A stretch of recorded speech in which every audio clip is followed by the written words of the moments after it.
What's going on, everybody? Yeah, what y'all doing? How's everybody doing? What's going on? Hi, Laurie. Hi, Francisca. Shout out to the mods, y'all. Dr. Needy up in here. Thank y'all so much. I had to push this back a little bit, but we here. Hey, Julie, how you doing, man? What's going on? Mackenzie is a new member. Thank you so much. Erica is a new member. And a new Luxter. Welcome, welcome, welcome, welcome. And thank you for the support. Oh, man, y'all ready? We got to get in part 3. What's going on, Saint? How you doing, honey? Shout out to the Mars, y'all. TX Motherbird up in here. What's happening? Liz, how you doing, honey? What's going on? What's going on? Happy Father's Day to all the fantastic dads out there. Happy Father's Day. Y'all, we have a nice little lineup. I could not do my 1 o'clock show today. I had a migraine. Just trying to wait it out.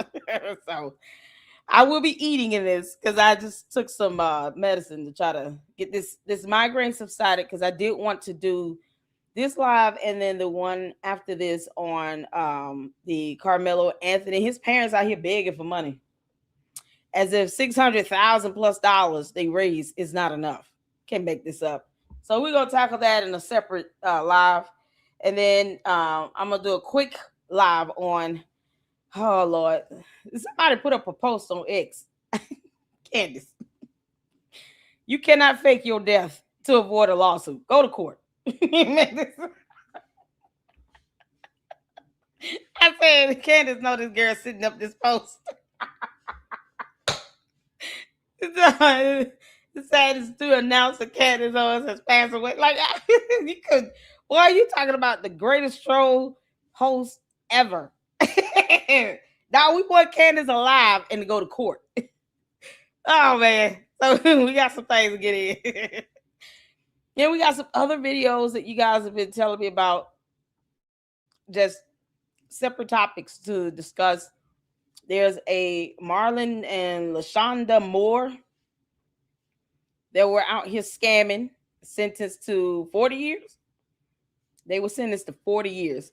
That's what they get. That Cynthia Petion clown and her dumb husband and brother with Novatech, they got it coming too. Everybody got it coming.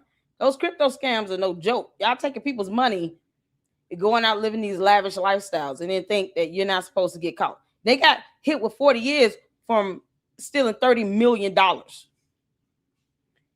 The Petions took over 1.2 billion worldwide. Billion with a B for boy. Billion. How many years you think they're going to get when the FBI done with them? I reported on it.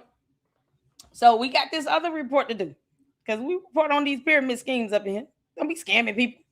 If you need help, just ask for some money to help and see what people can do. And then if they can't do it, then get over it. But stealing it and lying and creating these pyramid schemes, man, oh man, it hurts so many people across the board. And they got it coming. They got 40 years in prison. They fought. And then, of course, we got to talk about this judge. They're hopefully just now trying to get impeached. That was getting it on in her chambers. A federal judge, y'all. It's so embarrassing. Like, embarrassed. Just because. It's like, when you get those corrupt judges, I believe in getting rid of them. Get rid of the corrupt judges. Period. So, y'all are ready? We ready? First, we got to get into this. Ha, Umar, you dumb Oompa Loompa. Umar, you dumb Oompa Loompa. Now, a couple of you all asked me to watch his response to the Carmelo Anthony verdict. I'm like, I don't even know if I got the right video up. This is one where he's going off on Austin Metcalf's dad over watermelon felon. Child. Is there a separate one he did about the actual? Okay, this is the one. This is the thing with these podcasters, these simps. It's up their podcast, a simp. Why are you simping for Umar? You're a grown-ass man. Why are you simping for him? I don't understand it. You simping for him. Of color gave a damn. Some clown shit. But you won't ask him, can you just show some receipts on this so-called FDMG Bando thing? Where's the website? You haven't filed taxes for 2025. When you going to file your taxes? Because you know you still have to file taxes. When is that going to happen? Why are people asking for things that you're supposed to be doing in accordance with the law, federal law? He can't file taxes for tax year 2025. There's no website. I mean, the most basic, mundane things he could do, he's not doing that. And you get these podcasters that are still sipping for his dumb ass, letting him ramble on about things he knows nothing about. And that is our rule of law. So, this is 9 minutes. I'm going to tell y'all right now. I will rage quit on this video so fast if I'm just not in the mood with it. Because, oh my God, Umar is stupid. He's scamming people. He's been doing it for 14 years, and he can't show receipts on how he's spending money. And his way of trying to get people off his ass is to ask, what are you building? I'm not building anything, but I can pick up a phone or file a complaint to the IRS on your ass. What you mean?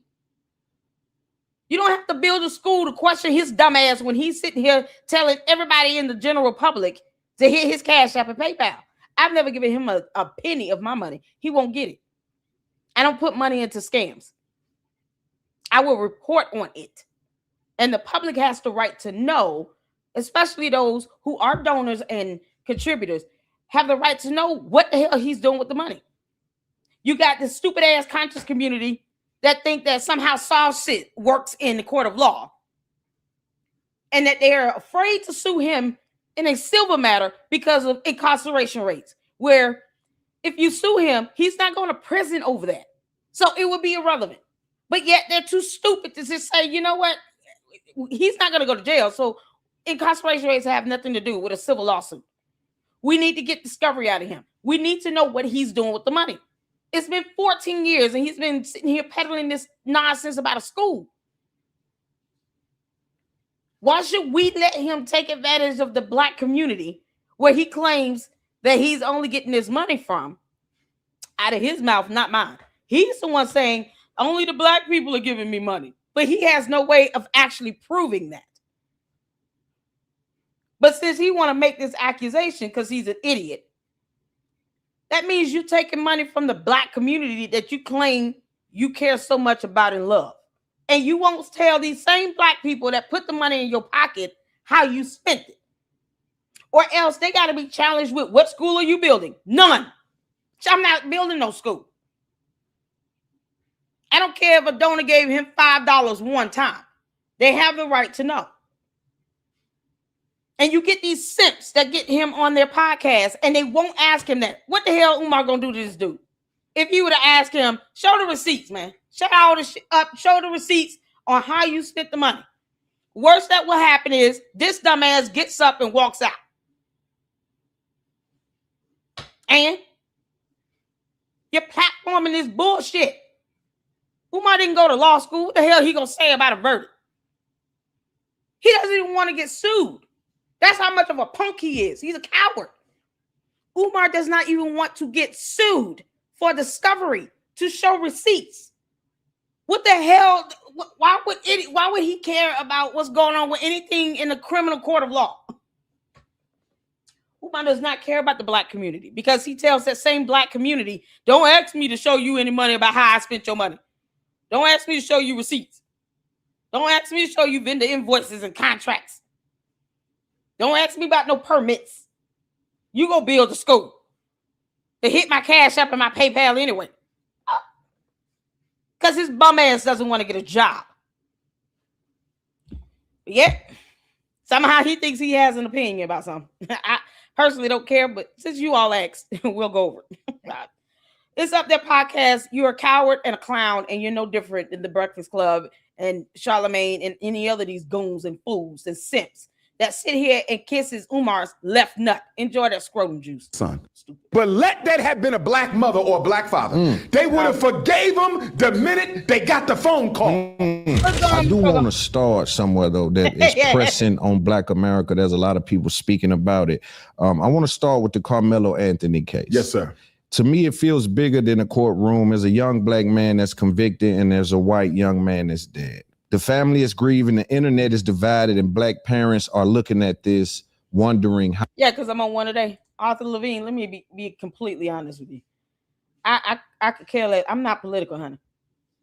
Trump does not pay my bills. Neither did Jeffrey Epstein. Neither does Umar the Oompa Loompa or It's Up There podcast. Umar refuses to work. At least Trump has a job. He's the president. Umar won't even go and apply. If you think that somehow excuses the right for him to never ever have to file taxes in accordance with our federal laws or to actually show receipts, I don't give a fuck how you feel. I'm just going to be completely honest, just like that. I don't give a damn how you feel. Because it does not take away the accountability that he should be held to. Just because he's black means nothing to me. He's taking people's money and then he's lying and saying, oh, it's going to go towards floors and decorations and blah, blah, blah. And he can't show you one receipt. Yes, he should be sued. Out of his ass. Sued. And I don't care if his black ass got to pay whatever judgment for the rest of his life. He should be sued. And the black community that's supposed to be conscientious needs to stop being a bunch of punks and cowards and sue the hell out of him. He is one person. What we doing? He's taking up space in these two bandos that could have been given back to the city, and anyone else could have purchased that property and built two real schools for the kids in that community. I don't care if anyone likes or dislikes Marquette. He offered to buy one of the bandos, the bigger one. Why didn't he sell it to him? Is it because he can't? This is coming from these clowns and the Umar Tardians that refuse to read the deed. I mean, have you read the deed? Do you even know if he owns these bandos and he's capable of even selling them? They refuse to read shit. But they'll believe him when he says we own the block. No, he doesn't. Just stupid stuff. Now, I'm on one today. If he cannot produce receipts and be held accountable, don't come at me talking about he's black and he should get away with it all. You out your damn mind. Boy, kick rocks. We don't do simps up in here. Happy Father's Day to all the real men and all the real dads, father figures, stepdads, adopted fathers, foster dads. Don't care if you are in a father role. If you out here taking care of these kids and helping to raise children and being providers and nurturers and all these things, happy Father's Day to you. We salute you and we love you. My father is deceased, but boy, he raised me better than this. He certainly did not raise me to take bullshit from somebody named Arthur Levine, who thinks that Umar should just get away with everything because he's a black man. You mean? Chabu. I don't care. I should be hoarse, right? I did have a migraine. I guess that counts. Well, we good to go. We good to go. Power voice over here. Yeah. We got to learn how to. I grew up singing in the choir, so you had to learn how to kind of sing and talk through even being hoarse. So we here, y'all. Thank y'all so much for tuning in. Hit that like button as you come in. Shout out to all of you all. I appreciate you all and your support. Even the Umar Tardians, because they're still dumb, but whatever. We don't pacify that BS up in here. And I'm not political, so I don't care which president you bring up. Neither one of them are paying my bills, so I don't care. Sway me one way or the other. Chabu. Don't make this about race. This is all about accountability. And Umar needs to stop sitting here talking about he's the Pan-Africanist of the world or whatever he claimed to be. And he won't show a receipt to the black community he claims he's getting all this money from. What you mean? You go to the store, Arthur Levine. Do you not want a receipt for proof of sale? Would you go to the store and buy a television and not get an actual receipt for that purchase? Wouldn't you want proof of purchase? So if something happens, you get home with that television, Arthur Levine, you get home and that television does not work. You bought a lemon. Wouldn't you want to be able to take that TV back to the store? Maybe have a warranty on it, get a free new TV because you spent your money on it. But because the cashier was black, you mean to tell me you're not going to take that television back to the store and get an exchange and get something you actually paid for, a working television? Is that what you're saying, Arthur Levine? Because, we got to use common sense up in here. Is that what you're saying, Arthur Levine? We're not talking about Epstein and stuff. Epstein is dead. We're not talking about him. For what? I owe Epstein nothing. What's wrong with you? Why would you want to talk about somebody that's deceased? Would you want to go to the store, buy a television? You don't spend $1,000 on the television. You expect it to link up to your internet, to be able to voice activate it and everything. And then you get home and realize you can't even work the remote control on it. The TV is a lemon. So you mean to tell me you would not take it back to the store and try to exchange it simply because the cashier that rung it up was black? Nah, I'm not going to take it back. I'm going to just deal with this busted up TV that I spent $1,000 for because, it was a very nice black gentleman. The cashier was such a nice black gentleman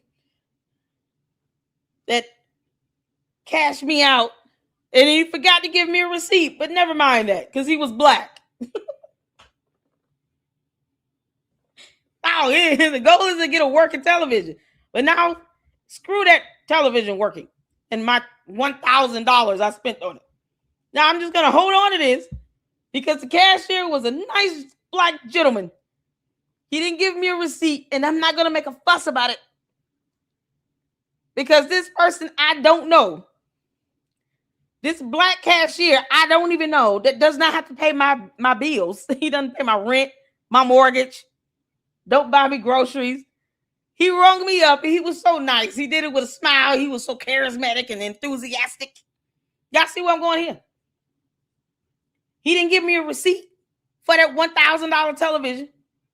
And because he's a black guy, I don't want to go up there and stir up trouble, even though the television doesn't damn work. And I just bought it, and I don't have a receipt because he didn't give me one. And I spent $1,000 on this brand new television. But the cashier was a nice black man. Such a nice kid. So let me just deal with this non-working $1,000 television I just bought today. Because the guy was black that rung me up. So I'm not going to go up there and make trouble. What? Are you serious? It's not even a matter of getting him in trouble. You're just going to get what you paid for. You want Umar to show receipts because you gave his ass money. You gave him money to go towards the opening of a school. And you want to see what he's done with the money because it's been 14 long dumb damn years. And you don't want to ask him for receipts because he's a black man and nothing else. As if he pays your bills. Maybe he does, Arthur Levine.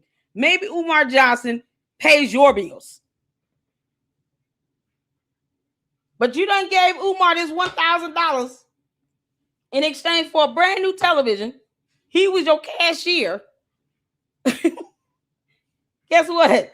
He forgot to give you the receipt, but he's not going to lose his job if you don't go up there and say something about, Walmart sold me the busted up television, but because the cashier was a black man that did not give me a receipt for this brand new television, I'm not going to go up there. I'm just going to sit home and deal with it. You know what? I just wait and just go there into a whole different store and just spend another $1,000 and hope for the best. How does that resolve the problem of you buying the television and not getting a receipt for it? Does it mean the cashier is going to go to jail? No, you just take it back up there and say, bro, you forgot to give me my receipt. And this TV don't work. Pull the cameras. I was just in line. I paid $1,000. I can pull up my bank transaction. And then they allow you to do an exchange. Why would you not want to go and exchange that brand new television simply because the cashier was a black man? But you got a busted television. That's no different than Umar. You gave him $1,000. He can't show you what he's done with your money, but you don't want to ask him about it. You don't want to sue him. You don't want to hold him accountable because he's a black man. And nothing more. That's it. He's black. That's it. We're not doing anything. Child, it's the stupidity for me. You can't make this stuff up. It's the stupidity for me. Let's get back to this simp sitting here letting Umar ramble on. How do we protect our sons? Did you have a chance to look at the case, and what do you feel about, we'll get to the sentencing. Let's deal with the verdict first. What do you feel about the verdict? What did you say before that? We'll get to the sentencing. The sentencing. Yes, sir. Okay. First of all, I want to say this. Caucasian nation, the good white folks of America, are so disingenuous. And the reason I say Caucasian nation is so disingenuous, Loon, is because when black people receive an unfair trial, we are supposed to respect the verdict. But when white people feel that they haven't received a fair trial, they don't have to respect the verdict. The other thing that makes Caucasian nation so disingenuous, Loon, is they always like to treat every black case in its own special vacuum. In other words, when we talk about Carmelo Anthony, we can't talk about the man who took Trayvon Martin's life. George Zimmerman. George Zimmerman.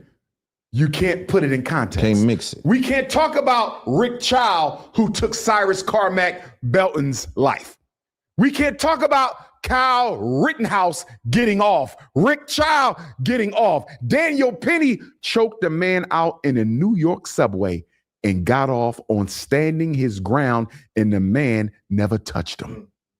The reason white society, Caucasian nation, doesn't like black people to discuss our legal lynchings in context, because if you put it in context, Loon, you cannot come to any other decision that there are two standards of justice in this country. One black, one white, and it's been that way for 407 years. Now, with that being said, we have to understand that to be black in America is a crime in and of itself. In fact, the original crime of America is to be black. The original crime. The original crime. The original first crime. The first crime was to be black. Because remember, Loon, we were never supposed to be citizens. We were never supposed to be free. We were never supposed to be here after slavery ended. So every time a white person sees you, Umar, you are a fucking idiot. You're getting on my nerve.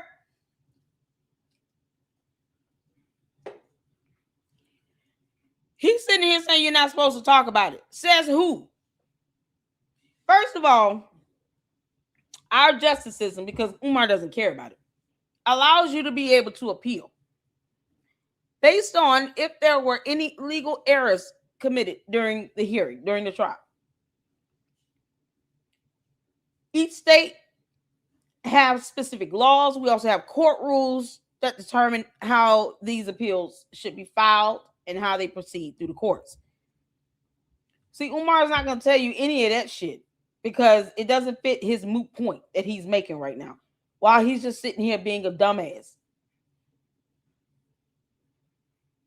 He is the same moron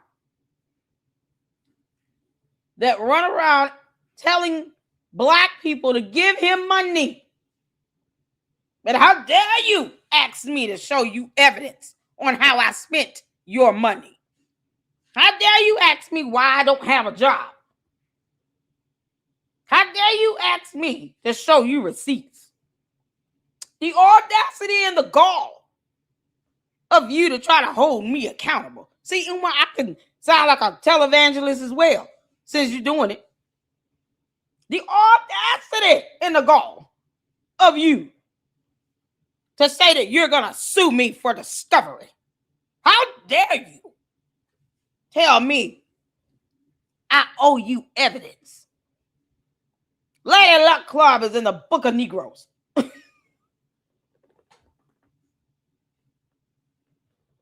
Because you just can't make this stupid shit up.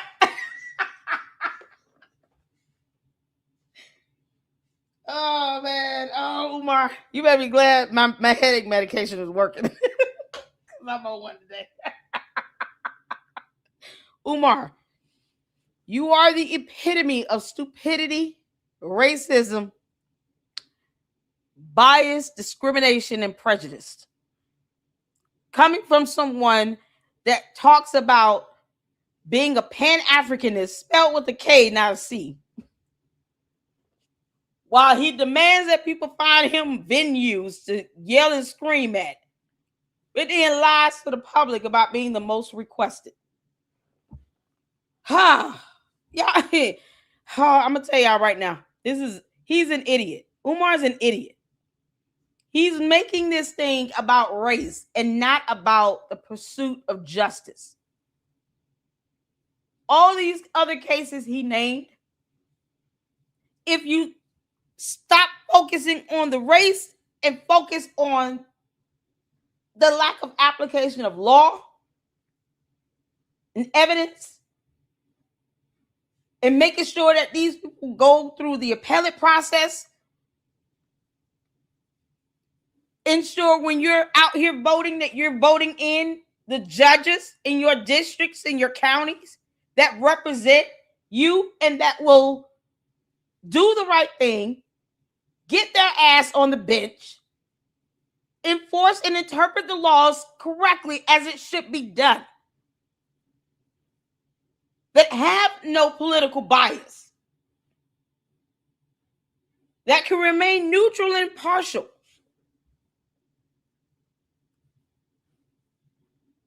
You can't even go out and vote. He doesn't even fucking vote for these judges. What do you mean? Umar doesn't even believe in voting. What you talking about?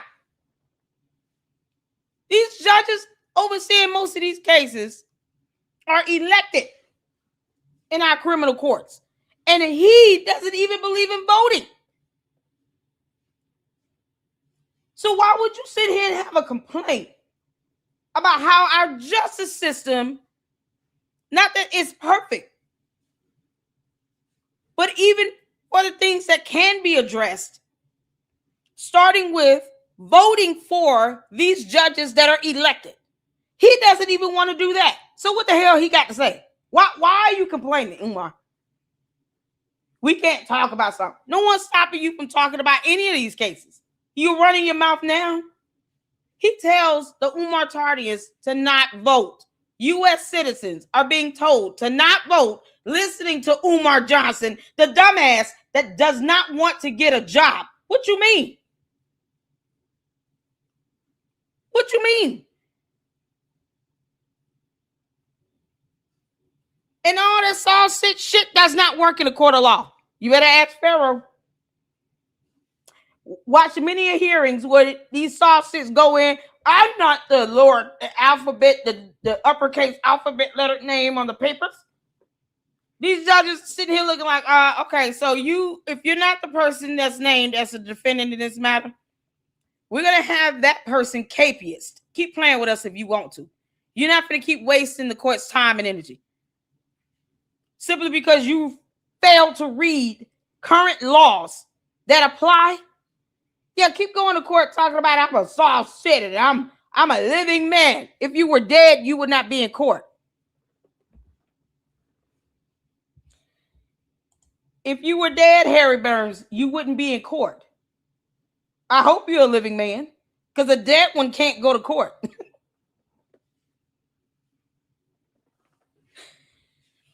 I hope you're a living man.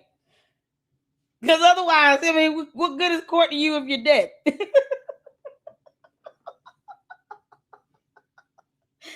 Harry is it Harry Burns or Bums? Whatever it is. Harry, let me explain something to you. I will scorch you when it comes to a matter of law. You understand?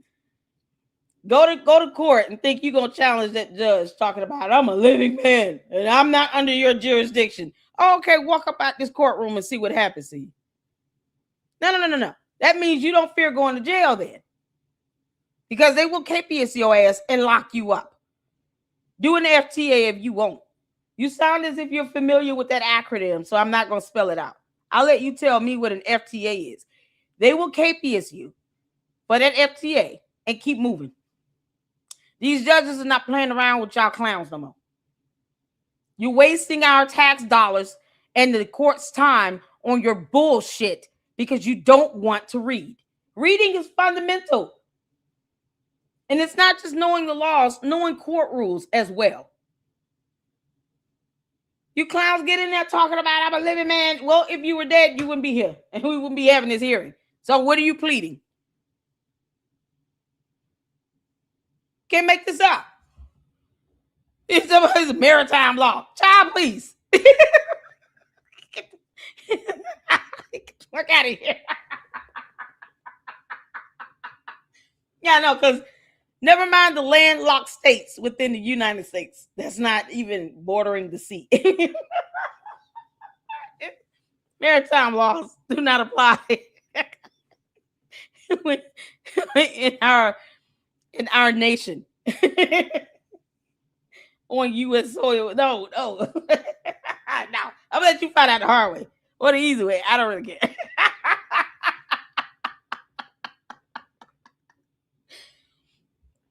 Oh man, you talking about racist bias? No, tell Umar to stop being a racist prick. Because he's a moron that failed to read. He doesn't know the law either. Funny how you think that being educated in the law is somehow being racist. Because, laws do not matter to you. So how do you claim that someone is being racist? Based on what standard? Obviously, you don't care about our anti-discrimination law. If you don't believe that our laws apply to you, then how do you determine someone to be racist? I'll wait. Because our anti-discrimination law does not apply to Harry Burns because he said he supersedes laws, because the ocean and the sea came together. I'm going to sell you the Pacific Ocean for $999.95. $999.95. I'm selling the Pacific Ocean. Harry Burns is going to buy the Pacific Ocean for me.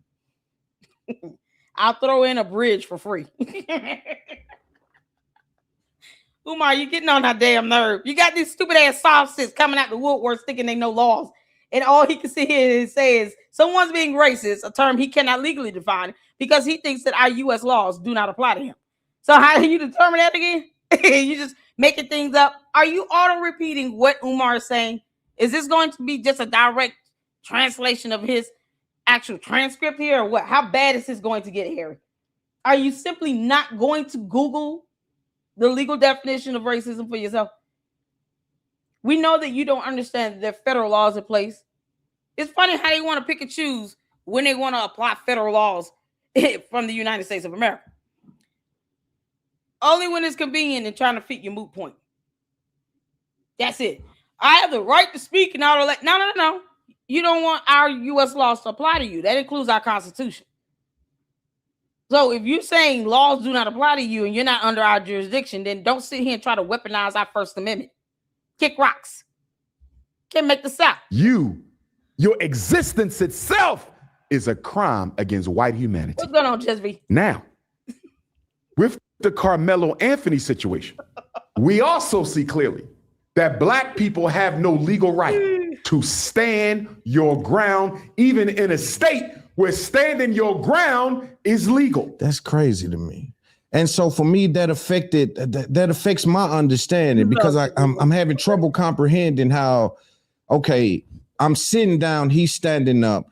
Before we get into the details of the case, though, do you think he got a fair trial? Don't get into the details of the case. He could not get a fair trial. It was impossible. Neither of you are attorneys or lawyers or anything. You didn't go to law school. Neither of you should be talking about the details of any case when his dumb ass is sitting here making it all about race. Not about the application of law itself or evidence or any of that.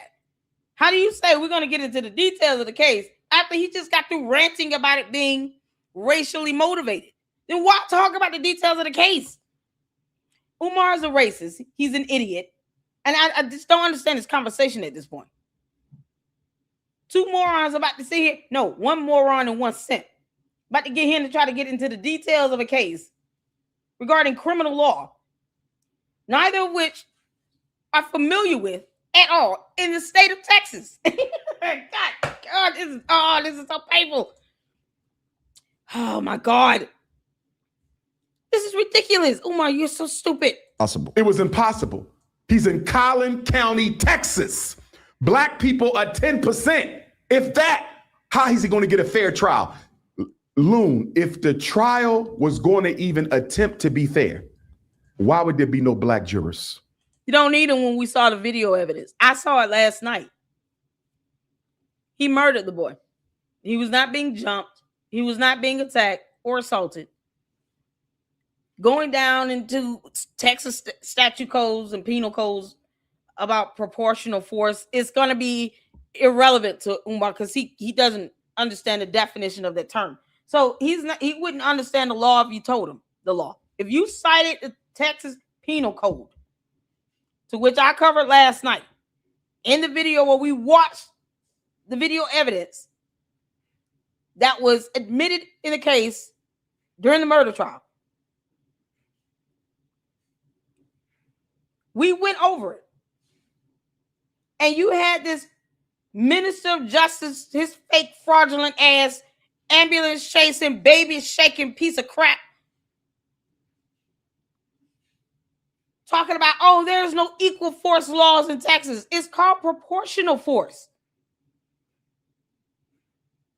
And based on the definition of the term proportional, the concept is still equal force. It doesn't have to say equal force for the application of the law to be the same. This is when you don't know how to interpret law, then you should not be getting into the facts of any case at all, because you're going to F it up and botch it, and you're going to sit here and put out misinformation about something that you don't understand. Umar doesn't understand the law.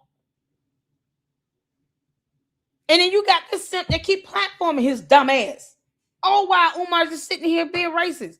He either screams about how there should have been a black juror in the jury, or black queens forever, snow bunnies never. It's the same shit with him. It's the same rhetoric with Umar.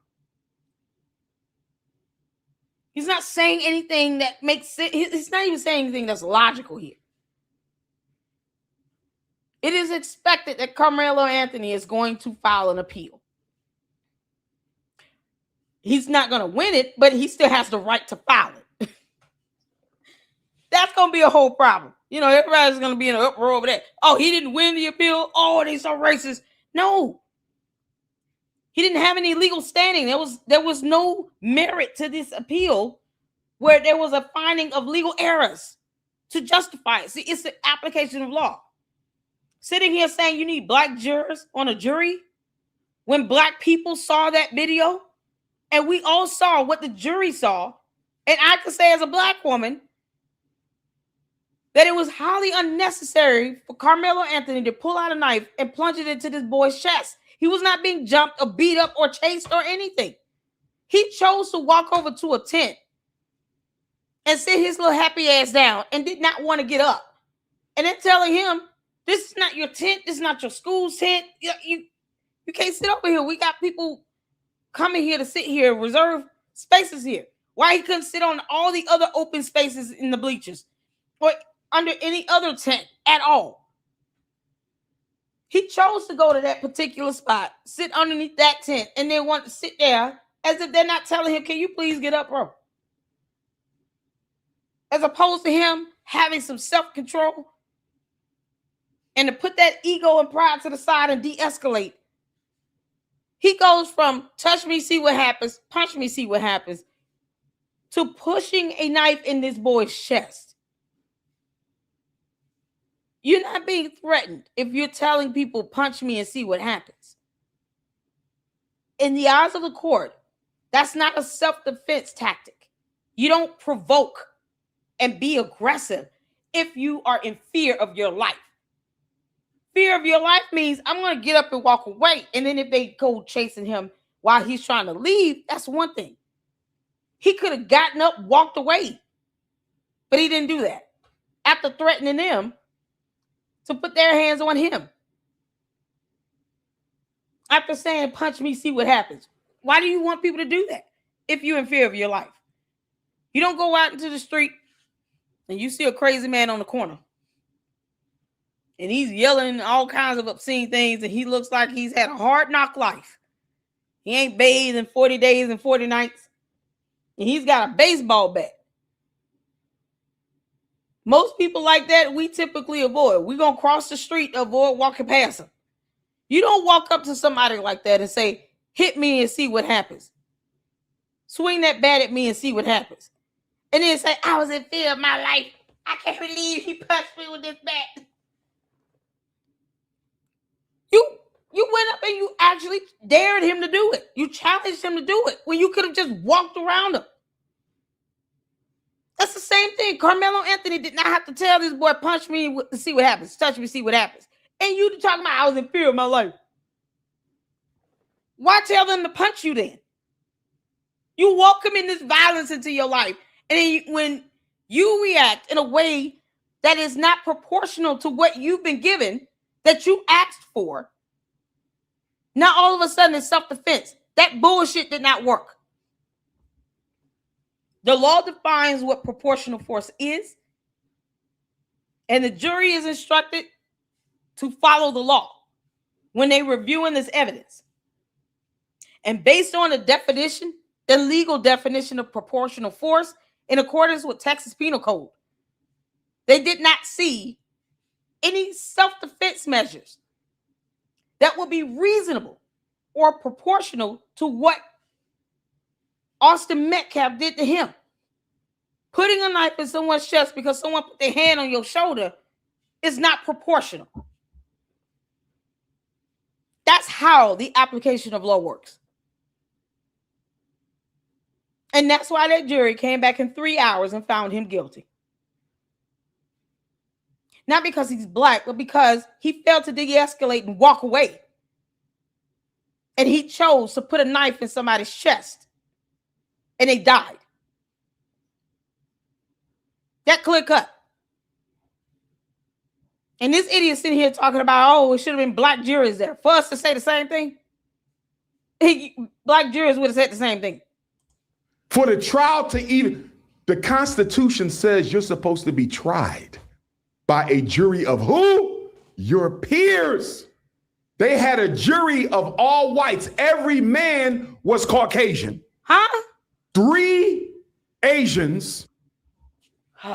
Is he saying the jury of your peers mean they all have to be the same race and ethnicity? Is he saying that? God. Is he really saying this?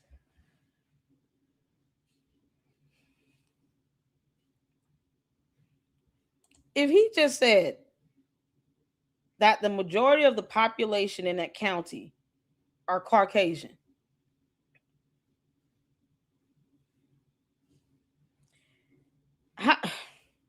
they can't just handpick jurors like that. They have to question jurors. They take them through the selection process. Oh my God.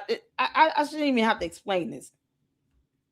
To say that he did not have a fair representation because no black people were on the jury, where you have the majority of people, He said it's 10% black according to his number. So what's the chance that you end up with even half of the jurors being black? You would literally have to just handpick people because they're black, and you cannot do that. That's illegal. Boy, this is something else. He doesn't even understand the actual process on how jurors are randomly selected for the initial phase. So when you get the letter to go and serve for jury duty, you don't know exactly what case it's going to be for until you get there and you check in for jury duty. Boy, he is so stupid. Meanwhile, he won't tell you how the jury selection process works overall. The group, either way, is an impartial group of citizens from the community where the trial is being held. You cannot just handpick people because of race. That violates not only the law, but court rule. And that can lead to an appeal. They were handpicking jurors because they were black. That's not how that works. He's so stupid. You know what? Child, just get through this. One Arab. He's a moron. Now, I want to say this to Black America, Loon. You can't do that. Multiculturalism died with Carmelo Anthony's conviction. Multiculturalism died with Carmelo Anthony's conviction. And the reason I say multiculturalism died with Carmelo Anthony's conviction is because if non-white people of color gave a damn about us, Carmelo wouldn't be in jail. Asians don't care about you. Arabs don't care about you. Argue. He said 9 white people of color. Did y'all hear that? 9 white people of color, but he said that it is only like 10% black in that county. You have to be registered to vote in order to be even randomly selected for jury duty. If it's only 10%, chances are, on average, you're going to have majority white people on the jury on any criminal matter in that specific county or district. What do you mean? What? Anthony's conviction. Multiculturalism died with Carmelo Anthony's conviction. And the reason I say multiculturalism died with Carmelo Anthony's conviction is because if non-white people of color gave a damn about us, Carmelo wouldn't be in jail. Asians don't care about you. Arabs don't care about you. Latinos don't care about you. If they did, Loon. They who? Non-white people? So you're saying black and brown people? Why is he even saying it like that? If non-white people cared about us, non-white or non-white? What is he saying? What's the point here? It's almost antagonistic. You're telling black people not to vote. You know, you have to vote for those judges to be put in those positions. You have to vote for your DAs. You got to vote for some of these positions that represents our judicial branch of government. You're telling people not to vote. So if those 10% black people in this county listen to Umar, none of them would even be registered to vote, to even be selected, get this, for jury duty. Yeah, okay, keep on, you dumbass. Arabs don't care about you. Latinos don't care about you. If they did, Loon. Oh my God. Why is there no difference in the outcomes when they are asked to weigh in on the guilt or innocence of African people? All non-blacks in America are white as far as consciousness and opinion goes. But I think it's always been a one-way street. I think black people has been so given with their love and understanding and their invites, and we receive very little in return for that. And why do we still give it? I don't know. I think we think it's a part of the barter system. I'm going to tell you why we still give it. Because we don't give it to each other. That's a fact. If black love and compassion and forgiveness is universal, why we don't have none for each other? Right. It ain't universal, Loon. Compassion and love for your non-black enemies is not a function of your spirituality. It's a function of your lack of self-respect. Oh, The reason we forgive white people as soon as they unalive us is because we deeply desire validation and acceptance by white folks. If you notice, Daddy Metcalf never forgave Carmelo Anthony for what happened to his son. But that's a damn lie. From the pit of hell. That is a damn lie. Not only he expressed that verbally, he showed up for a press conference trying to talk with the other parents of Carmelo Anthony so that they can still stand as some form of unity for the community. Because he knew this was being racially charged and motivated. But no. Carmelo Anthony's parents failed him, hired this convicted felon, baby shaker, piece of crap that chases ambulances and tries to go out and seek justice from high-profile clients while asking them for money for a nonprofit organization he has not filed taxes for since either 2020 or 2023.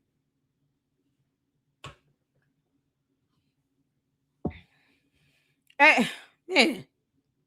Francisca sent some information on that. We'll go over that in the next live about the that nonprofit hopping he's doing. And he calls himself a minister of justice. No different than some money-grubbing advocate that sit here and weaponizes the death of black people in an effort to just make money. You know, setting up all these cash apps and save go nows and all this shit. Yo, we got that whole live to go over that. How you blow through over $600,000 again? But didn't want to use it to bond your son out. They didn't even show up for the sentencing hearing. Carmelo Anthony's parents weren't even there for the sentencing hearing for their own son. But they love their kid though, right? The sentencing hearing is where you get the victim impact statements. And as opposed to them being humble, these two dumb, arrogant thunkheads didn't even go to the sentencing hearing to simply listen to the victim impact statements. Because Jeff Metcalf lost a child who's deceased and not coming back. Carmelo Anthony is in prison for 35 years, but he's not dead. Imagine if the prosecutor would have actually sought the death penalty. He only got 35 years. I think he should have got life without parole. I said the judge should have followed the letter of the law and never even reduced the bond. Just to say that we're just following the law. We're not trying to do all that extra stuff. Nope. You don't like laws? Get the hell out of our country. What do you want? These are the same people, though, that will not vote. You know, those dumbass soft sits. Arthur, you still up in here? Arthur Levine, show yourself. Is he still here or was he timed out? Did Arthur Levine get timed out? Arthur, come back. Come back. Y'all hit that like button. Thank you, Francisca. I love you, honey. Hit that like button. Did Arthur Levine get timed out? You know, the soft sit that was up in here. He was so mad. He got timed out. You don't like our laws, but yet you don't want to vote and put elected officials and judges in place that can not only help to write laws that better serve your needs in your community, but to ensure that judges, the DAs are being appointed or elected rather, that can enforce them and interpret them correctly in the courts. And again, Umar said he's talking about a black jury. You understand that if you want to serve jury duty, you have to be registered to vote. They have to know you exist. He can make this up. And yet Umar is telling people not to vote. You can't have it both ways. Either you're going to register to vote, go out and vote, and then you can serve on a jury and represent this multicultural, whatever crap he's saying, or you're not. And you putting it in the hands of someone else. You putting it in the hands of the people that do vote. Does he not know how jury duty works? He is telling people not to vote. He is so stupid. Umar, you're an idiot. You dumb Oompa Loompa. You are telling people not to vote, but then you want to complain about lack of black representation on a jury, where jury duty is based upon that registration of voting. If you tell the black people not to vote, then they'll never make jury duty and sit on a jury. That's how that works. It's that simple. And he's so stupid. He won't even research that information and just put out the facts. If you all want to have more black people on a jury, you got to vote. You got to register to vote at the very least. And keep that shit updated. That way you can be selected for jury duty. And stop running away from jury duty. It's your civic duty to serve on a jury. Because you don't know what case you're going to be called in for when you're sent the letter for jury duty. You don't know until you get there. But you can't have this mentality, I'm not going to serve on jury duty because reasons.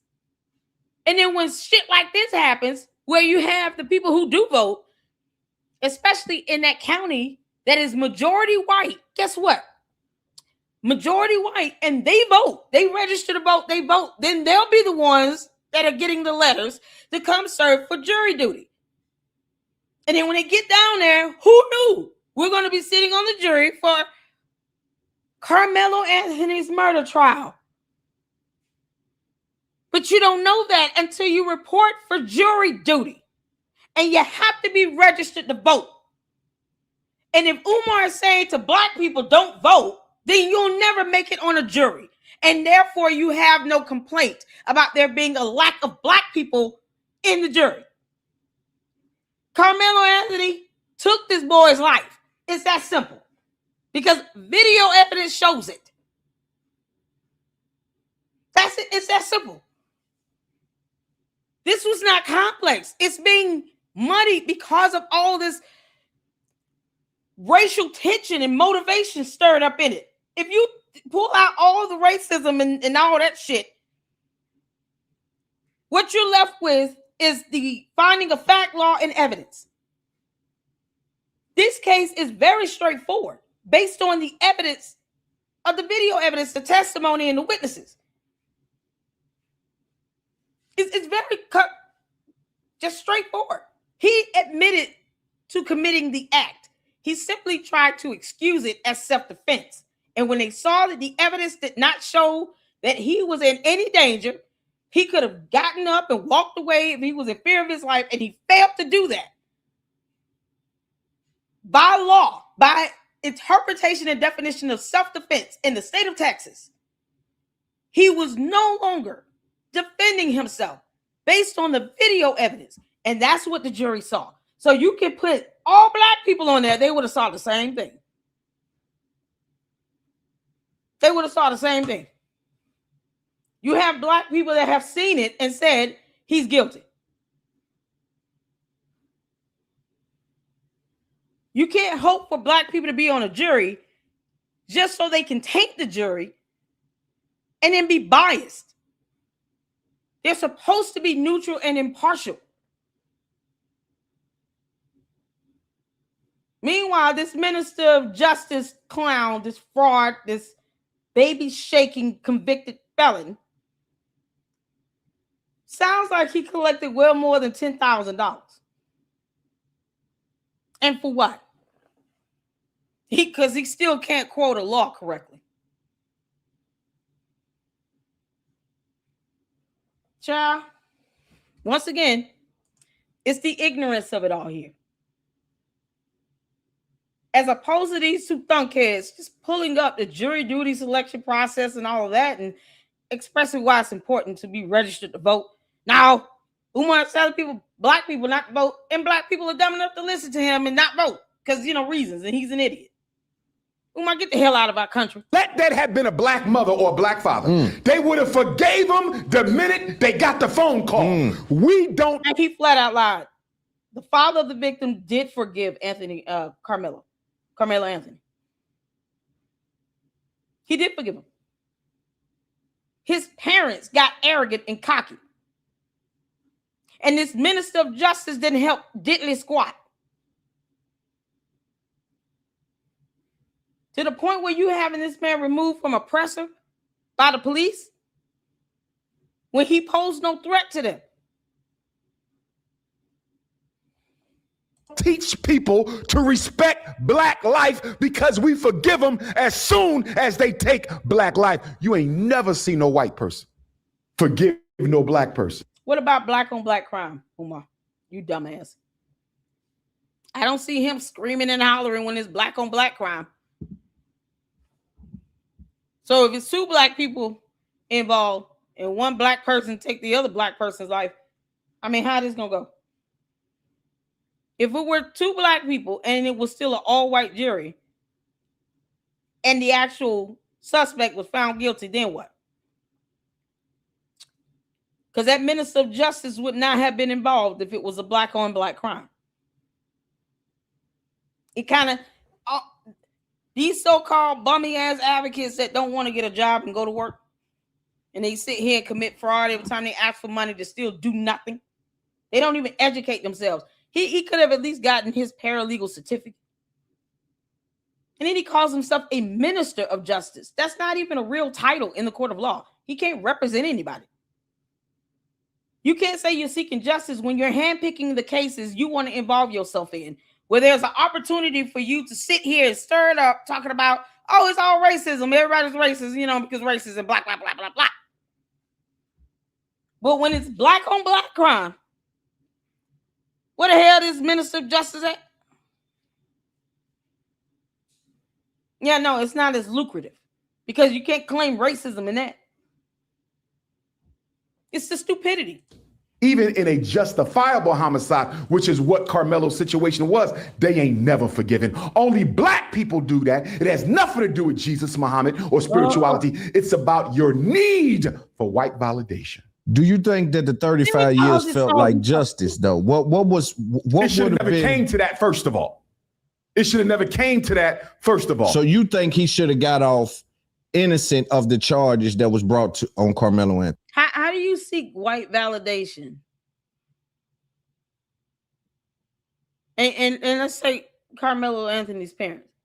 How are they seeking white validation when you're claiming that Metcalf did not forgive Carmelo Anthony when he did?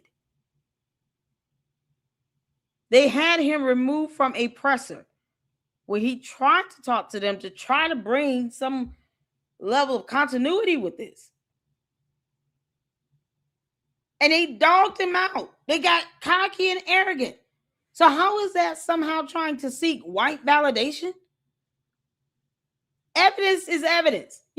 Facts are facts, laws are laws. Neither of those two things care about how Umar or anyone else feels. Not at all. You don't want the law to start being biased. Because if our judicial branch of government just fails and collapses, it'll just be chaos and manic. You won't be able to seek justice because you've skewed our judicial branch of government so bad to the point where everybody is now being biased and failing to remain neutral and impartial. But yet and still, where's all this energy at when it's black on black crime? Where's all this at? Oh, no, that's right. The Oompa Loompa feels black people should not be incarcerated. Because high incarceration rates and blah, blah, blah. Even if they take someone's life, the Oompa Loompa thinks they should not go to prison. Because it's already, you know, incarceration rates are already ridiculous. We got to find a way to bring it down. Let's just ensure that criminals don't go to jail. Stupid. Let's go back, because you're putting the cart before the horse. Come on, you're dumb. Let's go back to the indictment from the grand jury. The grand jury decided Carmelo would be charged with murder. Who's on the grand jury, Loom? You don't know. It's a secret. I want you to see how white supremacy operates behind the scenes. No, you don't need to know. Why don't you encourage black people to go and register to vote so that they can be selected for jury duty? That's where it starts. Oh my God, I'm done. You can't challenge the grand jury, Loom, because you don't even know who they are. Right. So the people who decided this 17-year-old I can't believe it. would be charged with murder are complete secrets. And you and I both know they all white. Are you with me? So first, deal with the grand jury. Nope. Him being charged with murder was a crime in and of itself. So what do you say about the Let event? me give you one more. You're moving too fast. Go ahead. Hold on. In Texas, if you're 17, you're automatically tried as an adult. Grand jury had no control over that. Are you with me? Yes. He was 17. He's automatically tried as an adult, but he doesn't automatically have to be indicted with murder. That could have been aggravated, right? Manslaughter. Right. That's not how that works. Probable cause is usually, and by law, sufficient to arrest and charge someone. So when the police, the investigators go out like they did, based on probable cause, they make the arrest, they read the Miranda rights, and then when they take you in to be booked and processed, the initial charges based on that probable cause evidence. Carmelo Anthony literally admitted to stabbing a kid. He just tried to justify it as self-defense. The act of the murder itself is sufficient to charge someone with murder. And if he admitted to it, then that's what they charged him with. And then once the police get you in and you get booked and all of that, then those charges, the probable cause affidavit, all of that goes to the prosecutor. And they bring forth the charges to the court. But they presented the appropriate charge to the court because he still committed the act based on what the requirements are to meet a murder charge. He fulfilled those requirements. It's like defrauding the elderly. Has some requirements you have to meet in order for you to be charged with defrauding the elderly. The victim has to be a certain age by law. And then there has to be a certain dollar amount that you defrauded them out of in order for you to be charged with defrauding the elderly. It's no different than any other charge. Whatever the prerequisites or the requirements are for that charge to actually apply and stick, if you meet the requirements, you could charge them with that. If there's evidence, even for the initial phase with the probable cause, to charge them with murder, then that's what they're going to charge them with. It's the prosecutor's job to determine, okay, based on the evidence coming in from the investigators and from the police or whatever else, to then determine what would be the most appropriate charge. It could have been reduced, though. Had Carmelo Anthony's parents not been the dumbasses that they are, paying all these thousands of dollars to this stupid-ass minister of justice, the prosecutor probably would have offered a plea deal and then lowered or lessened the charge. But that falls on the prosecutor. But he didn't even, they botched that so bad for their own child because of how they treated the victim's father. That the prosecutor you know what, we're just going to go ahead and go through this. Kind of hard to offer somebody a plea deal that doesn't even want to show remorse. Meanwhile, there's sufficient case law to show that this very thing has happened, where someone starts off being charged with murder, and either the prosecutor decides, okay, we don't have enough evidence sufficiently to charge them with murder, but we'll go ahead and charge them with aggravated assault with a deadly weapon, because the requirements were met for that charge. And when you offered a plea deal, typically you offered a plea deal for a lesser charge either way. That could have happened, and that has happened in other cases. Why didn't Carmelo Anthony's parents try to reach out to the victim's father? Why would they have this man removed from a presser? He was trying to extend an olive branch, and they was like, get this out of here.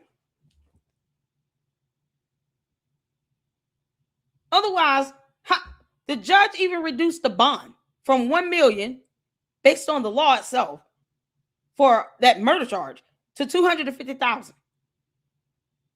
Somehow, you overlooking that, Umar? Because the judge didn't even have to do that. The judge could have literally said, we're just going to follow the law on this and let that happen. No, the judge used discretion, having considered all of the factors in the argument they presented, saying, his parents are broke, even though they raised $600,000, blah, blah, blah. You got this minister of justice fronting up the money for the bond. And the judge lowered it, used discretion to lower it. And somehow, even when he is getting some perk out of this, I don't even know how to really phrase it. Even when they're using discretion to lower a bond, you still have people complaining about that. Because at the end of the day, the bond is simply to ensure you show back up for court. So you don't go to court, now you're responsible for the full $250,000.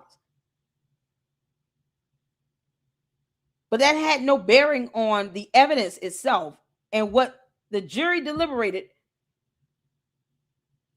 and basically the ruling that they provided. He was guilty based on the evidence. This should not be based on any level of bias or favoritism or skin color or anything.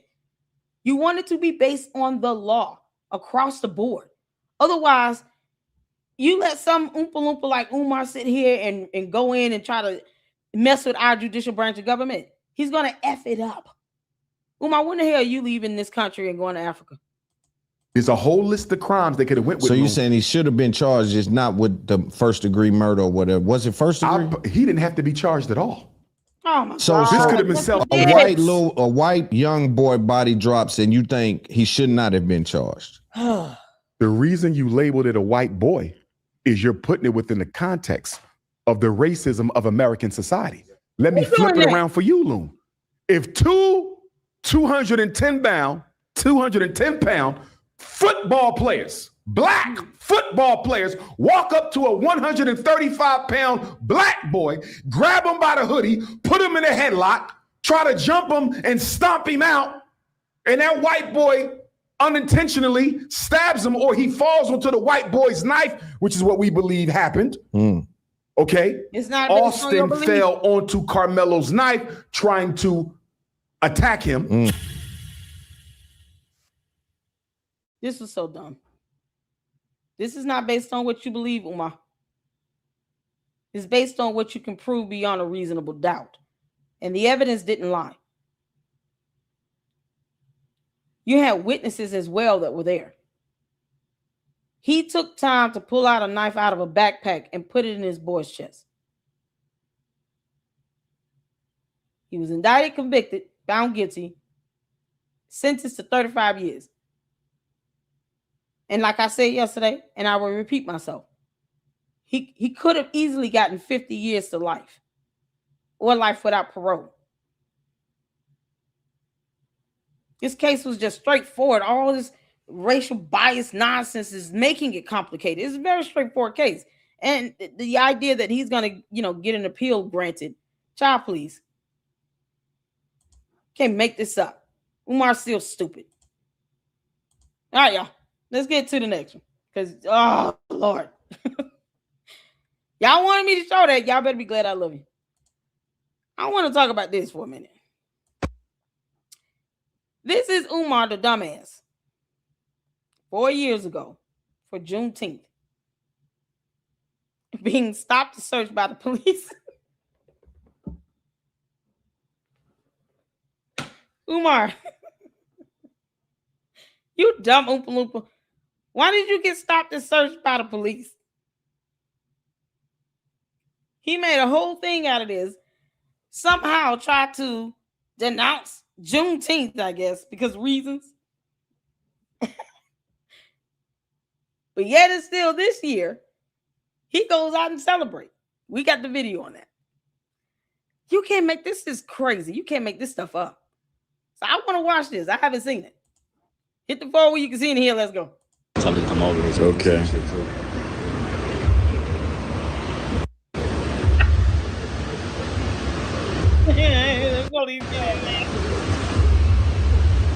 That's what you get.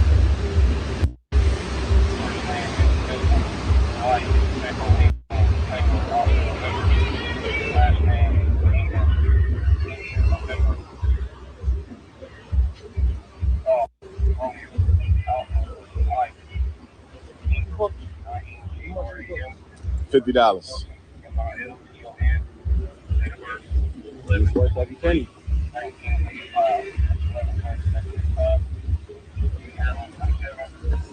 What in the world led to him being stopped and searched?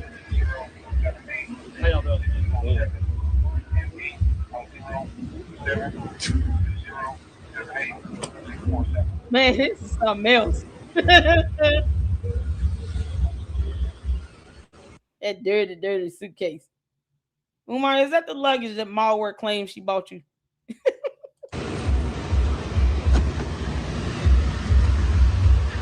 Dirty bag.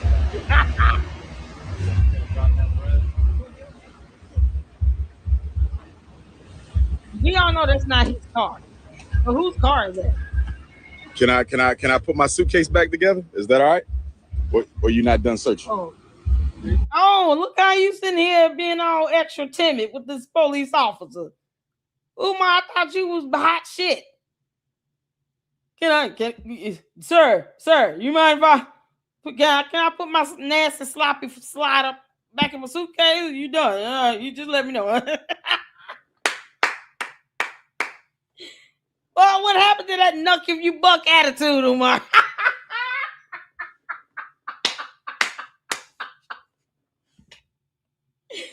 Boy, all that passiveness is something else, ain't it?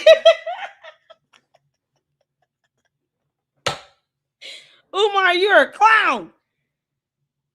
Y'all, listen, I'm not even advocating for anybody to try to knuck if you buck at the cops because they got guns. But look how he's acting right here. All that yelling and screaming he does about black power and I'm a Pan-Africanism. The laws don't apply to me. Soft citizen, whatever that. Moorish American, everybody rules. Sir, officer, can I put my luggage back? Are you still searching? Just let me know. I'm like the cowardly lion. Just hear me roar. Oh man. Oh, Umar, that was very soft and feminine like of you.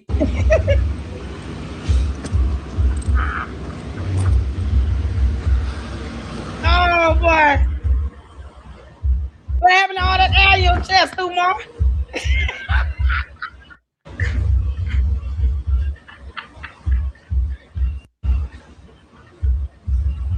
Oh man, this is crazy. Oh, Umar Tardians, is this your king? To the Umar Tardians, where's Arthur Levine? Lord, is this your king, Umar Tardians?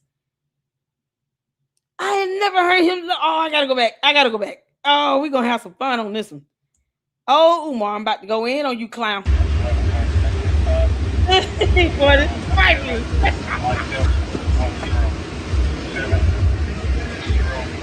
Oh, he's so docile. You do that.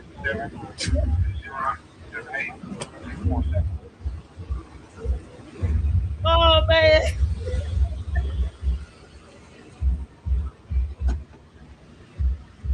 Oh no.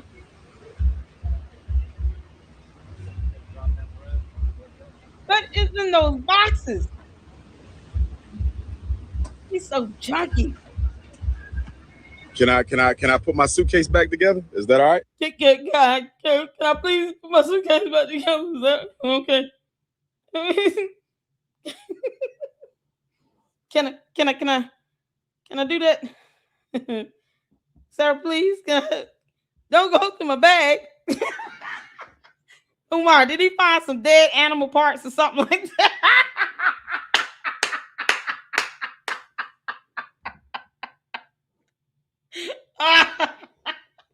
Boy, this joke would be epic if malware wasn't such a bad liar.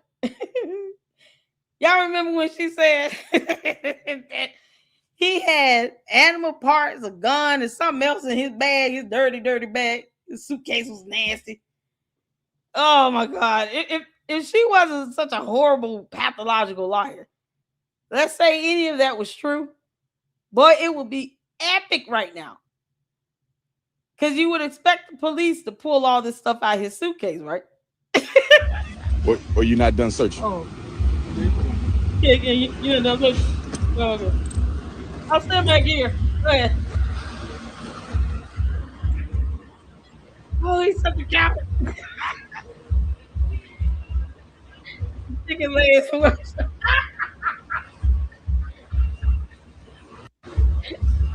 my God. I see. He took a gun and spooked him, and that's why he started to kick him out. Oh Lord. Are you serious? Hey, Rosella. That's all y'all tuning in.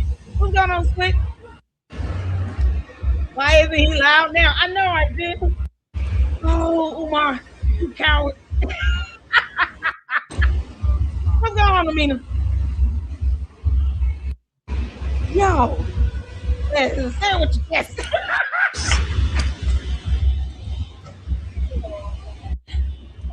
Dude, how you doing? Did I speak to you out in English? Hey, say, what's going on? How you doing? How you doing, Andy? You can't make this up.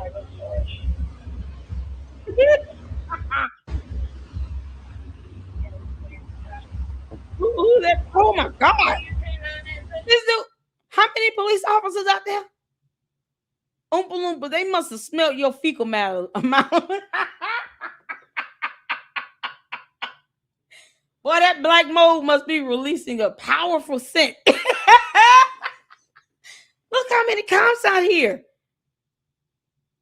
Y'all see where this is? Is this in Pennsylvania or what? We all know Oompa Loompa don't have a car. Y'all know he will be begging to help. I gotta raise money. I need to pay my car payment. I got insurance. He doesn't even talk about gas prices because it does not apply to him. He don't buy gas. He doesn't have a car. Y'all, is how many cops out here? I see 4 so far. One searching. These 2, I think that's one back there. And who's the other guy he was standing next to?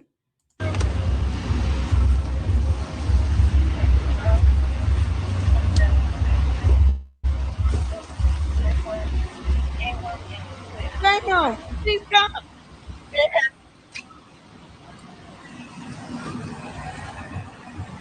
Who's that guy? Once you're done, I'll clean it up, boss. Done. Yeah, I'll clean it up, boss. It's okay, boss. I got you, boss. Yes, sir. Yes, sir. Got you, boss.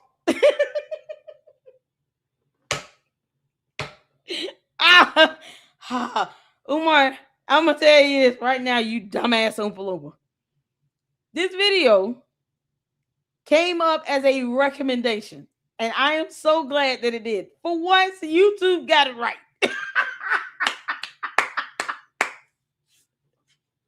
For once, YouTube got it right. They nailed it. Who knew? Oompa Loompas, this is why you hated Juneteenth until this year. Y'all, this was on Juneteenth. 157th Juneteenth celebration. He gets stopped and searched Yeah. If you got it, I'll just clean up for you, boss. Boss man. Can I please have my suitcase? Why you such a coward? I told y'all he does not want to go to jail.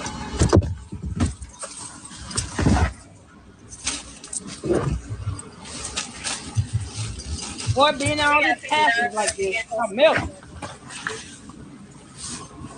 Oh, this is crazy. Yes, sir, boss. Oh my God. What up, sis? Umar. How was your night? Pretty good. Thank you, better. Yeah. Well, you know, I'm fasting, but I had some fruit. Yeah, some fruit. This morning, I didn't have a little few eggs, but It is summer today. Oh man, I ain't never went through this before right here, boy. The Carolinas is something new. What's Carolina here?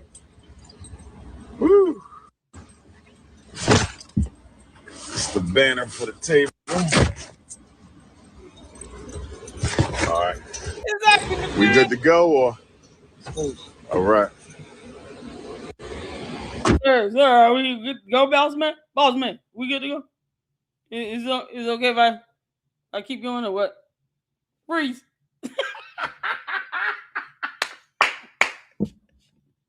Which Carolina is he in? Has anyone ever seen this? Oh my God, this is epic. Umar, you such a punk. This right here, he tells young black men to crash out and ruin their damn lives, but then acts like a good little boy with the cops. He damn sure does. You know, because the Oompa Loompa, you know, contrary to popular belief, is not that tough. And his little punk ass does not want to go to jail. I'm not saying people should actually want to go to jail. But for all the rhetoric, all that yelling and screaming and hollering, all that BS he talks over social media, it just kind of goes away when he up here being stopped and searched by the cops. Boss man, you good? Are you done? Can I go home now? I'm about to pee my pants. I'm just trying to figure out, how did he get stopped? Like, what led to him being stopped? Umar, were you speeding or were you just kind of traveling that funk? You know, it's a biohazard. Umar's bodily smell is a biohazard. They probably were like, this smell is offensive. I'm pulling his ass over. Dude, do you have any idea how bad you stink?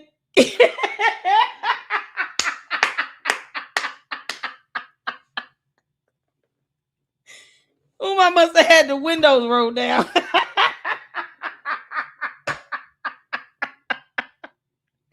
I highly doubt this was about a speeding ticket or anything like that. Either they had to smell something or someone told them that he's traveling through, he got something in his car or something. What the heck? What led to him being stopped? I'm going to assume the dude standing next to him is traveling with him somehow. Is that Devontae, Umar? Y'all want to hop in with us, Queen, or we want to wait till the general's done? Or? yes, I want to wait. Okay, you know what? See, we might want to wait.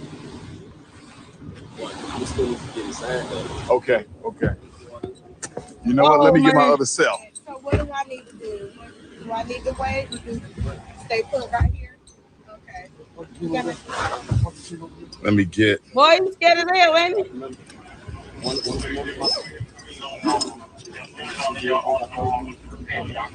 You get ready to sit here and go in on these cops while you sitting out there with the boy.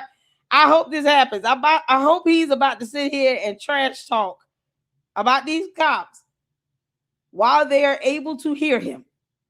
Now get your punk ass out the car and talk your shit. See how they go.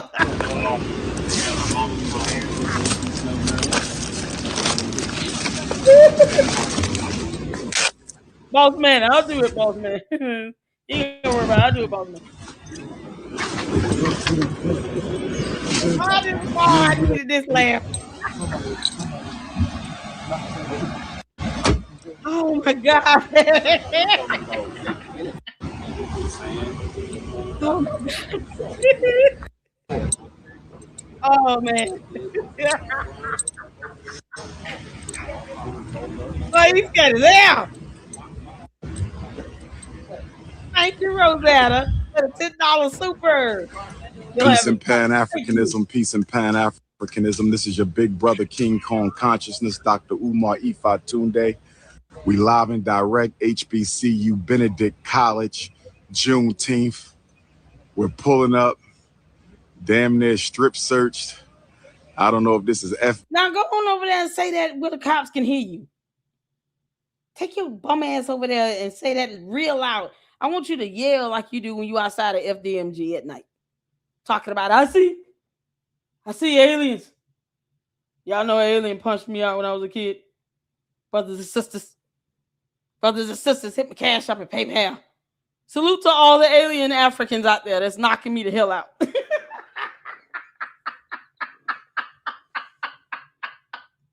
Did y'all see the thumbnail? Salute to all the alien Africans out there. And the Sandman. Umar, why don't you take your behind over there near those cops that's got weapons? I want you to yell and scream and go in on them like you do everything else. Can't make this up. He'll go in on one of his children's mothers. But you're not going to stand around those cops so they can hear you. He all soft and timid. Yeah. Oguntade, Ifatunde. Are they watching me? I can't talk too loud. I gotta. Yeah, I was damn near strip search. They wanted me to cough or they hold my ball sack.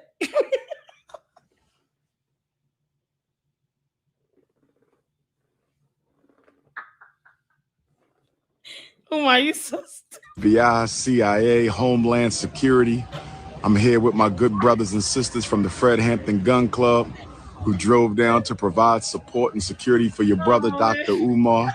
They did an excellent job holding me down yesterday in Charlotte. And now we are in Columbia, South Carolina on the 157th Don't play that shit. Juneteenth Emancipation Day, and I'm disgusted by the way we're being treated. I hope all y'all... Why you not going over there so they can be in earshot of you? Oh my, walk back over there by the cops. I'm disgusted the way I'm being treated. We don't even know why he was pulled over. Look, you're near a college campus or on a college campus.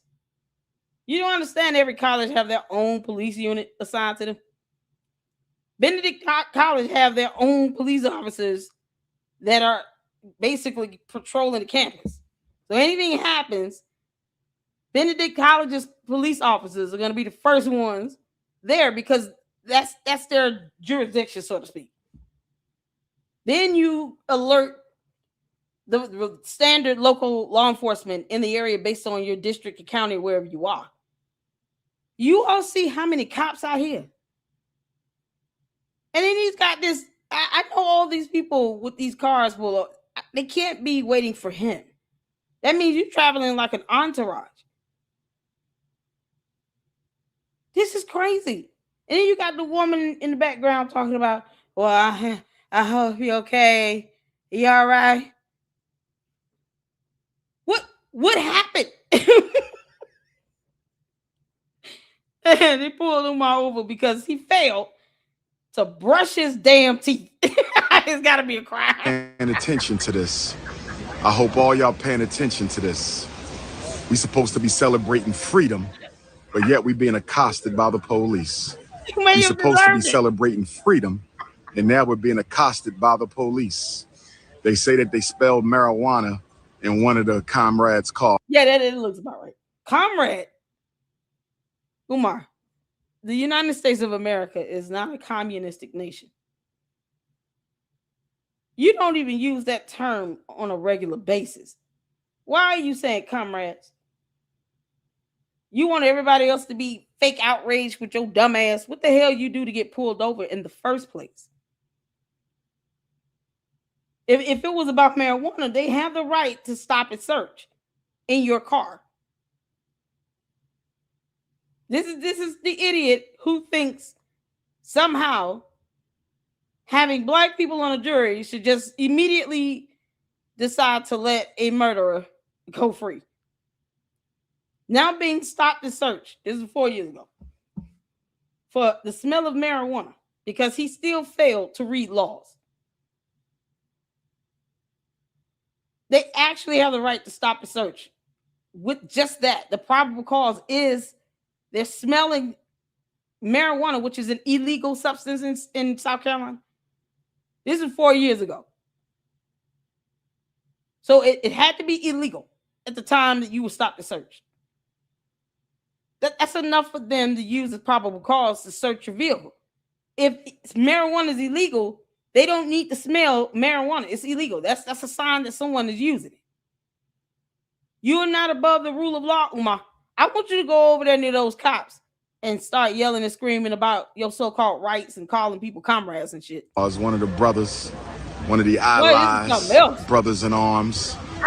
They talking about they smell marijuana. They searched me, opened up my suitcase, all my bags, sniffing my drawers, my socks. Yes, because people hide marijuana packs in their underwear and socks and underneath their ball sack. Carolina pull up, I'm in the building, I speak at 4 o'clock. South Carolina pull up, I'm in the building, I speak at 4 o'clock. And it's just crazy right now. It's just crazy right now. We have law. Period. He said this is crazy.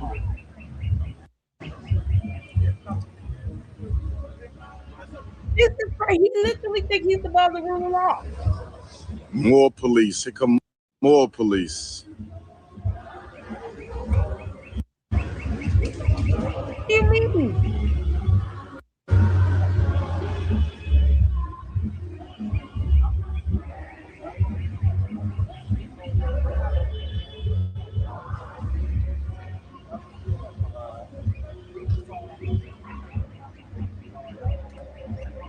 No.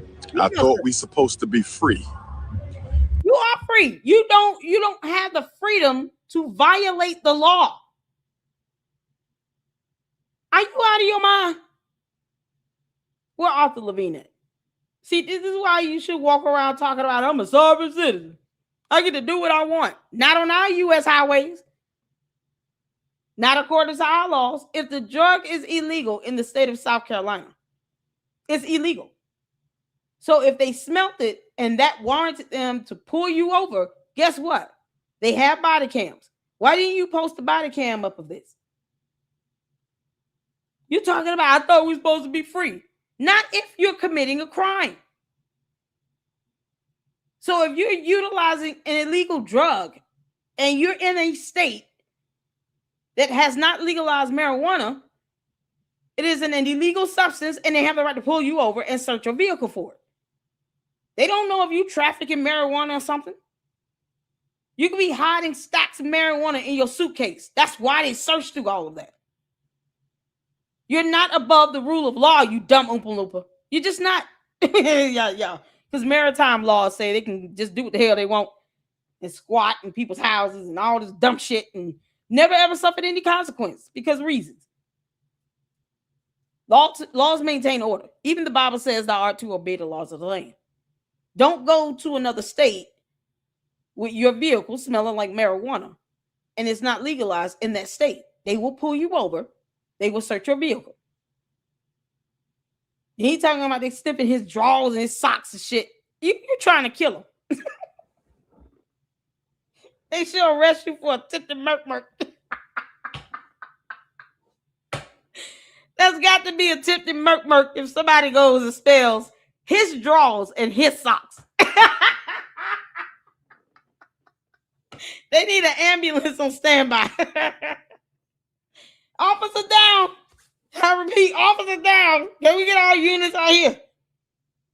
And we got an officer that smelt the underpants of Umar Johnson and he passed out. Now he's unconscious. Can we get us the ambulance out here? Hurry up. We don't want him to take his last breath. All because he smelled Umar's drawers and socks. Unbelievable. And you still not brushing your teeth, Umar. So you just funky from head to toe. Started from the bottom and take it to the top. From the top of his head to the soles of his feet. Umar stinks and is funky as hell.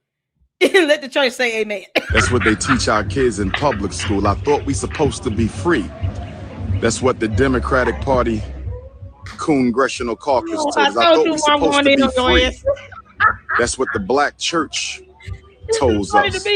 I'm showing up to keynote Juneteenth, and look how I'm being treated. Why are you so stupid? I'm showing up to keynote Juneteenth in South Carolina, one of the largest import destinations for our ancestors into this country.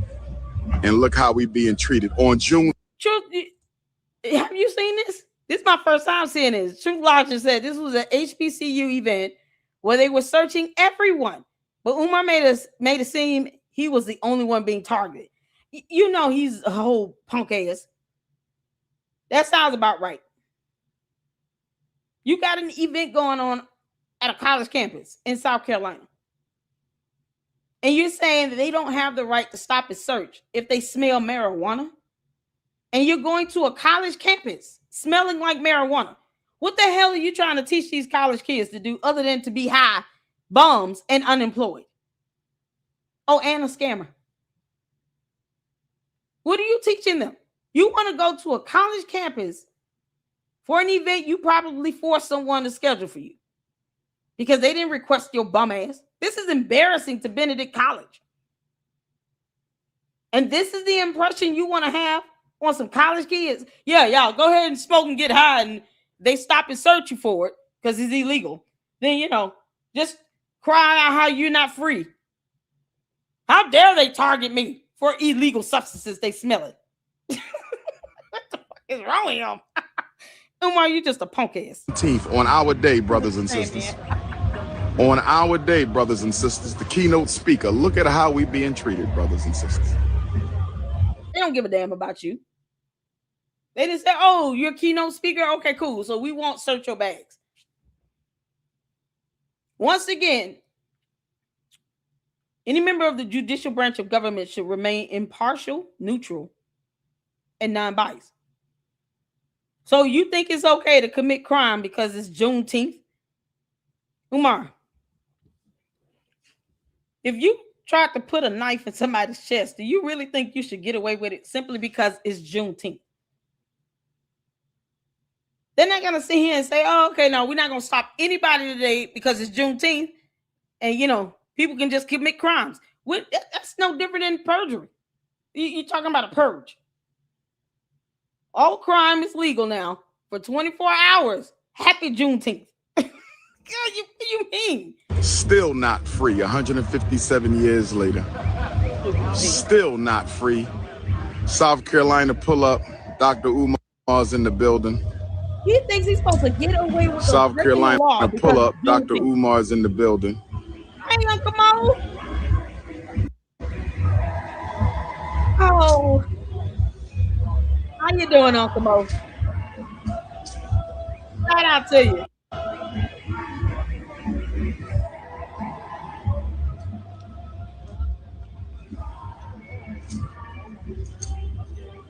He really thinks he gets to just override the law. It's Juneteenth. You didn't know I was keynote speaker for this event where it might be only 50 people? How dare you stop and search a black man on a day for black people and blacking it, black. Why I can't commit this crime of smelling like marijuana?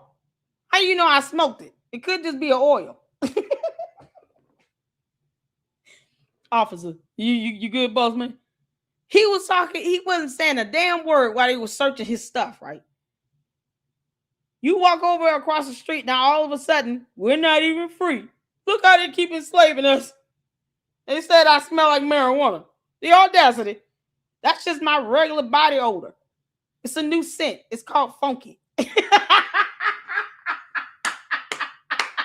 new scent coming to you called funky. It's Umar Johnson's bodily fluids. Do not be afraid if you get a whiff of marijuana. Try this new fragrance today. You'll love it. Happy Father's Day to all the fantastic fathers out there. Make sure you pick up a bottle of funky cologne from Umar Johnson.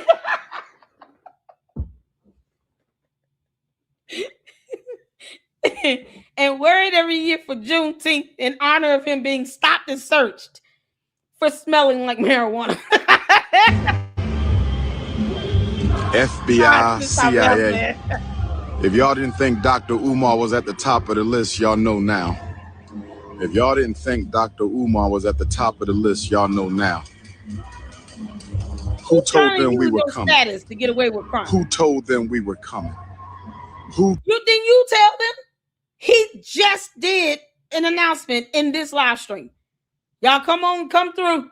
I'm at Benedict College. They stopping and searching me. They were trying to smell my twig and berries. My twig and berries was violated. My socks are just upset, throwing a temper tantrum. Where's the dog? I don't imagine a grown man sniffing your underpants and your socks. That would be done by K9. Where's the dog at? Y'all see K9 out here? I don't. When they feel like they need to have the K9 come in and sniff and all that other stuff, you'll see the K9. It's actually a K9 SUV unit. Where K9 at? I see K9 out here. Told them we were coming, brothers and sisters. The surveillance state is here, brothers and sisters. The surveillance state is here. Who told them I was coming? How they knew we was pulling up right now? They don't care who you are. They're the police. They're supposed to be neutral and impartial. You think they knew who they were pulling over? If you're in a rental car and they run the plate and it does not come back to you, more than likely they did not know who he was until they walked up next to the car and told him to get his ass out. Why didn't he go live when they first pulled him over? That way we could have seen that interaction. Now he waits to go live when they're searching to make it seem as if it's not somehow justified. So somehow you think because, Pan-Africanism and blah, blah, blah, that no one should ever hold you accountable for the law? Quite possibly being violated. We've seen Umar smoke. Didn't he admit to smoking marijuana?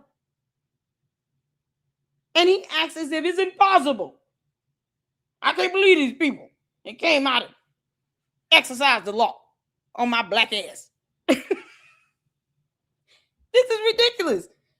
It's this type of mentality where you have this self-entitlement. He thinks that he is entitled and privileged to be above the rule of law. Laws don't apply to him somehow, but yet he still chooses to stay in our country on U.S. soil. Umar, why don't you just self-deport your ass to Ghana? And that way you can try them over there and think you can get away with whatever. You can't even just take being held accountable as the grown Oompa Loompa you are for 5 minutes while they do a stop and search. If they're stopping everyone, you're no exception to this. Either you want things to be neutral and impartial or you don't, but you don't get to weaponize you being a dumbass of the century and unemployed because you out here to speak at Benedict College, where it might be at most, 50 to 100 people.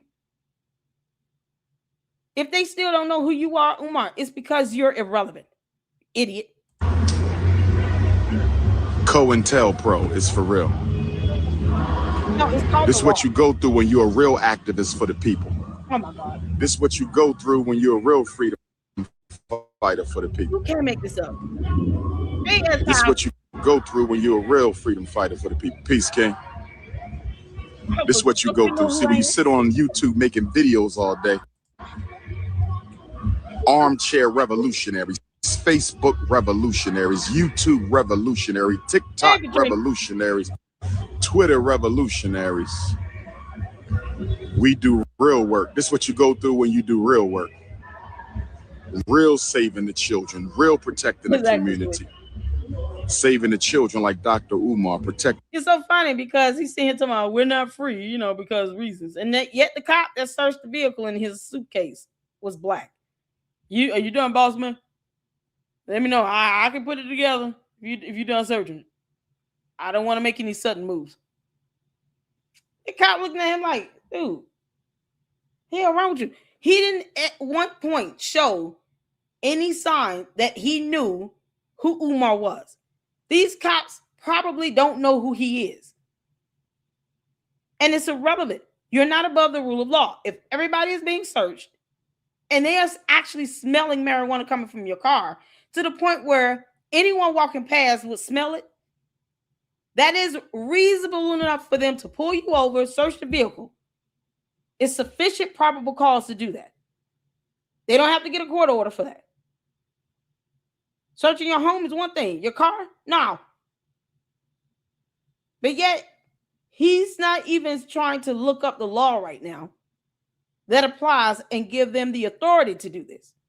And if they're doing it for everybody, then you're no exception to it. And yet he's sitting here whining and crying like a little baby and throwing a tantrum. You're supposed to let me go through. I've been forcing these people to let me come out here and speak. I'm ready to go take photos with college girls that also do not know who I am. In a community like the Fred Hampton Gun Club. Shout out to the new Black Panther Party also. They also hold the brother down often. Where them Black Panthers at right now? On Juneteenth. That's the point that I'm making is Juneteenth. It doesn't matter.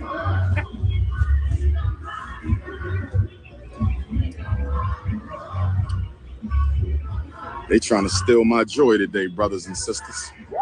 They trying to steal my joy. I just wanted to get some sun and talk to the people. They trying to steal my joy. I just wanted to. That's a scripture in the Holy Bible.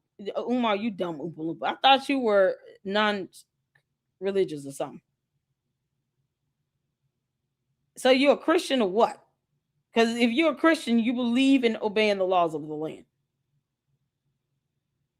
Once again, he's sitting here thinking he's supposed to be an exception to the rule, and you're not. If they're stopping everybody, that's how it is. You see other cars pulled over to the side. I don't know if all these people are with him or what, but if they're doing this to everyone, you're no exception. They don't care who you are. They don't care. I don't see your punk ass trying to run away.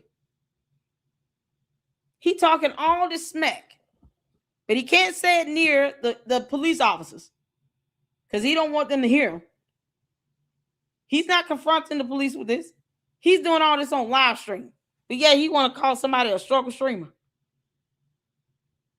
And you couldn't even start streaming from the beginning of the stop, the traffic stop. The moment they pulled you over, why didn't you start recording then? That way we could have all heard what happened and why the cop pulled you over. Talking about they smell marijuana. They probably do. Yeah, okay. I'm still looking for K9. Anybody let me know if you see K9 unit? Because a human being is not sniffing his socks. That would be the dog. Get some sun. This is the day our ancestors made right here. This is the day our ancestors made when black troops from all over America showed up in Texas. I said, this is the 157th anniversary of when black troops from all over America showed up in Texas to force the white slave masters to liberate our brothers and sisters. That's what Juneteenth is. It ain't about no Abraham Lincoln. It ain't about no General Gordon Granger reading Special Order Number 3. Black soldiers was in Texas since 1863 as part of the Texas campaign, brothers and sisters. My 2 ancestors was there. My 3 times great-grandfather and my 4 times great-grandfather was with the 19th and 9th Regiment U.S. Colored Troops. They came into Texas. What's their names again? Funny how you not naming names. If it's Frederick Douglass, they said no. They don't want you. You're trying to force yourself on an entire lineage of people. They said no. No thanks. Take your bum ass on. How about you start off with getting a job and taking care of your kids? None of this stuff he's saying is relevant. None of it. It's not stopping the search from continuing. And I said, oh, okay, you know what? You're right. We shouldn't be doing this on Juneteenth because reasons. And yet, you're not confronting the cops with this. So your little punk ass know how to say, boss man, I can put that back. And then you walk across the street so you can go live and talk your shit. Now, I dare you to say this to a cop. Yo, man, imagine if the cop was white. You know what's sad? Cat said, imagine if the cop was white. Oh, he really be out there throwing a tantrum and falling out on the ground. I'm such a sick case. Snow bunnies never, black queens forever. Umar would be rolling around on the ground, letting all his bodily fluids mix in with all that dirt and grass.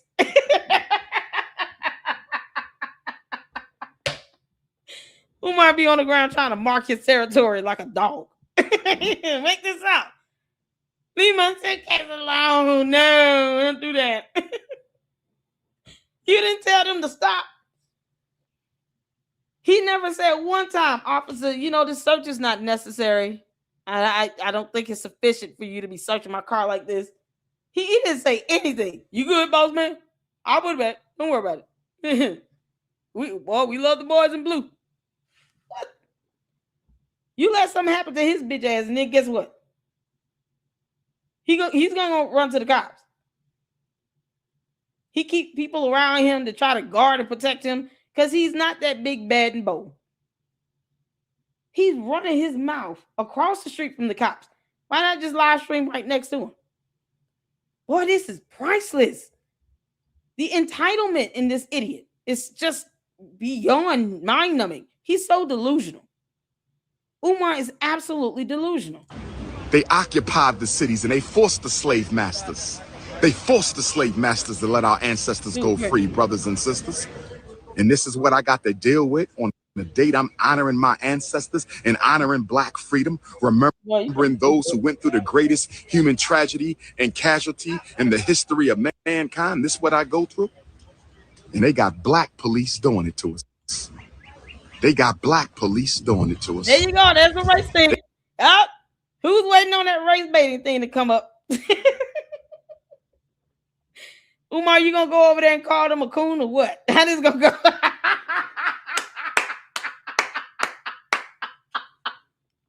Oh man, we were waiting on it. Yep, all this so-called interracism and all that. How dare you black people be racist towards your own people? Umar, how dare you keep asking the black community to hit your Cash App and PayPal and you don't want to show receipts? This is a fair trade for me. Until you do right by us. Umar said, you going to show some receipts or what? Are you going to file your taxes? The IRS is waiting. Where's that 2025 tax filing? Y'all, this was 4 years ago. And he's only gotten worse since then. This entitlement is so ridiculous. It's mind-numbing.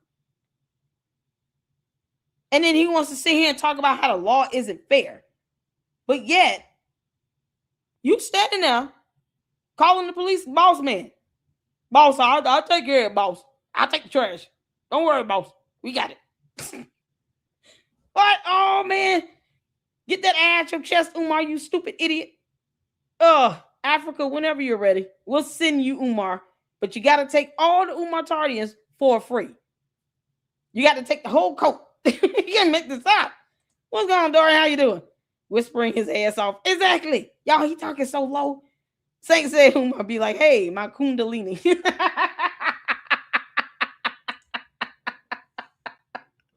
Umar, I dare you walk over there and call that cop a coon.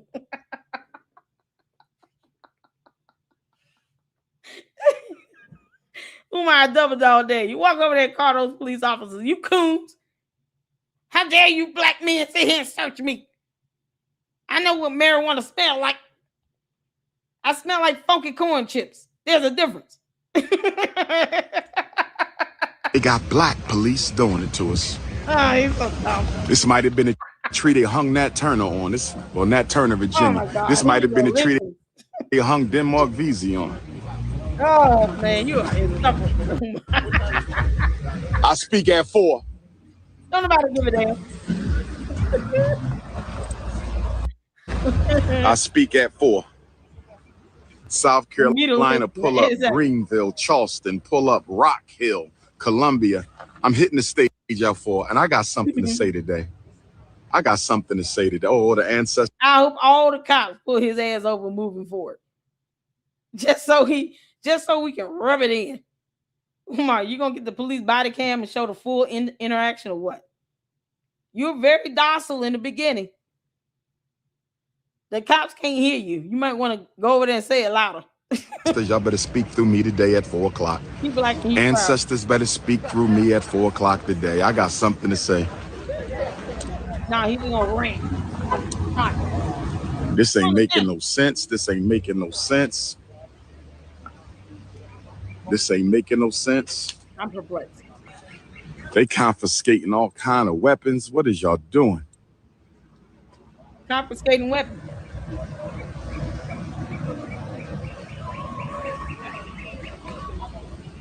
They smelled marijuana. They smelled marijuana. And they fabricate. Just cause. We just gonna fabricate. Just cause. We just gonna fabricate. You're saying they fabricating like they're lying on you, and yet you don't deny smelling like marijuana or spoiled cabbage. They go to sheriff. Here come the sheriff pulling up. We got the deputy sheriff pulling up, brothers and sisters. Good. I hope they I need y'all to make a complaint. What's that website? What? I can't even see it. We got to make some complaints.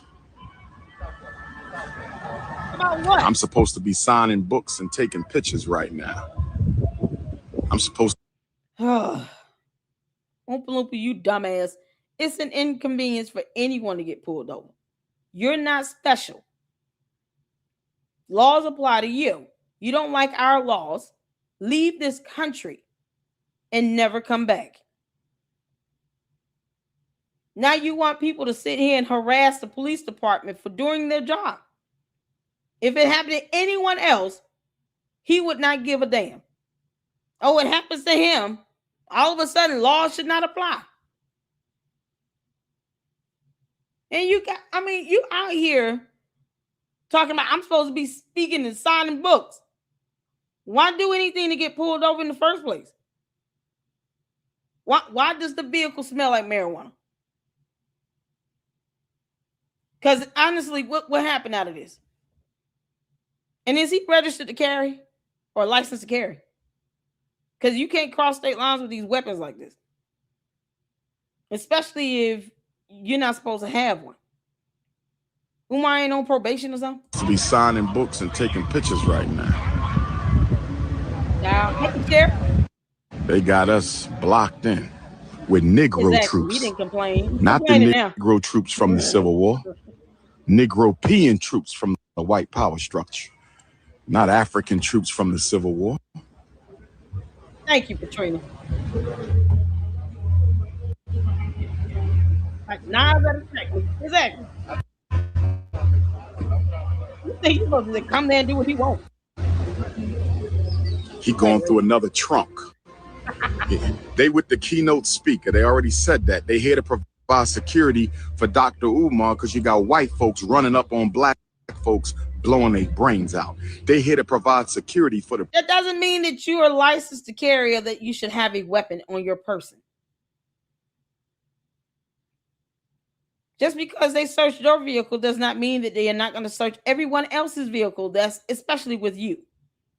You brought an entourage, and now you're complaining about everybody being checked fairly and equally. So he doesn't want to get checked, but he didn't care if anyone else got checked. They checking all the cars. Umar, you're not special. You're not. You being a cult leader means nothing to the police. But yeah, he can't talk all this hot in front of the cops, though. Prince of Pan-Africanism. They're here to provide security for the most requested black scholar in the world. To protect my life and safety and the life and safety of our family at the event, because it ain't about me, it's about we. No, it's not. And because they're here to protect my life and safety, they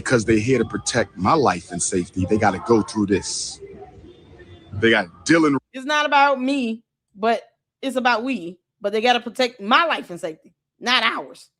Because, you know, pronouns matter. Security for the most requested Black scholar in the world. Oh, yeah. To protect my life and safety and the life and safety of our family at the event. Because it ain't about me, it's about we. And because they're here to protect my life and safety. Yeah. It's not about me, it's about we. But then turns around and says, this is about my life and safety here, not y'all's. Oh, my God. Because they're here to protect my life and safety, they got to go through this. They got Dylan Roof didn't have to go through this. They took him to Burger King to get his sandwich. That devil up in Buffalo, he didn't have to go through this. All these mass white killers, they don't have to go through this. They taking the weapons. What they taking the weapons for? Did you not supposed to have them? Are you licensed to carry? They're like, okay, you trying to come on a college campus with these weapons and stuff. Are they licensed to carry? Should they have those weapons? What if you got this so-called security detail? All of them are convicted felons on probation. What if that were the case? That means none of them should have a weapon. Yet and still, he's not looking up the laws in the state of South Carolina. Dealing with stop and search, marijuana, guns, knives, bags, suitcase, a blue flop. Like, he's not looking up any of this stuff. But this is pathetic. Shout out to the Fred Hampton Gun Club for standing their ground. Shout out to the Fred Hampton Gun Club for standing their ground, brothers and sisters. Shout out to Uncle Mo, you up in here? My God, man. This is what you go through when you real. Carolina didn't change. What's going on in the Carolinas? What's going on in the Carolinas, brothers and sisters? This brother went through my drawers, my socks, my t-shirts. He went through my dashikis, messing up my dashikis. Y'all know I don't play about my dashikis. What's your dashiki? Up here, black police accosting black men doing security for a black organizer.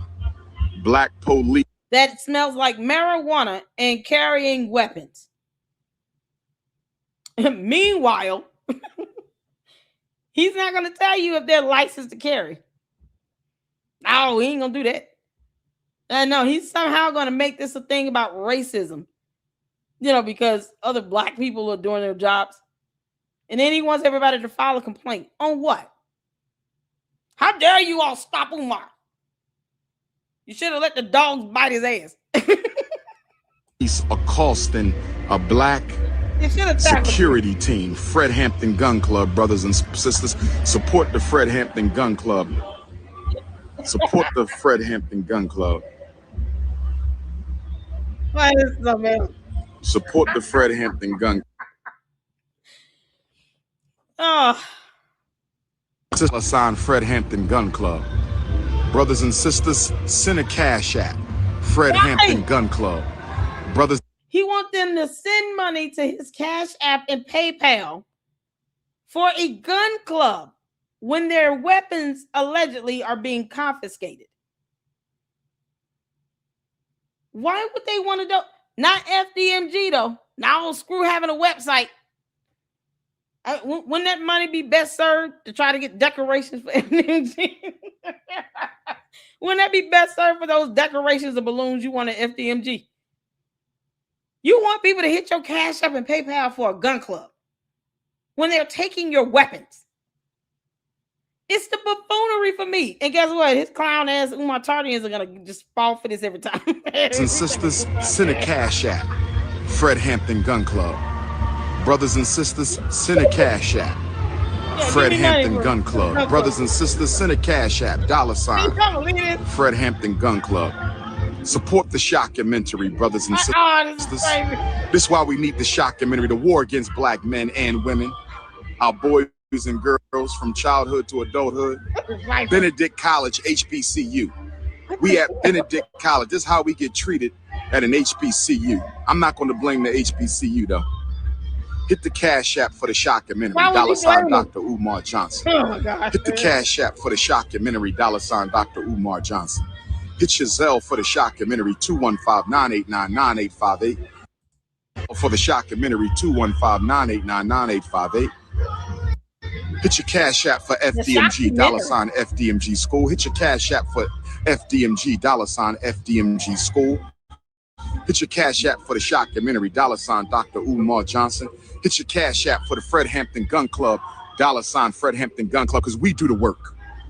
We not YouTube revolutionaries, Instagram revolutionaries. We do the work. That's why we being stopped by Homeland Security, FBI, CIA. Would the real organizers please stand up?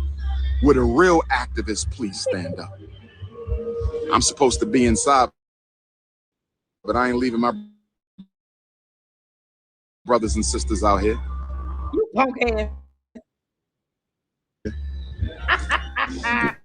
United we stand, divided we fall. I got your email saying this is crazy.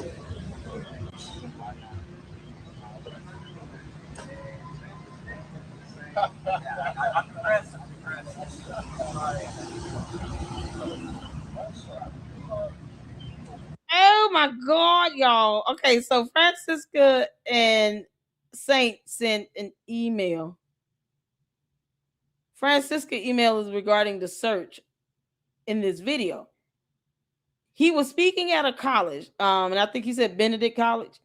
They do have a search stop, but the college later released details that his security had asked the college about weapons before the event, to which the college said no.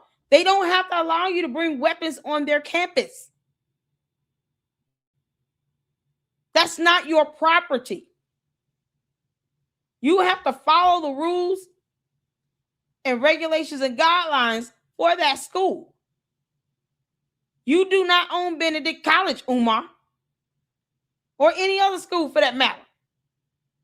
So if they say you can't bring guns here on our property, you can't bring them. Of course they're going to confiscate them. So Umar running his mouth after walking away from the cops is him trying to look good for his empty-headed supporters. You know, because the Umar Tardians are still stupid. If the college actually did a statement about this, they could have just looked that up. Let me see.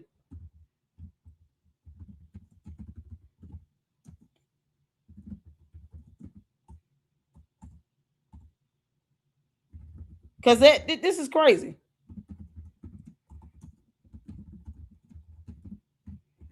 They have the right to say we don't want weapons on our college campus. You got to imagine all the parents sending their kids to school and your bummy ass come up on their campus with weapons and something happens and your uncommissioned security detail, because none of them are police officers. None of them are licensed commissioned to do any of this stuff. But your so-called bummy ass security detail get trigger happy and then they shoot some kid. Then what? Because they thought, someone was trying to attack you. So if stuff gets out of hand and you end up having one of these kids shot by your security detail, are you going to bail them out of prison or what? Because they're going to go to jail. If they told you no, then why are you sitting here getting mad about it? You should have left those weapons at home. You don't live in South Carolina. Umar live in either Delaware or damn Philly. So you went all the way down to South Carolina with these weapons after the school told your security detail no. And they have the right to tell your dumb ass no. Umar can't handle rejection or denial or someone telling him no, because he get big mad because he want to do what he want to do. This is crazy as hell. This is a Google search. Because, the Umar Tardians could just do this and read a little bit. But yeah, he want them to go to the police department and file a complaint. On what? But we're not going to blame the school, though. The school is the one that told your security detail, don't bring these damn guns. Of course, you're not going to blame the school. Because they have the right to tell you, don't bring no weapons on our campus. Bring them weapons if you want to. We will have your ass pulled over and searched. And knuck if you buck. Funny how he not knucking and bucking at the cops. Y'all see here, Benedict College removes Umar Johnson's security details back on June 17, 2022, after discovering firearms in plain sight, inside of one of the vehicles. So they had the smell of marijuana and weapons in plain sight. After the school said, do not bring these guns on our college campus.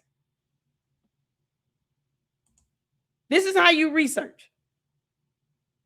According to police, officers were called by Johnson's security team to inform them that the detail would be armed and escorting Johnson during the event. Police Chief Kevin Porte confirmed that the security detail was not law enforcement because they're not commissioned law enforcement. Police officers, sheriffs, nobody. They're nobody. They're probably convicted felons. Because you got to be to hang around Umar like this. You have nothing else to lose or gain. You're trying to work security detail for Umar. How are they being paid? Are you paying them with twig and berries? Umar paying his security detail in Cinnabons. Here's your check for the week. It's a Cinnabon and a ginger ale, a can of ginger ale. Not even a regular size can, the itty bitty little ones. Thank you so much for your service. Here's your paycheck. He paying them in Cinnabons and ginger ale. And maybe a box of Little Debbie snack cake. You don't even have money. How you afford the security detail? You know they got to pay rent.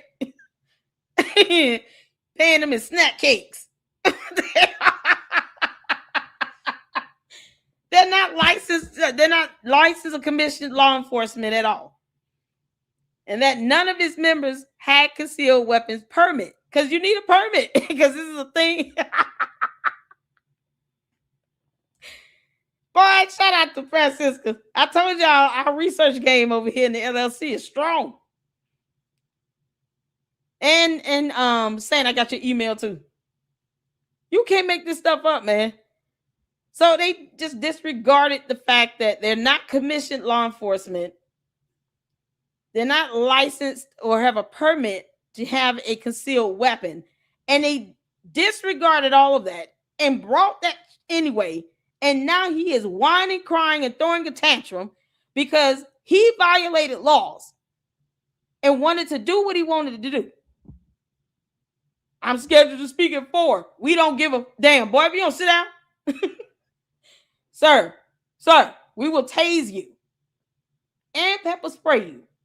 Whatever it takes to bring down your 300-pound behind to this ground, we'll do it. Funny how he's not interfering. You know, because if he thought this was so wrong, why not try to interfere? Umar, I dare you obstruct. I dare you. Next time you get pulled over, why don't you record the entire interaction?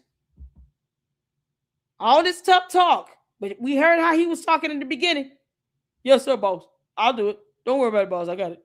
Can't you? Are you done or no? Okay, I'm still here. Oh, this is so crazy. Benedict College's policy prohibits all weapons on campus because college campuses do this.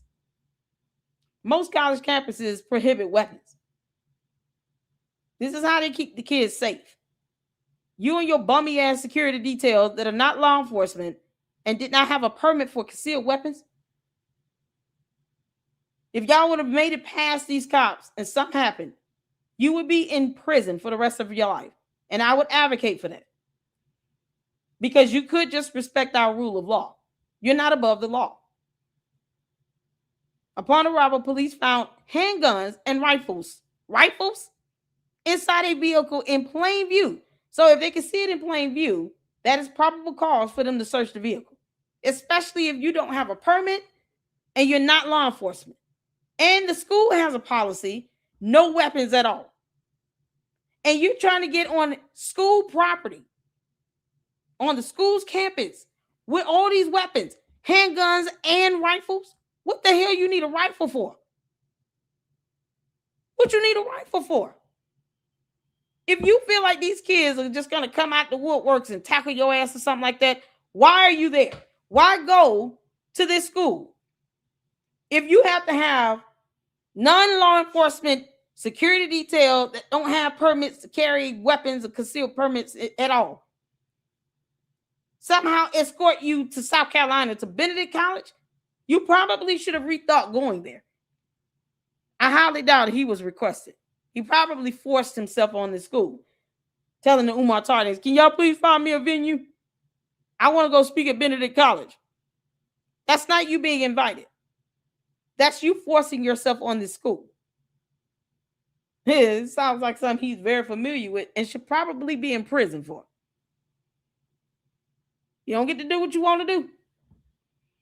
So rifles and handguns in plain view in the vehicle warrants a search. It is probable cause. Plus, you smell like marijuana. And that's illegal as well. The school said we prohibit all weapons on campus. So you cannot go on campus with handguns and rifles. The weapons were confiscated and unloaded, and the security detail was allowed to attend the event. When they left, the weapons were returned to them. What do you want people to complain and file a complaint for?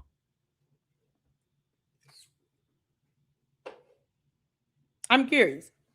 Why do you want the Umar Tardians to harass the police department filing fraudulent false complaints? You do know that's illegal, you dumb Oompa Loompa. It is illegal to file a false complaint to the police. So you want them to file complaints against who? Because you said don't blame the school, knowing they have a policy that prohibits all weapons on campus. So of course it's not the school's fault. It's you and your dumbass security detail fault for thinking that you guys are above the rule of law. And then you're doing dangerous shit like this. This is why these schools need to stop inviting him. If he can't abide by our laws and the policies for these schools' campuses, they need to stop inviting him or letting him come on the campus. Because I don't think at this point, he's not getting invites like that. Not from schools. He just kind of says, I'm going to go to this city, this state, this place, this, that.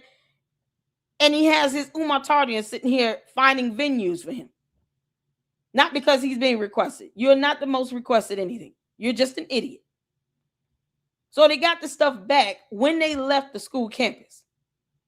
The incident occurred during a public celebration, and the police emphasized that the removal was in compliance with campus security rules, because that's how that works. That's their property. No arrests were reported, and the event proceeded as planned after the weapons were secured. But now he wants these morons to sit here and to harass the police department, file false complaints, and possibly set themselves up to get caught with a charge. You cannot file false complaints on provable false statements. All because Umar the dumbass commanded you to do it as a cult member. These Umar Tardians are stupid, but I dare you go to jail for him, because that's what this could lead to. The security detail probably should have been arrested, because that's a blatant violation of policy. When you called them in advance and they told you no, and you did it anyway, they could have locked your ass up. They was like, no means no. Why are you still here with guns? No means no. This is crazy as hell. Let me show you all these images right quick. We'll get back to the video.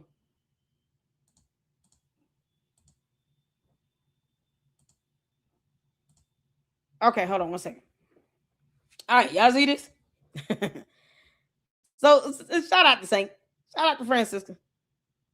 I think I got a few more emails. Y'all got to catch up on my emails. Y'all see here? The most requested term can mean different things. There is no single universally agreed upon title. Calling yourself most requested means nothing. The police did not care. The school does not care. No one is allowed to bring weapons on their campus. And most campuses have the same policy across the board.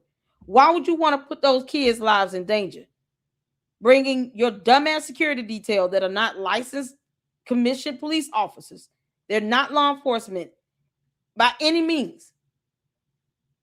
And they brought handguns and rifles. And you put these kids' lives in jeopardy by trying to pull that stunt. And I'm telling you all, he's a coward. You think he will try to sit here and go to court if something happened to one of these kids and the parents sued his ass and his security detail for wrongful death? Because his security detail had a rifle and they used it on college kids. You can't make this up. Thank you, Saint. Yeah, so this whole most requested is some bullshit. Oh, y'all. Let's get back to it. Boy, this is good stuff right here. I am so glad this video came up in my recommendation. Oh, man. He's just whining and crying. Peace and Pan-Africanism to my continental Africans. Peace and Pan-Africanism to my Africans in Europe. Peace and Pan-Africanism to my Africans in Asia. Peace and Pan-Africanism to my Australian Africans. My South Pacific Africans. Peace and Pan-Africanism to my Caribbean Africans. Peace and Pan-Africanism to my Central and South American Africans. Peace and Pan-Africanism to my American Africans. My South Carolina Africans, my North Carolina Africans, brothers and sisters. Peace and Pan-Africanism.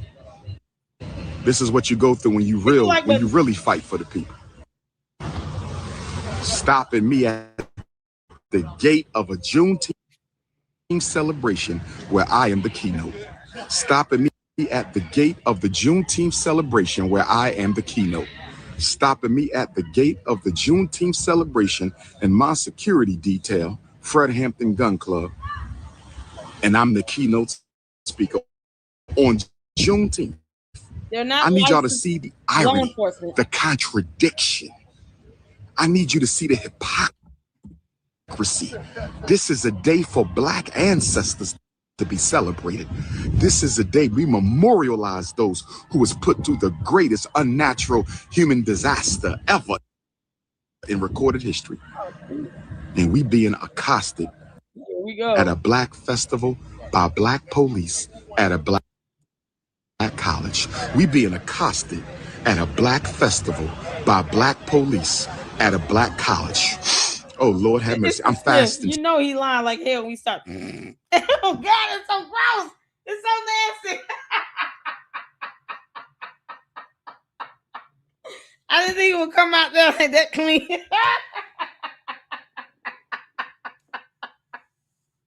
Oh, it's like hearing nails scratching a chalkboard. Man. Oh, it's so gross. It's so gross.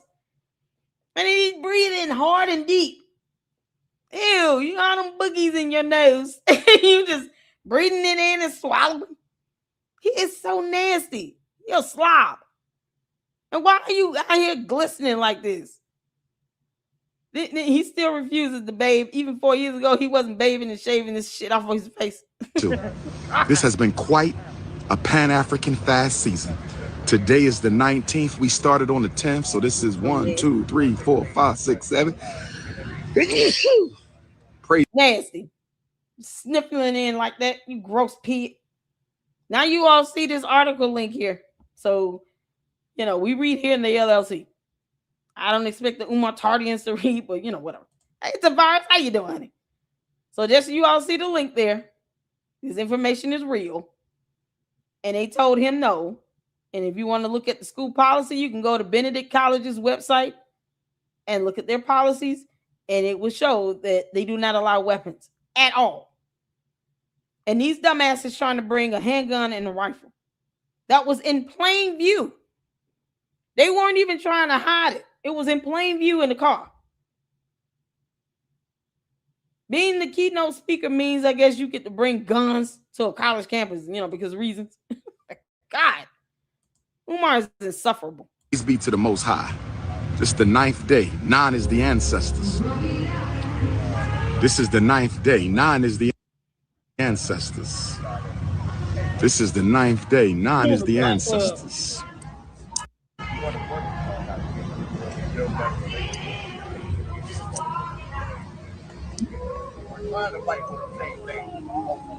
So you had a gun club as security detail. A gun club as security detail. And then had the audacity to drop their cash app. For what? You're supposed to be paying them. Why you have the Umar Tardins are so stupid.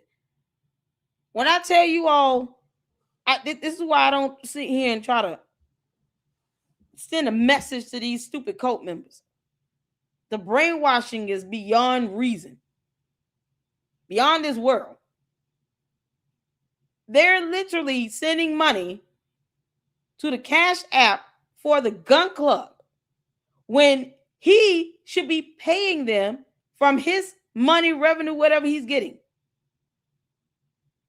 And the Umar Tardians are stupid enough to sit here and to donate money to his security detail. That's a gun club. Neither one of these thunkheads had a permit for a concealed weapon. None of them. And the school policy said, don't bring that here either way. Whether you're licensed or not, you cannot bring a weapon on this campus. Period. And they had it in plain view. So they told on themselves. And don't forget now, the reporting says they reached out to the school. They reached out. So they had already indicated that they wanted to, at the very least, bring weapons. And the school and the law enforcement said no. And you have the police enforcing the school policy. And he just did it anyway. So you're being hard-headed. This is why Sandman should be summoned to come back and knock his ass out. If you come into the festival, come down Edgeland Road. When you come to the stadium, you got to come down Edgeland Road because the main road to the stadium is blocked. Make sure you come down Edgeland Road, brothers and sisters. Come down Edgeland Road. For what? You're trying to incite violence versus the state. Yeah, that's inciting violence. You want people to come down there and be mad and angry over your bullshit. And for what? To hackle and harass and, create a kerfluffle with the police. All because you got pulled over for doing something the school policy said, don't do that. They said no. No means no. Ifa Tunde versus the state.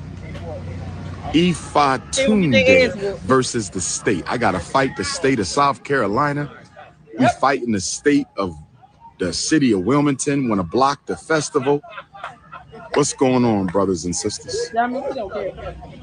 What's going on, brothers and sisters? It's Ifa Tunde versus the state.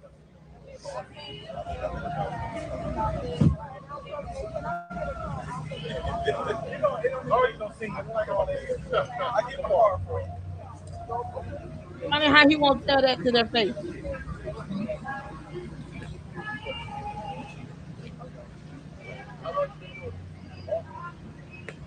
And the crazy part is this. Once again, if you felt that it would just be too hostile, or that, you think this dumbass gun club would at least assess the threat and be capable of being security detail regardless whether they have a weapon or not. But if you felt like you needed to bring a rifle and a handgun to this school, don't go to the school. You can't go to any campus with this shit. So what is the problem with this? This is not his first time going to any college. And you want people to bring rifles and handguns around these college kids that are there trying to get an education. I can guarantee you he had no more than maybe 100 people at this stupid event. He's at a celebration at the school campus. So either way, whether he's there or not, that celebration would have occurred. He decided to take his dumb ass there for their celebration. Well, they asked him to come and be a speaker. Apparently, it's something based on what he said, because we all know he's not the most requested. Either way, they wanted him to be the speaker. He didn't have to go and speak if he feels like he got to bring guns, and they said no. Well, I'd be mad as hell if I was a parent sending my kids to college and this dumb ass unemployed Oompa Loompa comes to campus. His security detail, which is a gun club, not law enforcement, that don't have permits, and they're violating school policy, brings a weapon, and God forbid something happened to my kid. Man, Umar, you would have to leave Earth to hide from me. You understand? These parents should be outraged, not sitting here trying to go down there and create some riotous incitation of violence and nonsense and buffoonery. You setting people up to get hit with filing false complaints and harassing the police. And then they're too stupid to read that the policy says for the school, don't bring weapons. He ain't no damn body.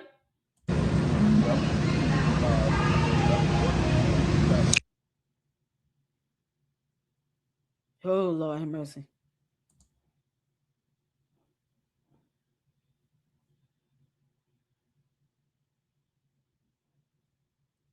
This is not my video. This is.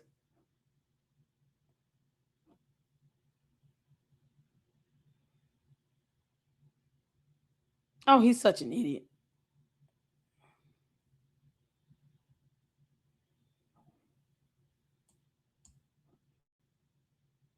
I don't know what's going on. It's not my video, y'all. It's his. Day versus the state.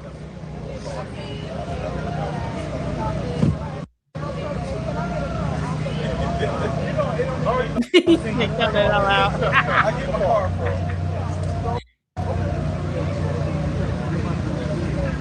You can't make this up. Happy Father's Day.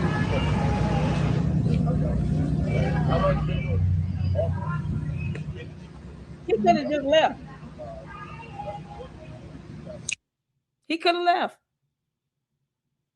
Y'all, this is his video. He could have left. Now he just think, I'm supposed to speak here at this engagement and sign books. Why y'all not letting us keep our guns? We have a policy. Oh, boss man, but still. Boss man, if you want to do that, I can do that. Talk mad crap when he get live, but didn't say this to the police's face. What's going on with the video?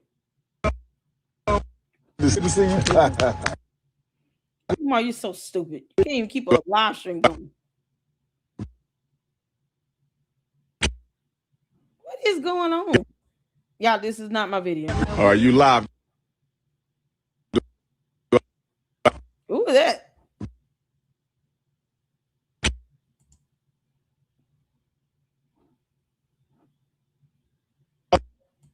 He must have been losing reception. This is crazy.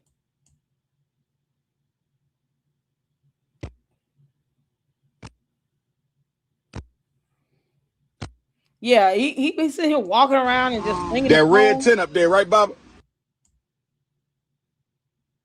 Yeah, okay. Red tent up there, right, Bob? Yeah. Okay. That's right. All right, I'm gonna see you over there. Okay. He didn't say none of the cops though. Ooh, child, all that whining and complaining you did for 23 minutes straight, and you said nothing to the police? Didn't say nothing to them. Yes, sir. That red tent up there, right, Bob? Yeah. Okay. That's right. All right, I'm gonna see you over there. Okay. You're a coward, you punk. You didn't say none of the cops. He had no energy for them police officers. I see they took them damn weapons from your dumb ass. This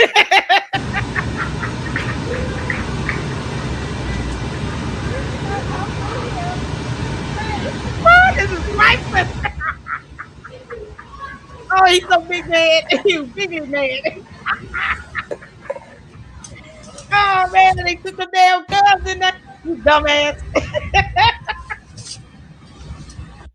Oh my god.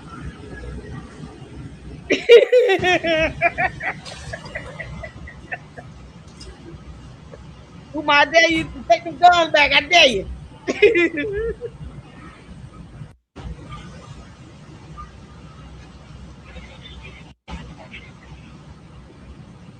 Sitting there looking like a moron.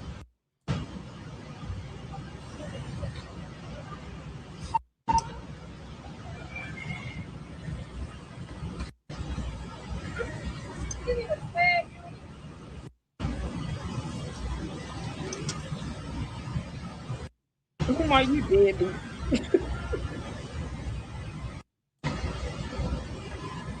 Exactly, Mars. No energy for those cops. You straight up punk. Come hop in, Phantom. Go on, Cam.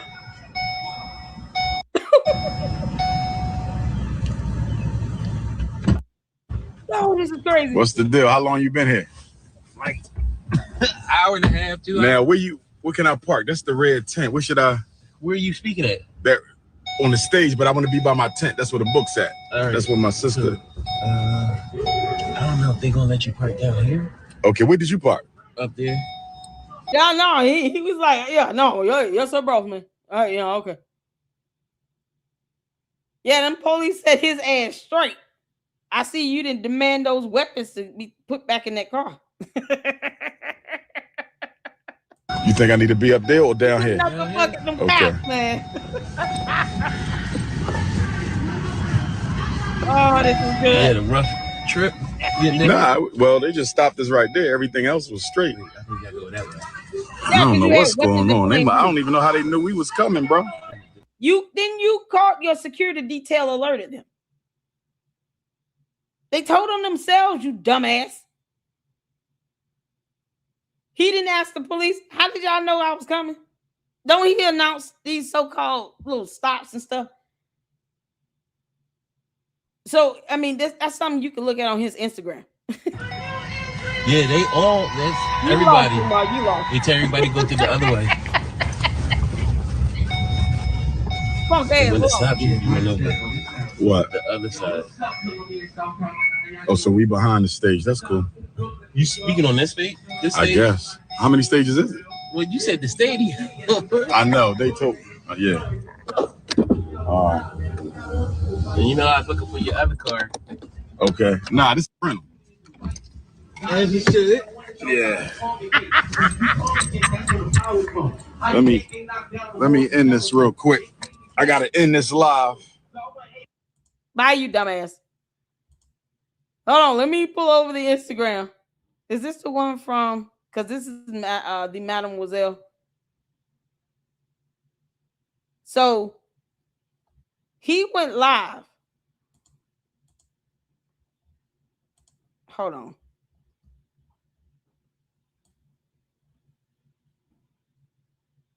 I want to make sure I'm pulling up the right one.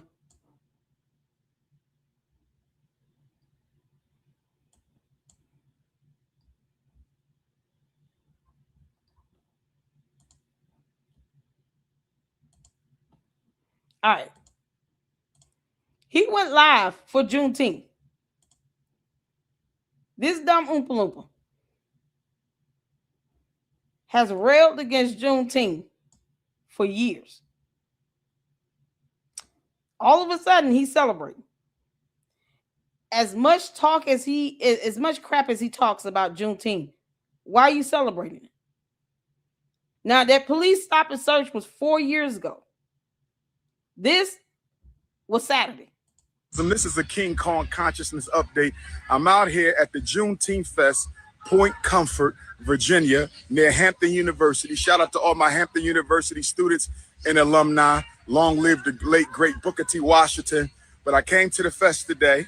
You can't make and me I got bombarded, took 1 million pictures. Now I'm going to the hotel, get ready, go to the fashion show. Make sure y'all pull up tonight.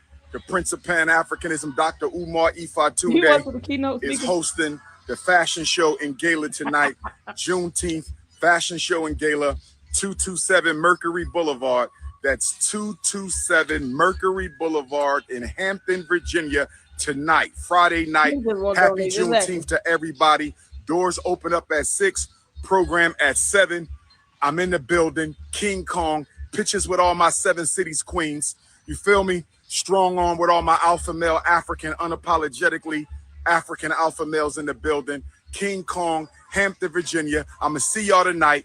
Doors at 6, program at 7, 227 Mercury Boulevard. I completely lost track of time. I didn't even know it was 6 o'clock. The Panthers are picking me up at 6:30. I got to hurry my ass back to the hotel and get ready. I'm in the building. Alabama Nation, I'm going to see y'all tomorrow. Dothan, Alabama, I'm going to see you tomorrow, 12 to 6 at the park. King Kong invades Alabama. Shout out to Franklin, Virginia, everybody who showed up last night. I had a great time during the event, a great time afterwards at the park with the music. I'm loving me some Virginia. I'm going to have to find me a Virginia wifey. 7 cities, all natural, 5'5", thick in the thigh, but we must stay focused. Black queens forever. Snow bunnies never. Consciousness over the cookies. One love. You dumbass. He out here celebrating Juneteenth. But then sit here and talk about how people should not be celebrating if you're black. He has done countless videos about this. His little punk ass sit here and get mad for being pulled over for violating school policy that they have the absolute right to uphold regarding weapons, guns, handguns, and rifles. And the security detail of a gun club puts these weapons in plain view in the car, giving the police probable cause to search it. Plus, he smelled like marijuana.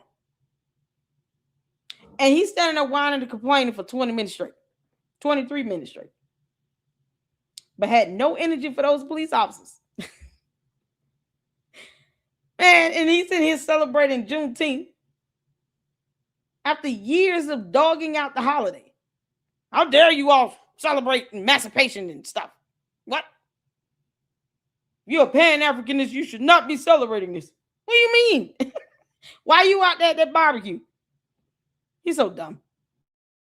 Let's get back to the Mademoiselle, y'all. This is part 3. And I'll follow live on this.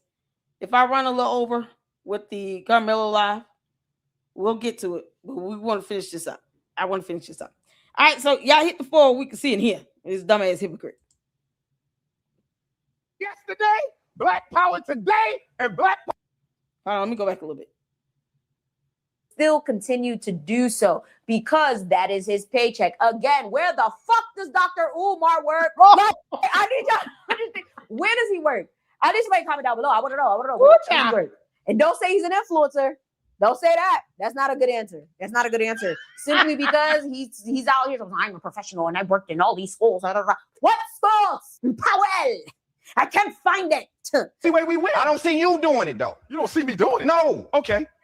Show me another psychologist who has done more to change the way Black parents deal with the mental health and school system in this country. I haven't seen. I know what you do, and for the sake of conversation, let me push back. In history. He didn't ask, hey, show me someone else that built a school and they claimed that they have a psychology degree.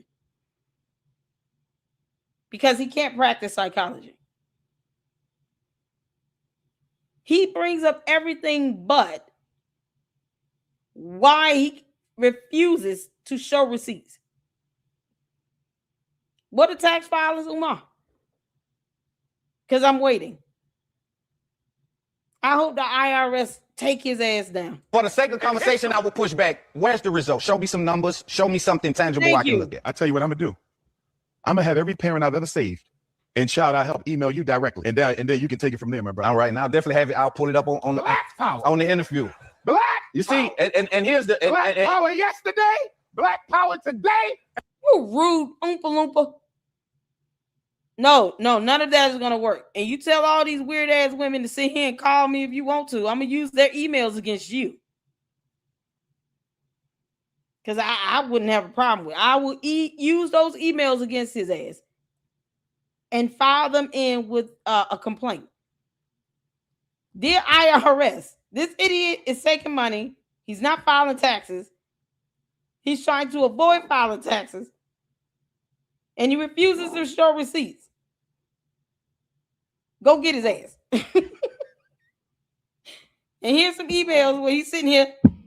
I've sent over to the Board of Psychology in the state of Pennsylvania, where he's sitting here lying about having a certificate or license to practice psychology.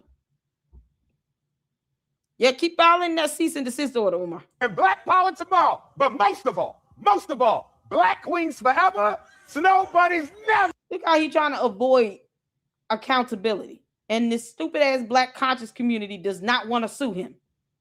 This is what he does to avoid accountability, even being asked about it. Y'all need to practice critical thinking and exercise the rights given to you and exercise discernment. Because the fact that anyone would still be giving money to Dr. Umar in 2026 just truly pisses me off and proves that the education system has failed us, but also that we refuse to critically think when our emotions are involved. Like I said, this man sucks at business. And the fact that y'all sat here and gave this man y'all money is crazy. FDMG Academy bank accounts are still frozen. Dr. Umar personal bank account is still frozen. Brothers and sisters, we are fighting this war against FDMG and Dr. Umar Ifatunde. But he's a race hustler. That's why this school still ain't been built. The same school been being talked about getting built for 10, 15 years now. This man has made, I would say, well over $1 million in donations. Well over $1 million in donations. School still not built. Now this nigga talking about his accounts getting frozen. He talking about going out on a date with him for $500. All kind of weird, just goofy shit. The bottom line, nigga, the school's still not built. Now here you have an individual who has been begging people for money to donate to a lost cause for 15 years. 15 years, people have donated their hard-earned money to this man with nothing to show for it. He has acquired physical properties and has not done nothing with them. So whenever people ask, where is the proof that you have actually done something for these schools? You know, because he's supposed to have built a school for black boys and girls. He goes and he shows you the structures, the buildings, but there's no kids in them. For 15 years, this man has been collecting money. For 15 years, he's been spreading hate. He's been spreading false hopes and promises and nothing to show for it. There have been so many stories out there coming out from professionals that have worked with Dr. Umar. There are people in his own circle, in his own space, that won't even fuck with the guy because they understand the man is running a scam. This whole entire thing is a ruse. And still, people donate to this guy. One of the most notable being the whole situation with Lorianne. Hi, Lorianne. I love her, bro. I love her videos. I watch her content all the time. And I found her when I was making my previous video about Dr. Umar. All right, y'all. So technically, her name is Marianne Lorient. I'm trying to figure out why I've been calling her Lorianne. I feel like she might go by Loriant, but I apologize if you're watching this and you're offended. But yeah, I absolutely love her. Also, to preface, she's also started some sort of investigation into the funds with a lot of people that have donated. She also had donated. She was a super fan of Dr. Umar, but let's get back into it.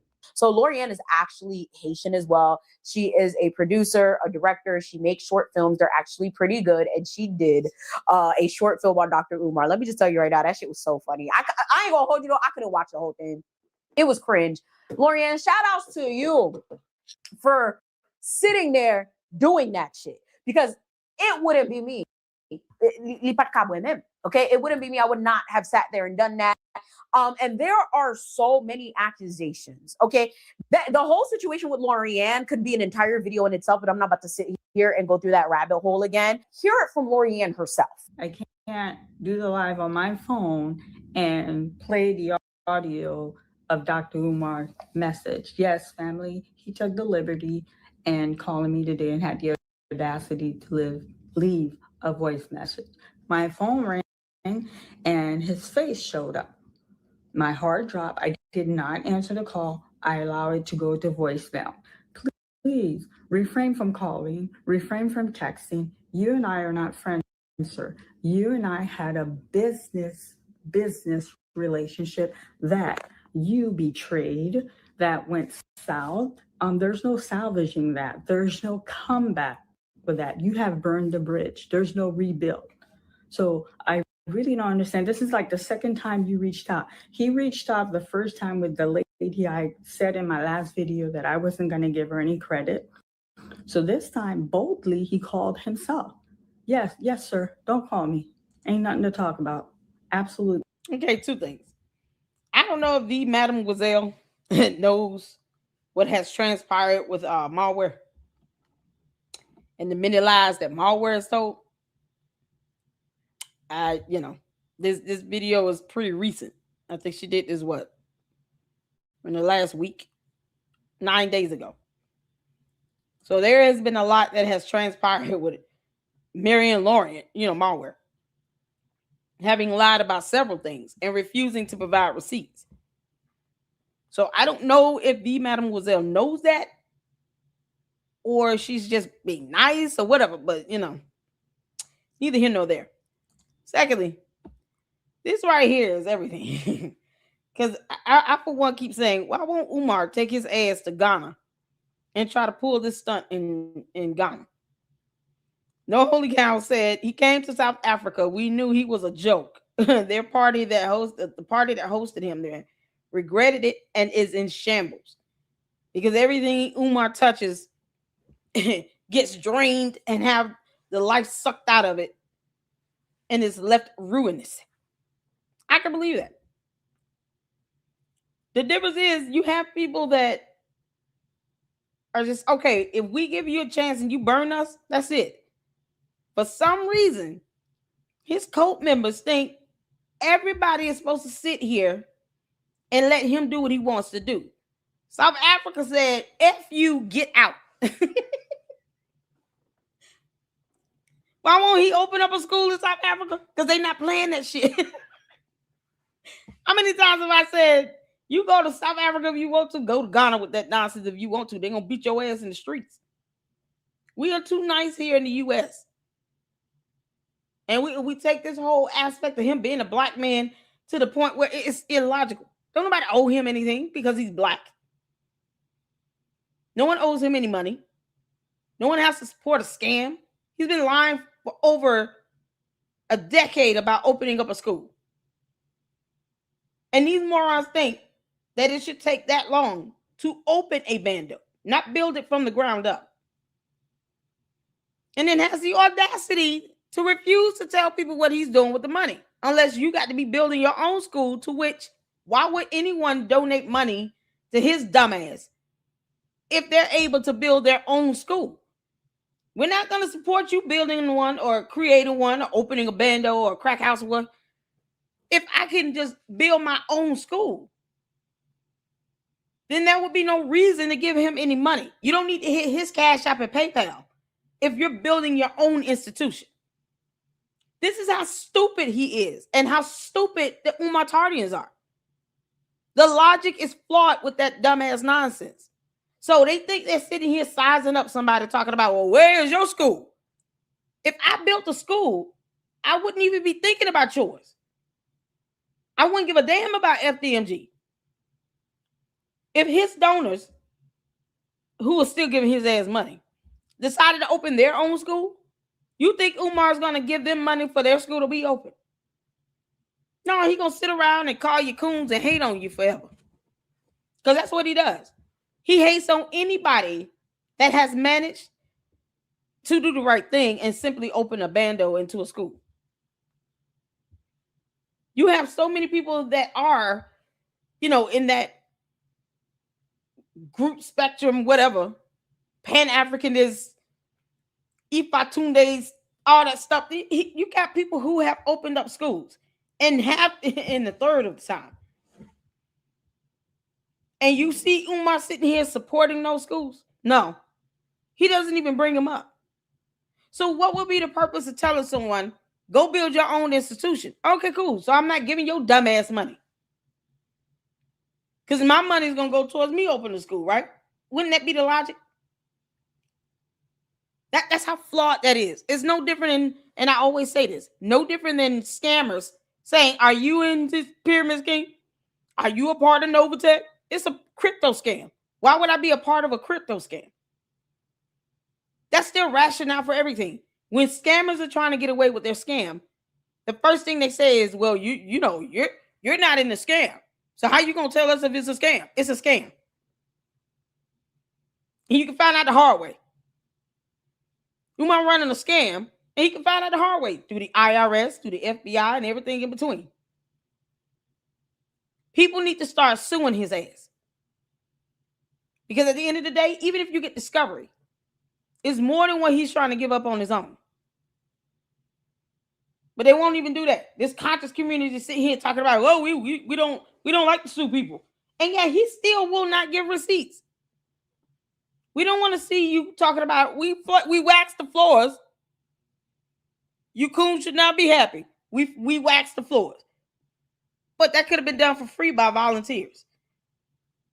It's still not a receipt of how you're spending the money. But these weird ass, dumb ass, low self-esteem simps and dumb black women that think that him saying black queens forever, snow bunnies never, somehow validates all that scamming and failure to hold him accountable. Yeah, because he's black. And he's a King Kong monkey that stands upright. Who compares himself to a King? King Kong is a whole ape. It's a gorilla. Woman, I don't get mad when we start calling you one. You dumbass. Be nothing. Brothers and sister. As you know, Sister Marianne has gone coon. She has gotten on the bandwagon. It is season lynching Dr. Umar Johnson. Everybody coon and ask questions. Her and I worked on a project. There was no understanding. That's what I write. There was no understanding. I decided to move on. She took a scene from the project that I made a movie with her to tarnish my relationship, my reputation. I'm sorry. Stop the rhetoric. Stop the rhetoric. Ain't nobody tarnish your reputation. So nobody's lynching you. You have collected money under the pretext you're going to give us a school to educate a young boy, which has not come to fruition. So now you're trying to put that on me. Don't put that on me, sir. Do not put that on me. You have damage your own relationship. It wasn't Marianne Lorient who damaged your relationship. When it was time to release Awaken theatrically, you turned your back. Don't call me telling me you're going through a difficult time to hold off on releasing the movie. I told him no. I had this discussion with other filmmakers that reached out to me. They're asking me why there is not consistency in the love scene. I'm going to break it down to you guys. And when y'all go back and look, you're going to go, oh my God, Marianne. When you guys see the love scene, he's laying on top of her. He had the teen top. That was in the script. Okay, he was so excited after we cut. So with movie, we filmed by frame. And then the editor put it all together and it's like a smooth run. So after the first frame was filmed, we're going to the second frame. He was so excited because he got on top of that little young girl. So excited. He talking about taking off his shirt. I slide with that. I allow him to take off the shirt. He wanted, I'm going to raise my voice. He wanted to remove his boxer short and to get under that sheet with that little princess with just his draw. Cut it out. Tarnishing your reputation. Ain't nobody tarnishing your reputation. Are you kidding me right now? He came to Ohio with 2 filthy little bags and he had a gut bag, filthy. Can you imagine what his underwear looked like? Can you just imagine? So I put my foot down. And I told him, no, you're not taking your boxer short off. No, I'm going to put the letter from the attorney. Matter of fact, I'm posting it tonight with the picture of his attorney. This ain't no defaming nobody. You serve me. Try to sue me. I went and I lawyered up. You have to pay a retainer fee to get attorneys. And then you guys vanish like Jeannie when we say, meet me in court. If I was gullible and naive and went with his scare tactic, I would have run to the bank and wrote a check. Like I told you guys, he met his match. He literally met his match. 411, Haitian American, you met your match. That's that dissolene blood in me. Don't call me, Umar. Don't text me. Stay out of my face. I have nothing to say or deal with you. You are toxic, sir.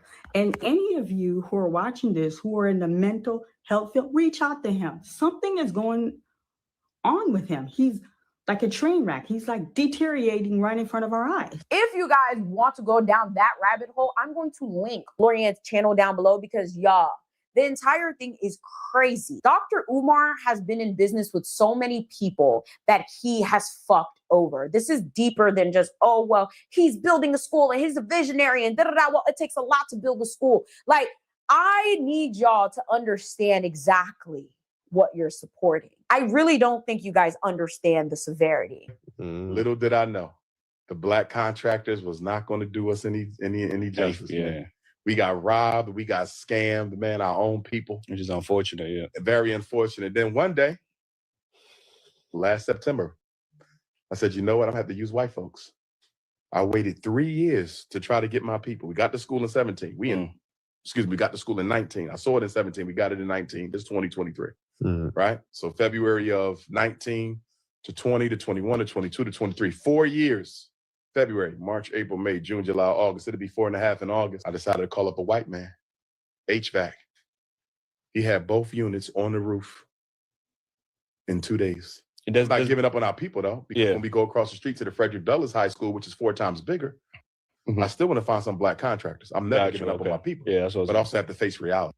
Right. And the reality of the fact is we are so psychologically damaged that most of us find it almost impossible to do right by another black person. The main excuse that a lot of people like to use is that not only is he ignorant, but it takes so much money to run a school and, you know, he just hasn't gotten enough yet. At the end of the day, he did not build a school. He bought a school. All he has to do is really bring the building up to code. And yes, that takes a lot of money, but he's been collecting money for over a decade. And I'm sorry, in my personal opinion, I'm very sure that he's collected enough to fix that school up and open it. And the reason I say this is because there's been so many different reports of how much money he actually did collect. Okay. It's millions. That's all. It's definitely millions. And it doesn't cost that much just to do repairs and open it. The rest of it would be collected via donations, sponsors, grants, etc. Now, the whole idea of him only wanting black money is a fucking joke, and it's doing himself a disservice, and is how a lot of you guys are keeping him in business with this scam. My school isn't going to subsist on white handouts and government funding. My school is grassroots Pan-African Academy. So it'll take as long as it takes until we raise the money to achieve the goal. It is that simple. Why the school ain't up yet? Because we're not raising enough money. But guess who don't have to ask those questions? The owner of Quaker Grits, because Negroes give them $11 million a year. Guess who don't have to ask that question? Nike and Air Jordan, because Negroes give them $4 billion, $2 billion a year. Malt liquor, $4 billion a year. Weave, perm, and beauty products, $30 billion a year. We've never had $1 million at one time. No, right. But that's not what. All I'm saying is this: they got the dates wrong. So they're using a date of an upload date on YouTube, and it was upload for the second or third time at that point. Okay. So the numbers I heard are preposterous. The date. I've heard 3 million. We've never hit 3, bro. I've heard 5. I've heard 8. I've heard 10. If we had that money, both schools would be done. What are we talking about? If I got that, bro, we already open and running, bro. Do you see why people go to charter school, Rob? Oh, for sure. It's easy. It's government money, but they control you, though. Remember, the school we own was a charter school. They took their charter. They accused them of financial mismanagement and shut them down. I'm not giving no white man that power over me. They can still shut you down for some other fake stuff, right? Right. But it ain't gonna because I need your money. Right. We did this with. Think about this though. That's why I was gonna ask you. Black money, self-determination. That's dope. Well, remember, your accreditation comes from the state. Right. If you want any additional accreditations, you got to go search them. Gotcha. Will I be looking for any additional accreditations? No, I don't need any white people to validate what I do. Okay? No. Straight up. So once the state of Delaware say you good, I'm good. I don't need no white folk telling me what they think of what I'm teaching. Yeah. You understand me? Intellectual freedom. What the? Yeah, no, because he just doesn't want to be held accountable. Can we go back to this dumbass talking about they got the date wrong? He said they got the date wrong. How? How did they get the date wrong? I gotta go back a minute. Ask that question. Nike and Air Jordan, because Negroes give them $4 billion. Umar, who's paying for your Nike and Jordans you wear? Because he wears Nikes and Jordans too.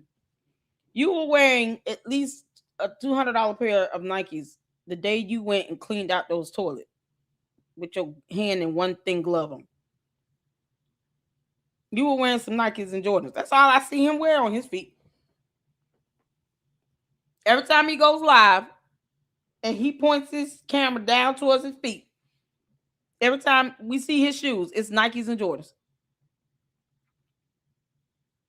Period. So who's paying for those Nikes and Jordans you wear? It's the hypocrisy for me. And then you got these dumbass simps sitting here talking about they got the date wrong. Who got the date wrong? Be specific. That was that clown. It's up their podcast. Be specific. Who got what date wrong? And what's the correct date? Because, you know, they never ever present evidence when they're talking about somebody got something wrong.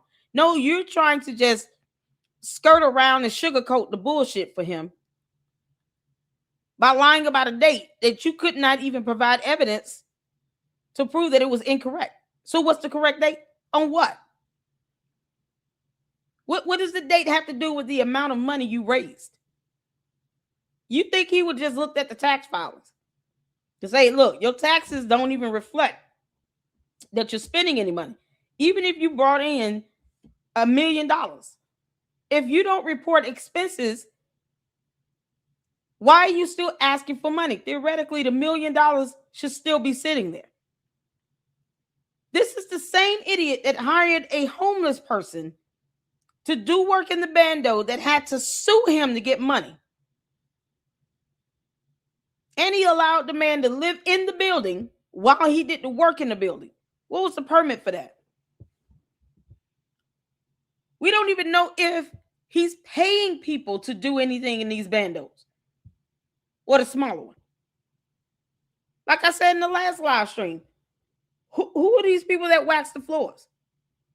Why was there no permit for that? Where's the vendor contract? Any vendor invoice? Show us how much you paid these people. Because otherwise, if they're volunteers, they're free. So whatever money you're raising under the guise of having the floors waxed, if you get the service for free, theoretically, the money should still be there. If people give you $100 for balloons, and then you end up having balloons donated for free for decorations, then $100 should still be there for those balloons you asked for. This is how you know he's scamming. It's so obvious. You want people to give you free service, free labor, and then when you do have Black people try to donate desk and their time and service and energy into plumbing, electricity, and all this other stuff, you block these people. And somehow you make up some fictitious white man. He never names them. He said he did something with the plumbing or something with the HVAC. Who is that? You could have hired a Black person to do that. This is the epitome of disingenuous. Umar hates Black people, period. $1 billion, $2 billion a year. Malt liquor, $4 billion a year. Weave, perm, and beauty products, $30 billion a year. We've never had $1 million at one time. No, Yeah, right. you know, I didn't put my foot on Charlie Murphy's couch and kick dirt in that white couch. You know, why would I do that? Do such a thing? How dare you? Yeah, I put my foot in Charlie Murphy's couch and dug that dirt into their white couch.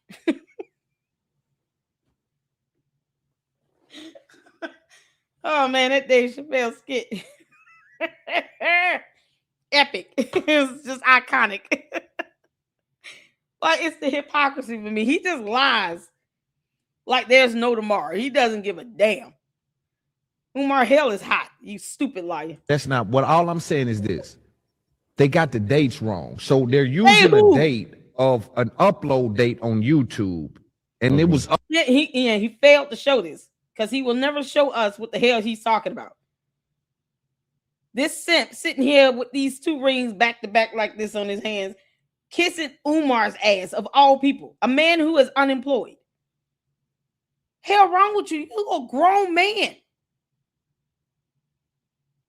Maybe he's an alien. Who knows? upload for the second or third time at that point. Okay. So the numbers I heard are preposterous. The date I've heard 3 million. We've never hit 3, bro. I've heard 5. I've heard 8. I've heard 10. If we had that money, both schools would be 12, done. 16. What are we talking about? If I got that, bro, we already open and running, bro. Do you see why people go to charter school, bro? Oh, for sure. It's easy. It's government money, but they control you, though. Remember, the school we own was a charter school. They took their charter. They accused them of financial mismanagement and shut them down. I'm not giving no white man that power over me. They can still shut you down for some other fake stuff, right? Right. But it ain't gonna because I need your money. Right. We did this with. Think about this though. That's why I was going to ask you. Black money, self-determination. That's dope. Well, remember your accreditation. Once again, what's the evidence to prove that it was black money? I thought money is green. How do you know if it's only black people donated again? You gonna show us the list of donors or something? How does it go? Somehow he knows from your Cash App profile if you're black or white. What if they don't have a picture up? What if they just put up an emoji of a smiley face as their profile picture? Somehow he's able to, with his mind, see your race through your $5 donation. Gifts, donations. Now, one time did he say, thank you, Amy, who's white, for sending me this Red Lobster gift card. Thank you, Terry, who's black. Because somehow he knows the race of a person that's donating money in Cash App and PayPal. He is the stupidest Oompa Loompa roaming this earth. Get off our planet. Comes from the state. Right. If you want any additional accreditations, you got to go search them. Will I be looking for any additional accreditations? No, I don't need any white people to validate what I do. Okay? No. I'll tell you that. Oh, God. So once the state of Delaware say you good, I'm good. I don't need no white folk telling me what they think of what I'm teaching. Yeah. You understand me? Hey, user. Intellectual freedom. What the fuck are you talking about? By any means necessary. Am I sitting here talking about something? If you're not black, if you're not Haitian, don't donate to La Cairo. Nigga, I'll take any dollar. Okay, I'll take any penny. I'm struggling just to open my damn summer program. Okay, I've been things. I've been reaching out to spaces. I'm out here doing the work. This man is out here begging on the internet for more money and then consistently tells you that it's not enough and only wants a black dollar. Understand, right? He is refusing government funding, bank loan, and government. But he wanted a waiver from a local government entity, and he did not want to fill out the actual documents for that waiver. No, you don't get a waiver, Oompa Loompa. Remember? Because you don't want help from the government. A waiver would be help from the government because he's an idiot. Umar is so stupid. He is just flat out stupid. There's nothing intelligent about him. I don't want help from the government. How dare they not help me fill out these documents to get this waiver from the government? Jesus Christ. Government grants. That's how most schools run. So good luck with that.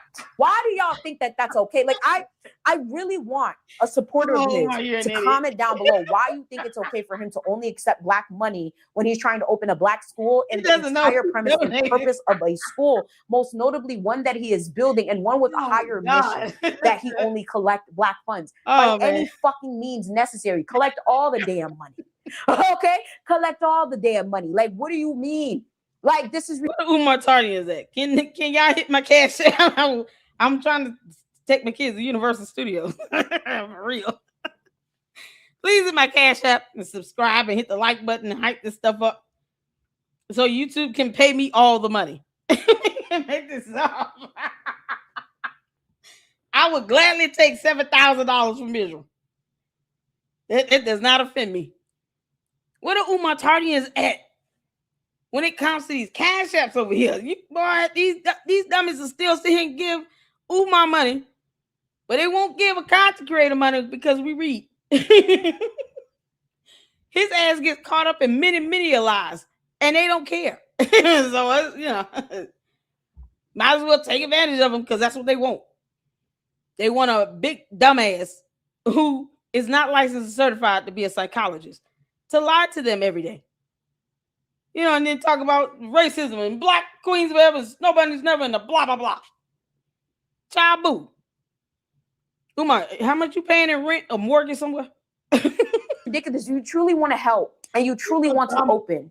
And this is all for the better and common good. Take all the money that you can get. Stop this fucking nonsense of, oh, I only want black dollars. Da, da, da, da. Like, it's crazy. And then to sit there and take donations from people, and you sitting there talking about, oh, well, $20 not enough. Next time give 50, $30 not enough. Next time send 100. All that, like, I can't understand why anyone would justify this, because it's absolutely disgusting. It's wrong. And again, he's doing himself and these proposed students a disservice by saying here like, oh, I only want black dollars. All it does is push you back, because you're not going to get any money. Like what's been happening. You haven't been getting any money, but now you're blaming it on everybody, right? You're blaming it on us that you haven't gotten any money for this school. We're not sending enough money. We're not this, that, and the third. How you going to open a school when you ain't got no money?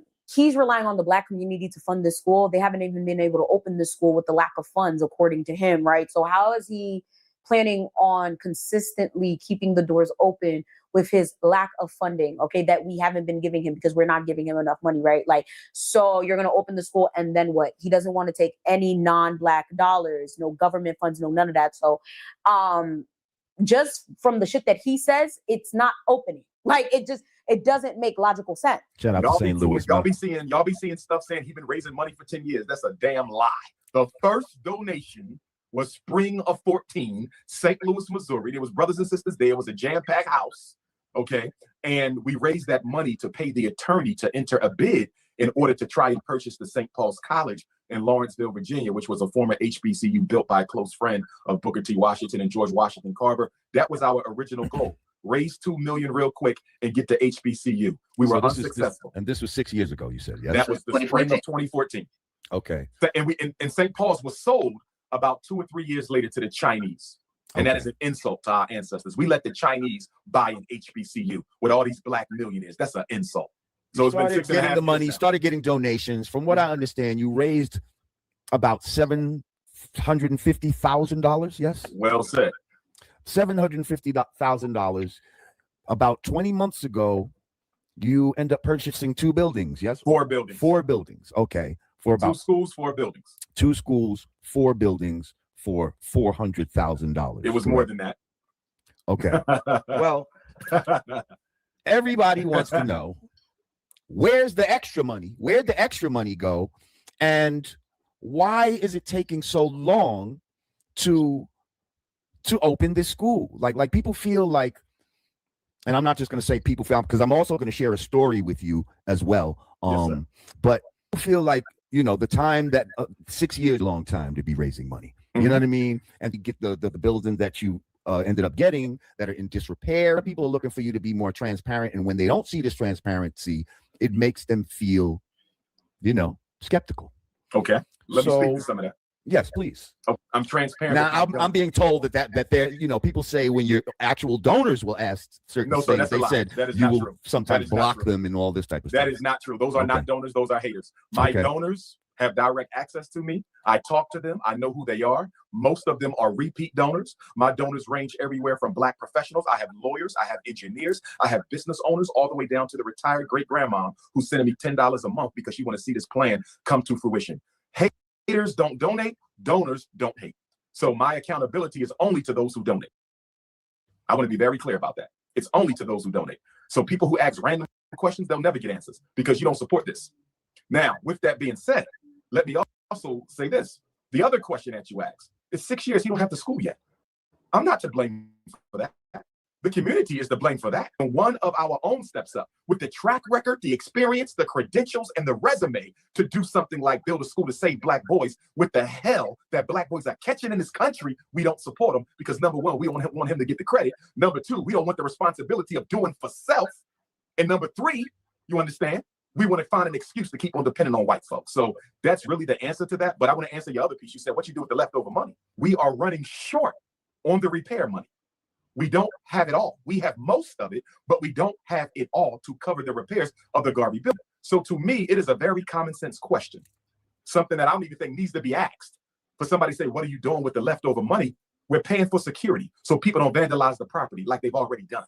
You understand? We have to pay for repairs. We have to pay taxes, upkeep, things of that nature. That's what we're doing with the extra money. The electric system has to be repaired. The plumbing system has to be repaired. We just paid for the roofs to be repaired. The carpentry has to be redone. You understand? We have to do the fire alarm system, the sprinkler system. We have to pay for the building permits. There's a lot of expenses. We have to pay for the grass to be cut. That's not cheap. We have to pay for the grounds to be monitored. There's a lot of cost that goes into maintaining 2 schools, not 1, 2. And for me, I'm happy because we were only looking to get 1 school, brother and sister. We ended up with 2. And to all those coons and trolls who say the buildings are trash, do you realize the 4 buildings we got are state-of-the-art modern schools? They are not old schools like the ones we went to. They are modern. That campus was renovated at a cost of $13 million in 2011, 9 years ago. And the only reason why we have to renovate is because the building was not secured by the previous owner, which allowed people to get in and do what? Strip the electric system. I was about to say, steal the copper. The plumbing system, strip the HVAC system. Whenever you and Rod Dig are ready, only you 2 and your other brother, Godfrey, y'all can drive on down and I will give you a tour. And when you walk through them schools, you tell me if those buildings is trash. First of all, the buildings are in excellent shape. Excellent shape. We just got an offer for one of the buildings over more than $1 million. That sound like trash to you? This, again, was 2021. We are now in 2026. It's been well over a decade, at the very least. I already told you I went to this school 2 times. I have no idea what he's talking about on these repairs. And that, like, I'm so stressed out editing this right now that I'm just like, I've never seen somebody lie so much and then get mad and being held accountable like this. Child, this is some shit. This is really some shit. Oh, the business issues go on and on and on. There are some public disputes and lawsuits that can be found online regarding Dr. Umar.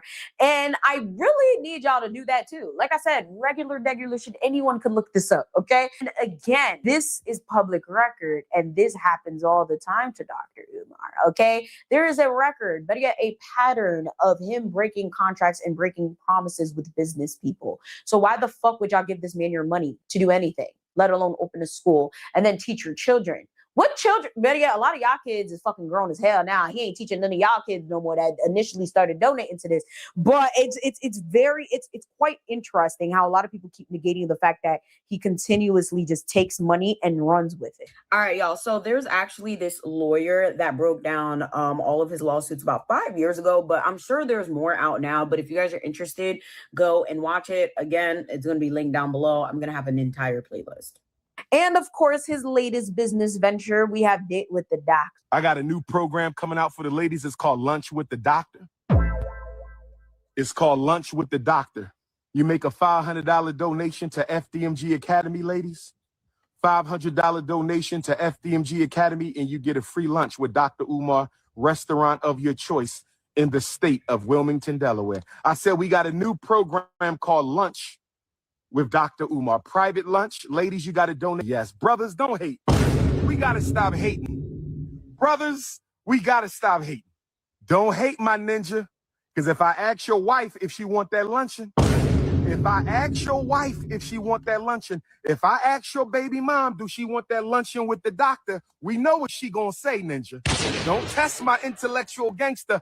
If I roll up on your girlfriend, your live-in prisoner, you call a girlfriend. If I roll up on your live-in prisoner, your romantic prisoner, you call a girlfriend who ain't there because she want to be, she there because she got to be. If I roll up on your romantic prisoner, my brother, if I roll up on your romantic prisoner, you call a girlfriend who living with you because she... Yeah, you should whoop his ass in the street. This right here, you dumb Oompa Loompa, is why these grown-ass men, you keep calling coons and beta males and all that they gonna come together and beat your ass in the street until they're satisfied. So whatever that looks like, they're gonna whoop your ass. He literally thinks that he can just have any woman he wants and still not brush his teeth or bathe. This nasty bastard has probably slept with every single woman that was his nanny for his mother. He's got 3 kids out here with 3 different women, at least 2. And somehow thinks that women are just going to want to go out on a date with him. This is the same romance scam he tried to pull, where he said he would have somebody, the women picked up in limos. They would be blindfolded, taken to an undisclosed location, sit in a restaurant with the lights dim, because you got to set the ambience for this, all this assaults and battery that's going to happen here. Because his ass is stupid and he doesn't know how to accept the word no, right? And then you're going to this woman's going to just go in and feel very comfortable in a very dim lit area. She probably has no idea. She can't bring her phone either, because he said that as well. You can't have your own phone at all. Can't record, can't take photos or videos or none of that. Meanwhile, on the way there to this undisclosed location, the woman will be blindfolded. And somehow he thinks a woman is going to feel comfortable enough to go in and have a dinner or a meal with him. Wouldn't it be funny if they take the blindfold off and realize they at McDonald's? Come on in. Ta-da! You want a Big Mac? Or a double quarter pounder with cheese or something? We here. McDonald's is expensive. You gonna spend $10 on McDonald's? You can't make this up. He actually think, yeah, women will go for that. Now, these low self-esteem, insecure, dumbass women that sit here and get all overly stimulated every time he says black queens forever, snow bunnies never. Yeah, they'll probably fall for that. But anyone else in their right frame of mind?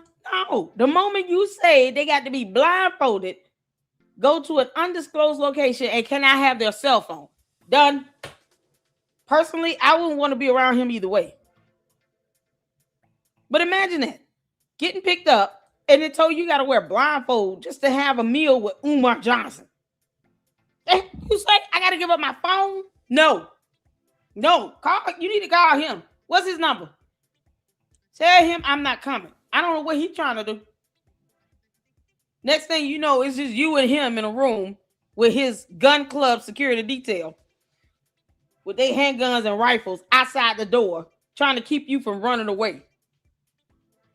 That's an environment. It's a recipe to get caught with some charges. And what is his ass going to do? How dare all these women sit here and charge me with... I didn't force myself upon them.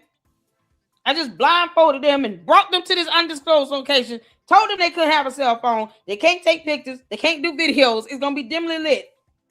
And I wanted to listen to them about their black business. I didn't put my hands on them though. Yeah, my security gun club detail had rifles and handguns. So what? I have to be protected, even though I wanted this innocent woman to come here blindfolded with no phone and no way to fight me back.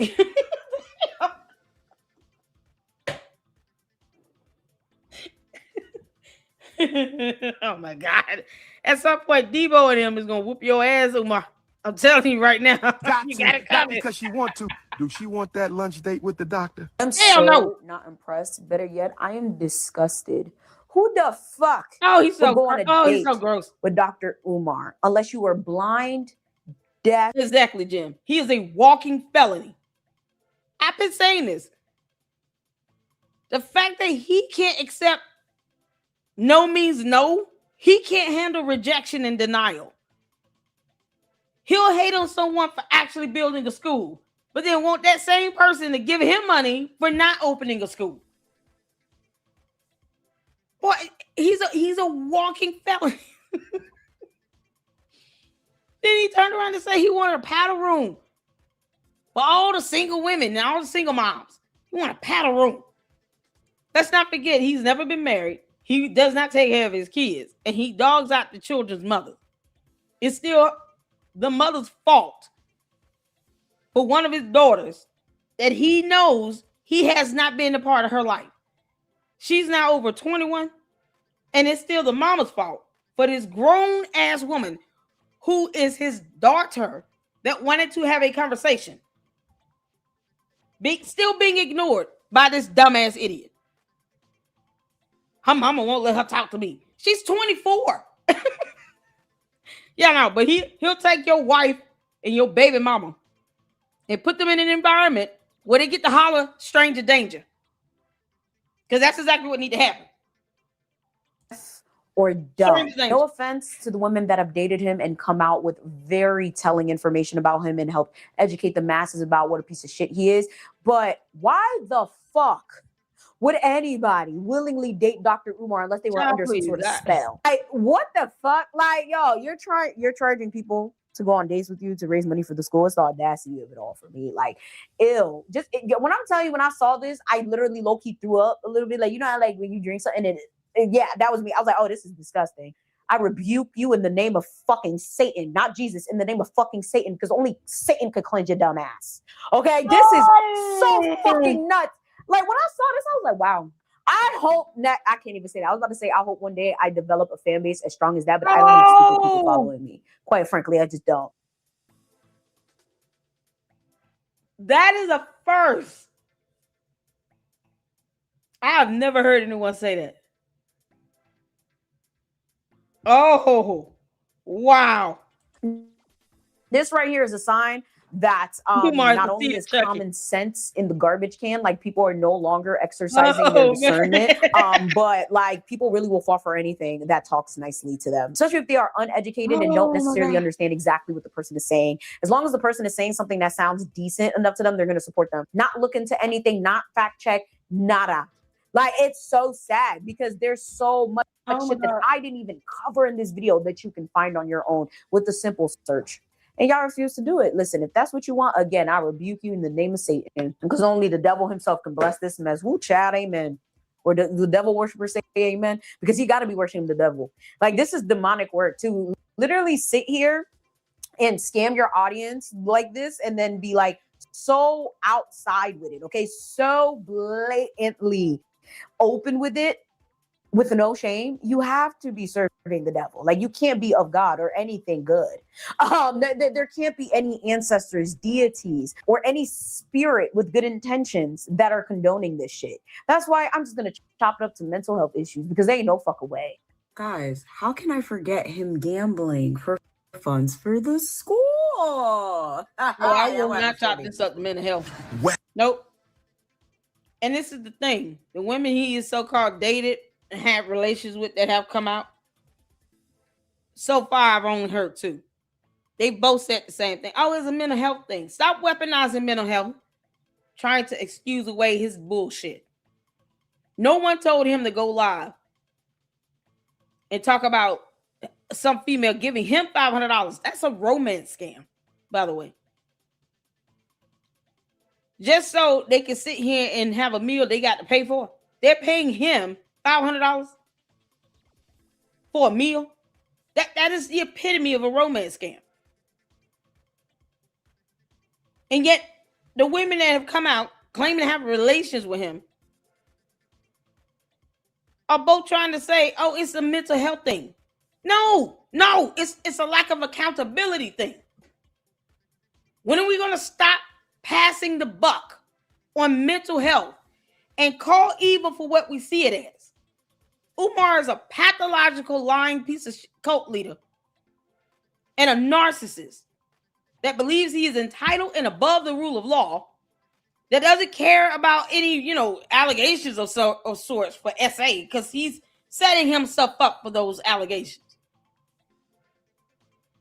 That walks around here taking money and somehow believes he knows what race you are that's donating the money.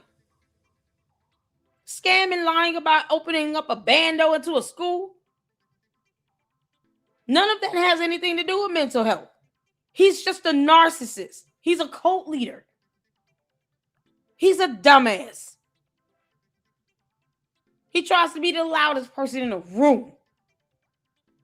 That has nothing to do with mental health. You have people living with mental health illnesses and are under medical treatment, medications, and they don't do half of the dumb shit that Umar does. They're not out here lying and scamming people. So I no. And I wish these women that did deal with him would stop saying that shit. Stop trying to weaponize mental health when you're not a psychiatrist or a psychologist or not even quite capable of diagnosing him, even if he is dealing with a mental health issue. As I said, you have others on earth that have dealt with mental health issues, and they still don't do or say half of the dumb shit he says and does. No, he's doing this stuff and says this stuff because he's been getting away with it. He's not being held accountable. You got these grown-ass men still simping for him, platforming him, letting him come on their podcast and keep lying about FDMG. And then when you ask questions about it, he's sitting here talking about Black Queens Forever, Snow Bunny's never trying to avoid the topic. Like a child. That has nothing to do with mental health. That's called a scammer. Call it for what it is. Stop beating around the bush. West Coast Ifatunde. West Coast Ifatunde. I'm feeling good today. I don't gamble, but we need about $1.5 million for the Frederick Douglass Marcus Garvey Academy renovation. We need about $1.5 million for the Garvey building. We need $1.5 million for the Garvey building. We need $2 million overall. So we're gonna play and we're gonna hit today. We're gonna play and we're gonna hit today, family.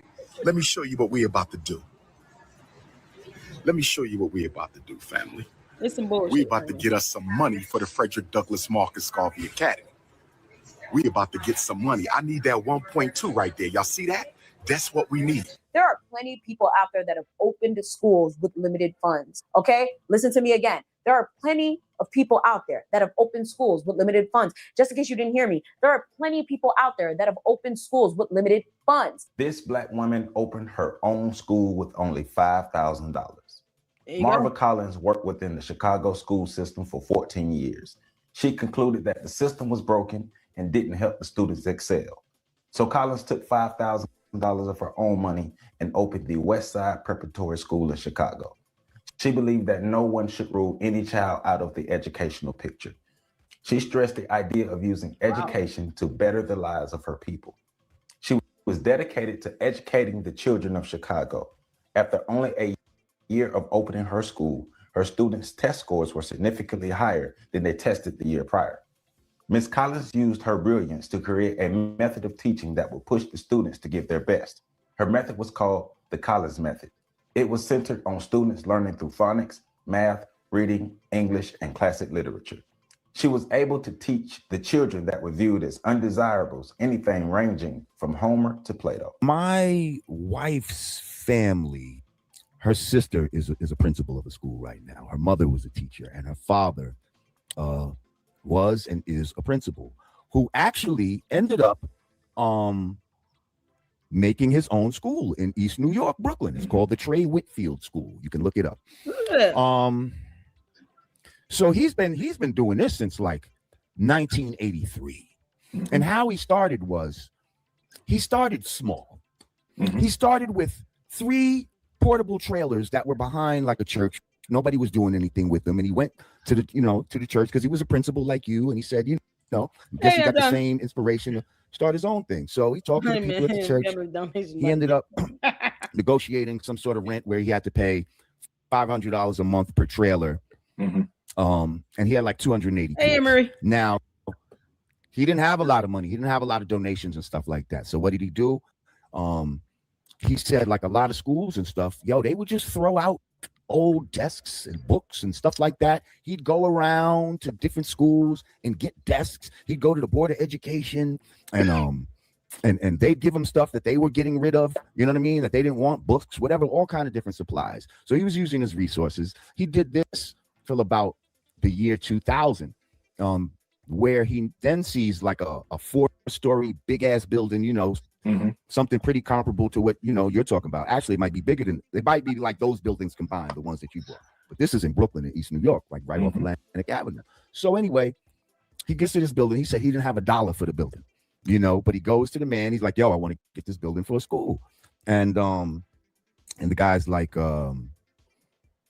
"Yeah, well," he tells him whatever the price was, and he's like, "Listen, I ain't got no money, but what I do have is I got a friend who's he's like the president of a bank or something like that, and he'll give me a loan, to renovate the place and all that. And if I miss any payments or something like that, then y'all will just have a free building renovated. You can take the building back and you'll get the shit renovated for free." So he ended up getting in there.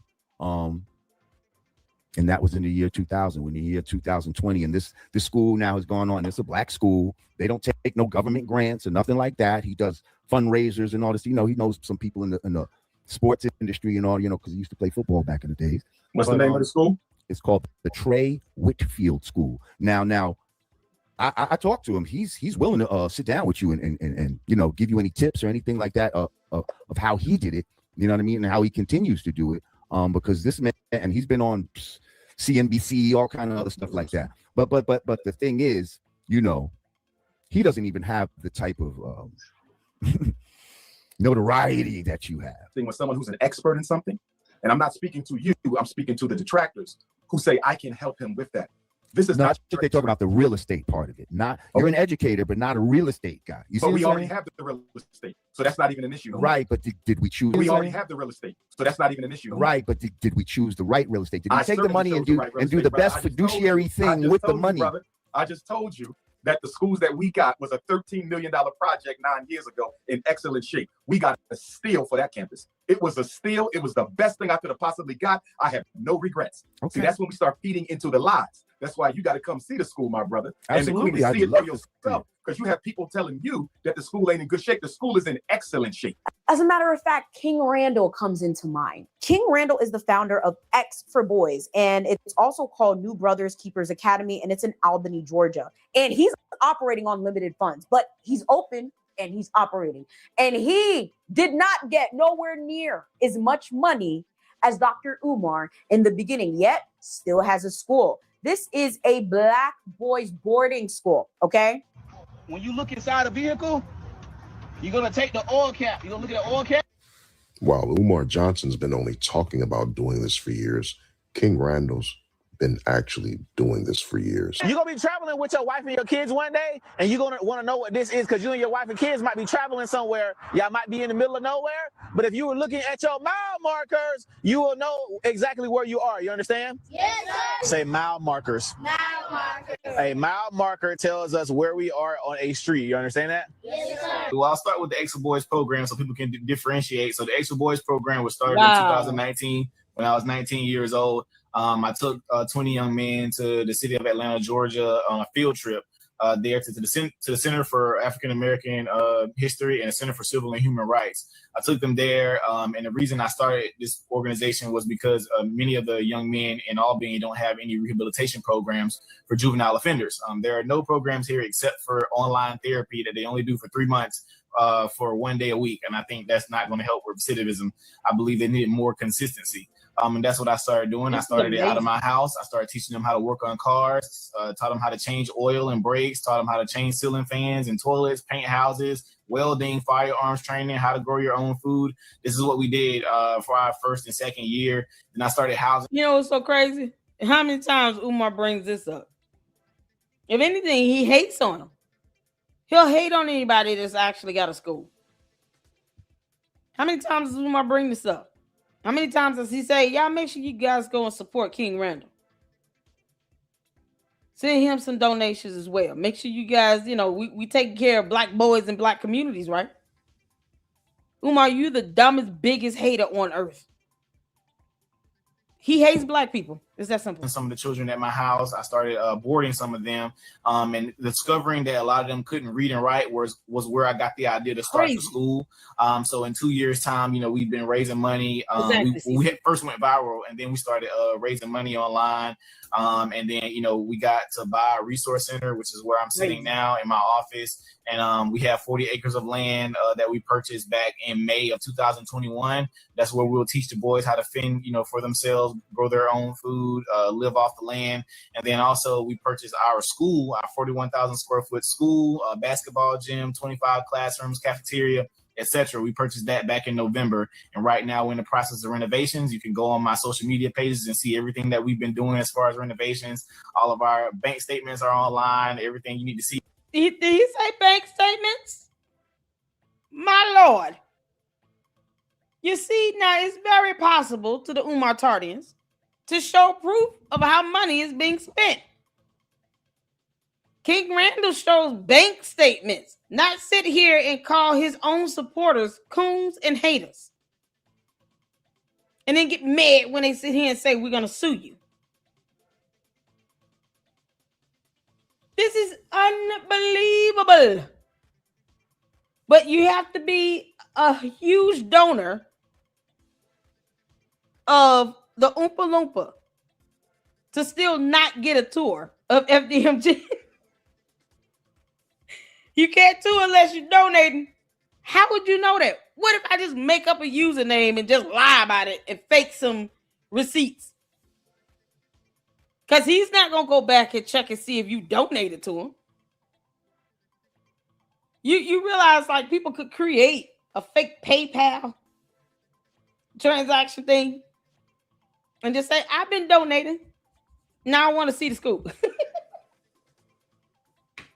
You know what? Yeah, people should do that. Make up some fake ass PayPal transactions and say, I've been donating for 10 years. Look at all these donations on your PayPal. Here are all the receipts. He's not going to look at his and see if you actually sent him money. No, he's just going to look at your receipts and say, oh, okay, cool. I want to see the school. The entirety of the building. From the front to the back, to the east to the west wing, I want to see the whole thing. When can we set this up? I want a tour ASAP. And I want to be able to record it. His dumb ass, man. Oh, people should be reporting Umar to the IRS.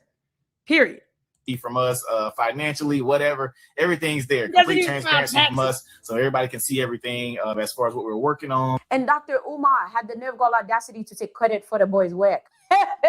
The boy job there. Pay for the Haitians that understood what I said. Nah, that ass, Dr. Umar would have been waking up as a fucking goat. Y'all got me fucked up. You're not about to be out here taking credit for my work and you didn't do shit, and then you gonna scam me in the process. Oh wait, we didn't talk about that. Yeah, so okay, King Randall, all right, also invited Dr. Umar to speak at this school, and I believe he paid them, it was a couple thousand. It could have been like 2,500, 3,500. Dr. Umar, he took that boy's money and went. Umar has scammed King Randall, and King Randall is actually helping black boys. If you guys really think about this, Umar is willing to take money from King Randall, and I'm going to break it all down. And that money was supposed to be for Umar to come to the schools and help and teach, kind of like a collaboration effort with King Randall's students. Umar, he cancels the day before and won't send the money back. Well, in essence, Umar, what you've done is you've stolen the money. You've taken the money that was supposed to go towards these boys. Theft by deception. Didn't I tell y'all that? Theft by deception. Theft by deception. Here's the thing. King Randall needs to take him to small claims court. It was $3,000. Thank you, Francisca. Now you all see why I said yesterday, this is theft by deception. You told this boy that you're going to come to the school to speak. Hey, Eric, how you doing, honey? Umar's a whole fraud, Rosetta. You told him you were going to, in exchange for this money, come and speak at his school. You canceled the day before and you refused to give the money back, and you did not fulfill your end of the obligation, your end of the agreement. That is theft by deception. You deceived this boy into thinking that you're going to come there and do anything for $3,000. and you did not give him the money back or fulfill your end of the obligation. So you're talking about a breach of contract implied? He could sue him. This is why you got to do it, because if you do this and you don't hold him accountable, he will continue on with everybody else. All because he hating on King Randall for having a school open, and his bum ass is not, just like Cece said. Everybody else was serious about opening the school. Umar is not. He's not serious about that. He knows this is a grift. He's not serious about opening a school up. He's just using it as a grift to forever fundraise. I would have sued his ass. I don't care if it's a $3,000 nothing. That $3,000 could have been kept in my pocket. I could have used that for anything else. I would have sued him. Theft by deception, breach of contract implied. You agreed to come here in exchange for $3,000 and do X, Y, Z. And then you cancel and you don't want to give me my money back? I'll see your ass in court. And don't dodge service, you dumbass. That's it. That's all I would have to say. I would have sued his ass. I don't care if it's for $3,000. Who gave Umar Johnson the authority to steal money from someone and to fail to hold their end of the bargain? Fail to uphold it. All you had to do was go speak at a school, and you don't want to return the money? No, you get sued. That's it. And I'm not settling. We're going to trial. I'm going to get your ass deposed. Keep effing around. But he gets mad and throws a tantrum when you report his ass to the IRS. That is theft by deception. That boy should have sued him. I would have sued him. And I hope he got something in writing. If not, Umar knows that he made the agreement. I'm sure they had a text message or something to follow along to use as evidence that we made this agreement that he would do this for $3,000. Your Honor. And he failed to uphold his end of the bargain, of the contract. That's a violation of a breach. It's a breach of contract implied. It's the implication that you two had a contract in place. You made an agreement for him to come there in exchange for you giving him $3,000. And you got text messages, so he had stuff in writing. He had documentation. He should have sued him. This is why you don't let him get away with this shit. Now look how many 2-3 years later? Has he ever given him his money back? Did King Randall ever say he got his money back? Because that money, Umar, you're not entitled to keep that. $3,000, you're not, that's not money you're entitled to. That was for you to actually come and speak, teach, do whatever for a service. Not just for you to have as a donation. That was not a donation to you. That money was given to you for you to actually carry out a service based on an agreement you made with King Randall. And you did it in writing and text messages. And he still has to give him the money back? I would have sued his ass. I would sue him. And add on interest for every day he refuses to give me my money back. Now you're causing damages. Because that, to me, it's a slap in the face. What reason could he have to just cancel on him the day before and not give him his money back? This is the epitome of Umar asking and begging for a lawsuit. And when the opportunity presents itself, the King Randall didn't even sue him. I said the same thing about Linda Nana. He doxed you and your whole family, your kids, and you didn't sue him. Umar called himself trying to sue Lynn and Honor, though, in a federal court, in a federal complaint, because he doesn't understand how copyright laws work. I would have counterclaimed. Even if Umar's lawsuit got dismissed with prejudice, my counterclaim was still, we're still going through this. And I can guarantee you it would have made him think twice before he doxed someone else like that again. That's a whole cybercrime. And it would not have been difficult for him if Lennon didn't even have an attorney. It wouldn't have been difficult for him to raise money for an attorney and take Umar's ass to court for that. At some point, we have to show we're not putting up with that bullshit.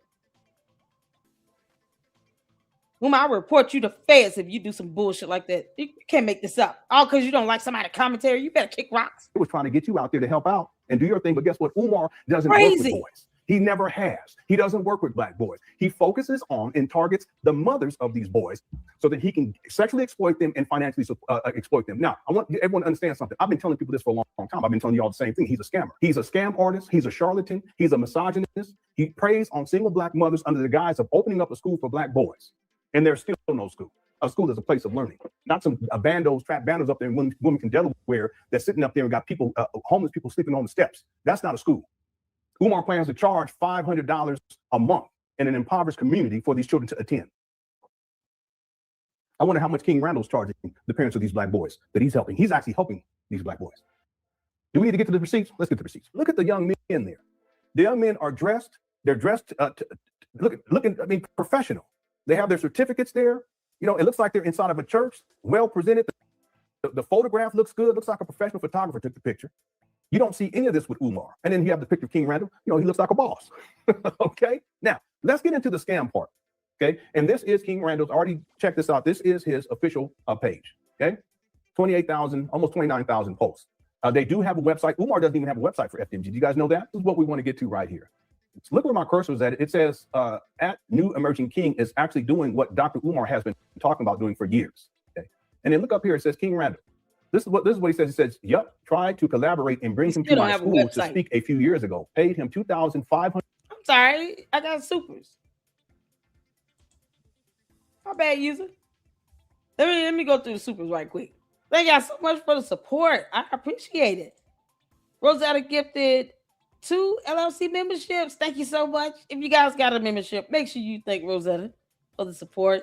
Thank you for the $10 super. You gotta laugh at this idiot. If not, he'll have you mad and rage quitting. Y'all know how I like to fuss. I do fuss.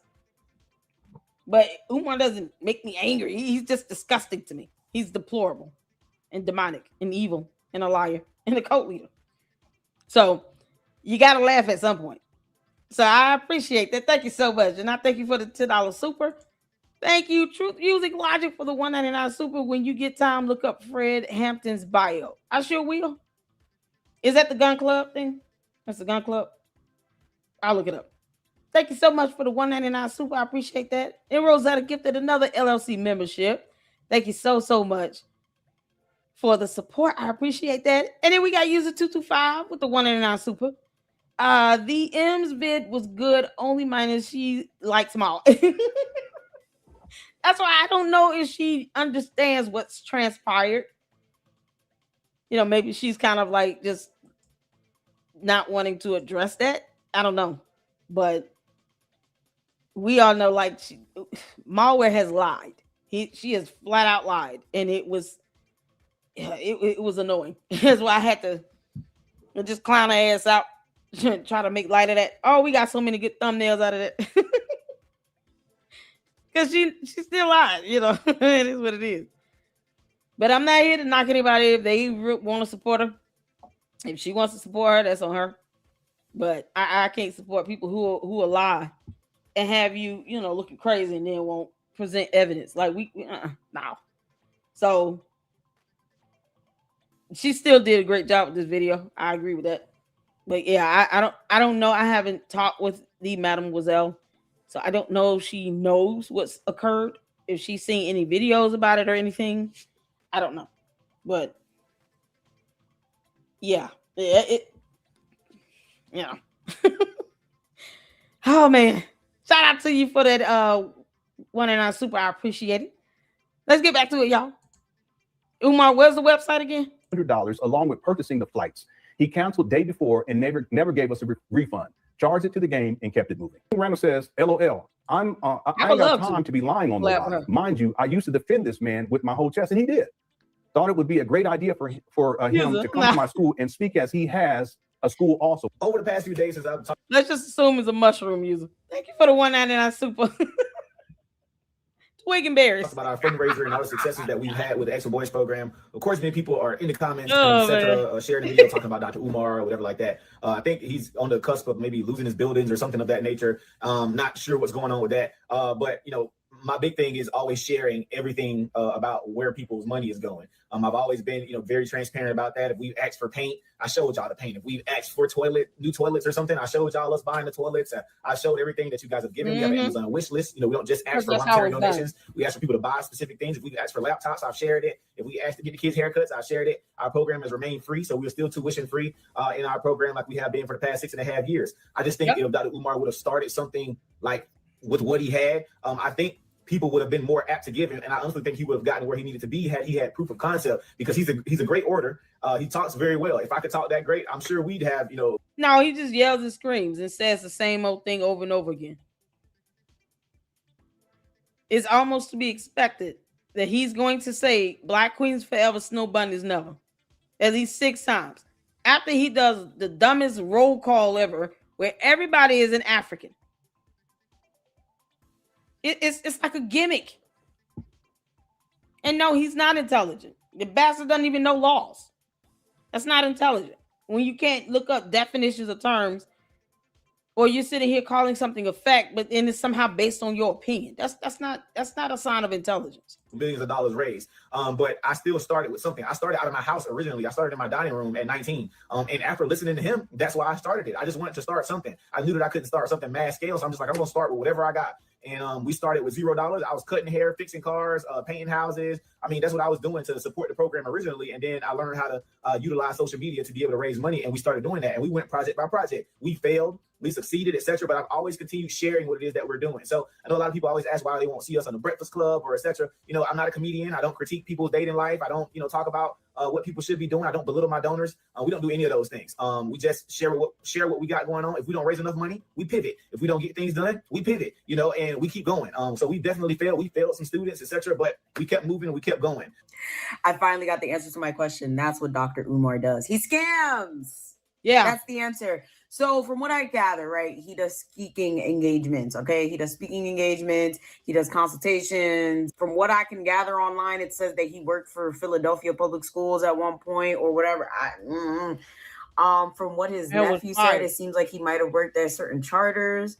But it's just like, where are his former students? Where are the people that could come out to attest to this? Like, no, I haven't seen any students or anybody come out and say, like, yeah, he was a great psychiatrist. He gave me great therapy sessions. He was a good asset.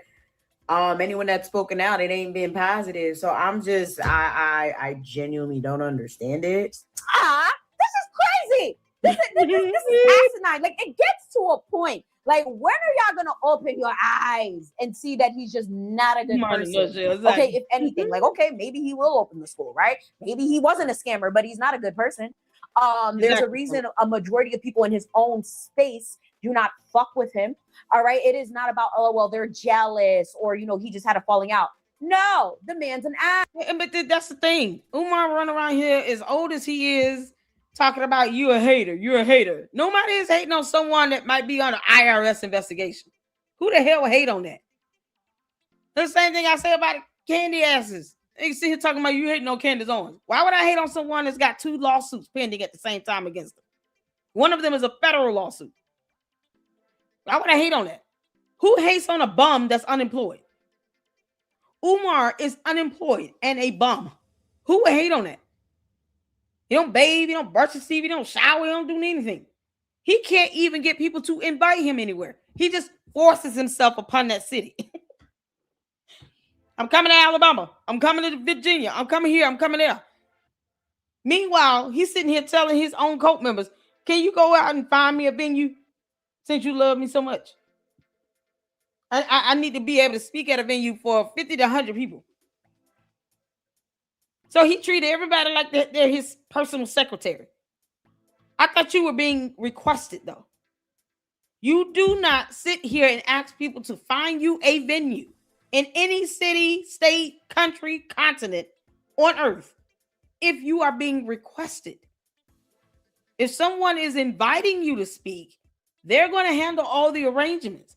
So you don't need to tell these stupid cult members to find you a venue. The people that are inviting you will have all of that arranged. That's how you know he's not being invited. He's just showing the hell up. Just like this Juneteenth thing. He was there when he got stopped to search.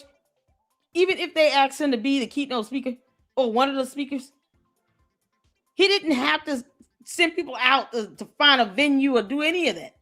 They had all of that set up and arranged. And he could not even follow the school policy and not bring weapons on the campus. Shout out to all the fathers out there. Happy Father's Day to all of you all. Thank y'all so much for tuning in. Hit the like button. We're almost done with this. Yes. I don't know. Maybe King Randall's pretty young. He's pretty young. So him being young gives him a pass. The rest of y'all grown-ass motherfucking adults with developed minds, allegedly, I don't understand it. The whole situation with King Randall was insanity. But if you guys would like to support a real school that is up and running, I'm going to leave a donation link or just any information about the school down below. This video is already long as fuck, right? Just in case you guys can't find any of the resources down below, I'm probably going to link it to a doc where you guys can click on more, because I know there's going to be so many links that I have to input. So yeah. And then, of course, we have LeBron James School. Now, if you guys are not aware, LeBron James has his own school. Who knew? I didn't know either until I was doing my Dr. Umar video. And I believe the school is called the Promise School or the Promise Academy, some shit like that. And of course, LeBron is a multi-millionaire. He can afford to open his own school. But there's a lot of controversy with LeBron's school that needs to be talked about. That's another video for another time. Maybe I'll talk about it, maybe not. Don't count on it. But I will say Dr. Umar has been very critical of this, even though he hasn't even opened his own school. And I don't understand, like, are you being critical because he didn't give you money to open your own school or what? Because what the fuck are you talking about, nigga? Go open your damn school. That is a public school. LeBron James did not build a school. That is a lie. He did build it. He has more than one. He also gave out free supplies, free uniforms, free bike helmet. Gives out tuition if you're going to, I think the local college there. I did a whole analysis on it. So if it's a matter of kids needing to pass, math and English tests and stuff like that, that means he's going to have to work on, LeBron is going to have to work on getting teachers that are certified and qualified to ensure that these kids are being taught to where they can retain information and pass their tests. Maybe offer some prep classes for these tests and stuff to ensure that the kids understand what they're doing when it comes to those subjects. And to be able to just real world applications. So if that's what he has to do, then he can do that. He should do that. But the idea that the schools were built is true. He built them. I mean, completely renovated. He has multiple schools, not just one building. And he has a whole team of people around him that helped him to get this thing going. He's got sponsors and everything. Oompa Loompa, meanwhile, does not want to be held accountable. So he can't get a sponsor because they're going to want to know what you're doing with their money. And he doesn't want to tell people what he's doing with their money.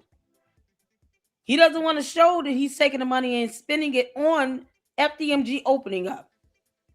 So that's why he doesn't have sponsors. LeBron has major companies sponsoring him, putting money behind these schools so that they can operate and function.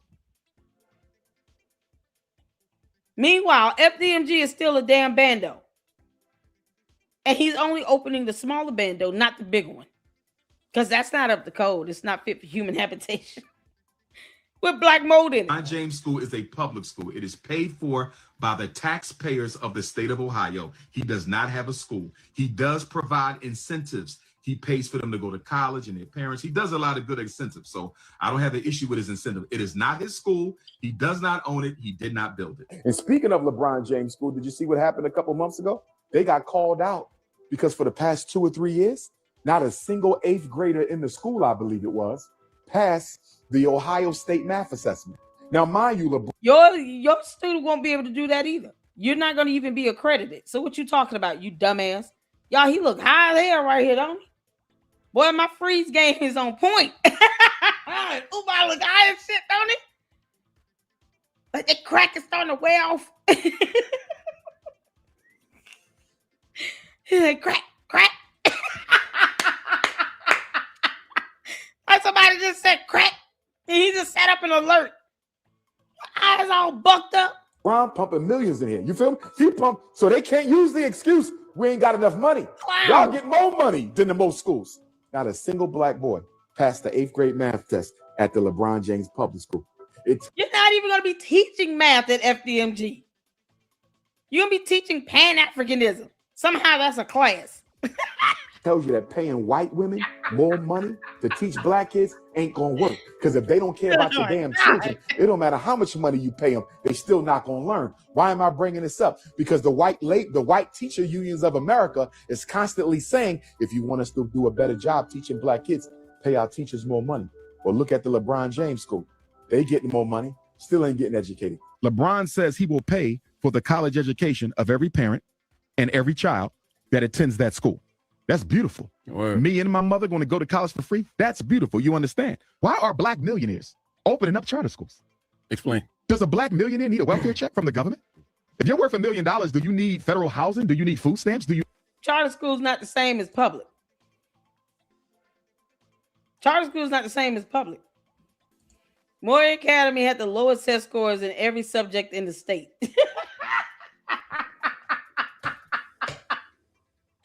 Imagine.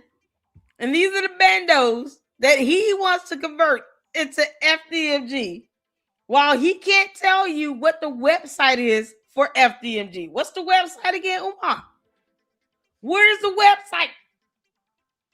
He acts as if FDMG is up and running and competitive. It's not. You are nowhere near that. And look at this idiot sitting here with this embroidered shirt on. 14 years later, still no school. This is pathetic. This goes to show how complicit the Breakfast Club is. They keep platforming this idiot. You need WIC? No. Do you need, you understand me? A charter school is a public school, Charlamagne. You don't own them. Show us where the donation's going. I went to go see where the donation's going. It depends on what type of charter they have. They could be a state charter school or a county charter school. But even down to the class size, it's not the same as a public school. So he does not know the difference between a charter school and a public school. Oh, okay. You ain't got shit, so why are you opening your mouth? It's fair to critique others, but it's also fair to ask, where's your school at? Because you've been promoting school and we don't see it. See, I got my nonprofit. Y'all can see my classes on the internet. Y'all can see proof of concept. Like, I don't see Dr. Umar showing us shit. The website shit, the online presence, non-existent. There's no work links. There's no nothing. Like, it doesn't make sense. You can't be telling me you're trying to open a school and you're trying to get everybody to donate to you and you don't have the key components of a nonprofit, let alone a school. This is just not how it works. This is not how these things run and operate whatsoever. For me, it's the fact that there's people like, well, he's doing tours. Look, the floors are waxed and look, it's ready to be open.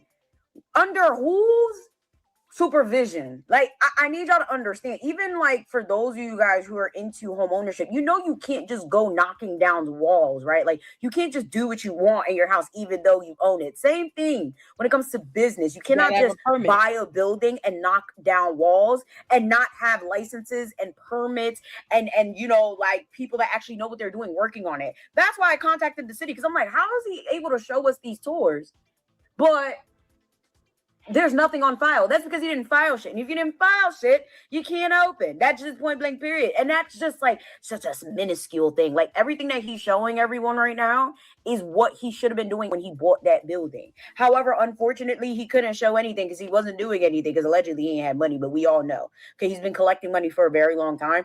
But like, I need you guys to be critical thinkers. Do not think that new construction, shiny new buildings, whatever, money shows that something's going to open and it is not a scam. Okay, like, anyone could go to Home Depot and fix the inside of something. Does it mean that it is approved? Does it mean that it's going to get its certificate of occupancy? Because that's what he keeps saying like, oh, I'm going to get my certificate of occupancy. He's been saying this since February, ladies and gentlemen. He's been saying that since February because the first time I heard it, I contacted them the second time. So what are you waiting for? It doesn't take that long. They have to come and they have to inspect. And the fact that more than likely he didn't get the permits or the licenses to fix the inside of that building. Come on. We got to think. Then we had the Tariq Nasheed situation. Tariq has said numerous times he don't fuck with the bull. Ain't no school happening. It don't take 3 years to get a fucking school, and you got damn near $500,000 fucking dollars. It don't take that long to get a school. There's a million things you could have done to get a school. This nigga's been coming up with every excuse on the planet. No, right? What happened? The crap trying to get my bank, and they're trying to put liens on me because that's what they do. They trying to see what I'm doing for the boys. By the way, the new Gucci Bear cartoon is out.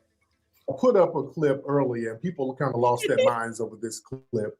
Like I'm taking shots. I'm not taking shots. Greetings, my brother. Welcome to the Buster Douglas, Mariah Carey, Tevin Campbell, Patti LaBelle School for Boys. How can I help you, my brother? Some of them didn't want to come to class and they wanted to hang out on the corner. And I'm not going to be able to psychologize them off the corner. Some of them had to be put to sleep. For how long? For good! Let me get on the Umar thing. Let me address that now before it gets out of hand. Let me address this. Look, the Umar thing. Shout out to Umar. It's just jokes. I'm not trying to rekindle a beef. Umar, you kiss my ass. The hell? With Umar. These are just jokes. I don't have a problem with Umar. I'm not shitting on Umar. This is funny. Don't tell me about that young man. I don't want to hear about him. I understand he's starting to hate again. He likes to do this at the end of the calendar year. He liked to spark a beef so I can help drive some traffic to his pages and to his efforts and to his business scams. I'm not going to go back and forth with that brother. I've graduated past that. No, the hell you not, because you still talking about it, you dumbass. This Oval think that he's graduated somewhere. Umar, we've seen your dissertation and read it. You're an idiot. That's that. Y'all been texting me all night. Here go another cartoon he made about you. I'm not getting into that. Let that brother do what he's doing and let me do what I'm doing. And when my institution is done and his so-called institution is done, y'all can compare the institutions and compare the amount of money raised. And y'all can make an informed, intelligent decision for yourself whether or not this institution or that so-called institution was built for the people or was it just a hustle to make one man rich. We ain't got to argue this. Let God show you who's real and let God show you who's fake. Every time Umar does something, they would tie me in. Really? No, they would always tie me in. They would always tie anything he did. Hey, Tariq, what's up with you and Umar in y'all school? Hey, I don't have no, y'all school. No, it's not y'all school. Because I put Umar on. Umar was in my movie. I put him in the Hidden Colors movie. That's the first time people really saw who Umar was. Do you guys have a relationship right now? No. You get this guy who nobody really knew and put him in a movie, and this movie is being broadcast in movie theaters around the world. So, and he's a brilliant brother. Yeah, fantastic speaker. Yeah. So, he wanted to use that notoriety to get money for the school. I'm like, hey, I'm all for that. But then when people start seeing all of the excuses, people start getting skeptical, and people start always coming to me, man, what's up with Umar? You had him in your movies. They just tie me in, and I can't. I said, look, to be honest, I don't think the school is happening. I said this about around 2017. And, Umar we fell out because he started kind of attacking me publicly. There's a lot of things that could probably be said about that specifically because Tariq Nasheed is the one that put him on. We talked about this in part 1, and I genuinely think there's something that needs to be said about someone publicly supporting you and being there for you and then rescinding their support publicly about you time and time again. Because that's not a normal thing, and it's not something that you see happen often. Usually if somebody puts you on and they cut you off publicly, it's something deeper going on. It's more of a serious issue. People don't typically do that. Tied to the point of I just don't trust him because he's a bad businessman and he doesn't seem to be a good person via his family and relationship ties. I genuinely believe that he is just a genuine hypocrite, okay? He's black this, black that, but he uses white lawyers. Despite anti-white rhetoric, you have white legal representation. If the system's so corrupt, Why are you relying on white people when it's convenient? After waiting 4 years on black people, I decided to start hiring whites. They did in 1 year what the black people couldn't do in 5. FDMG to almost every black contractor we ran into was nothing but a hustle and a way to get a quick bag. When I look back, they simply used us to get money. They didn't care about me. They didn't care about that school. Thank you, user, for the 199 super. UJ is the dean of Shango Eden University.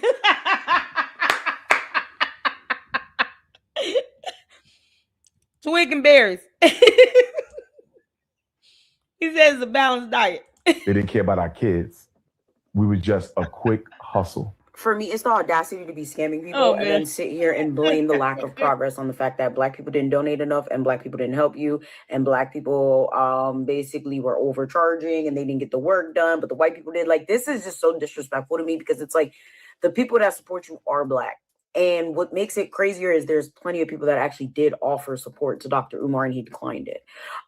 So it's just like, what are you actually talking about? Like, I've never seen such a blatant scam like this. I'm about to report this man to the IRS when I'm done. There's a whole form. I'm gonna try to link it down below. Report him to the IRS. Yeah, this, everything I have in this video, like, where's the IRS at? Thank you. Like, now, granted, right? So when I went back to Lorianne's channel, I saw that she actually started like some sort of it seems like a class action.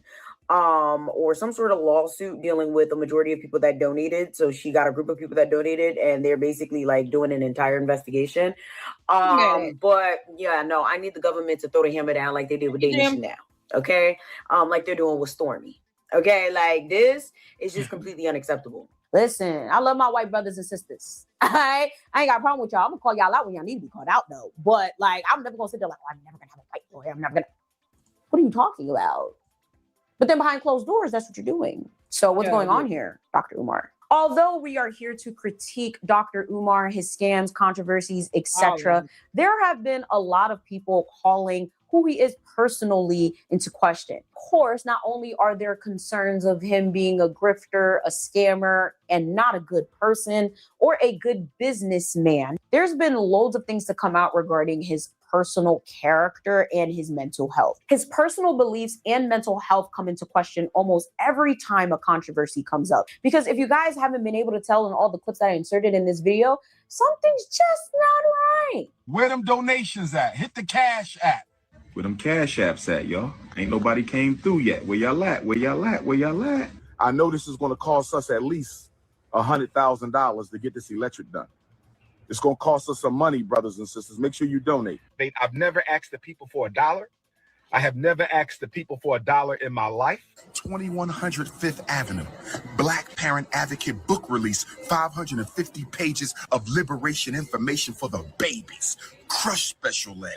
Crush ADHD. Crush conduct disorder. Crush ODD. Crush expulsion. Crush misdiagnosis. Crush medication.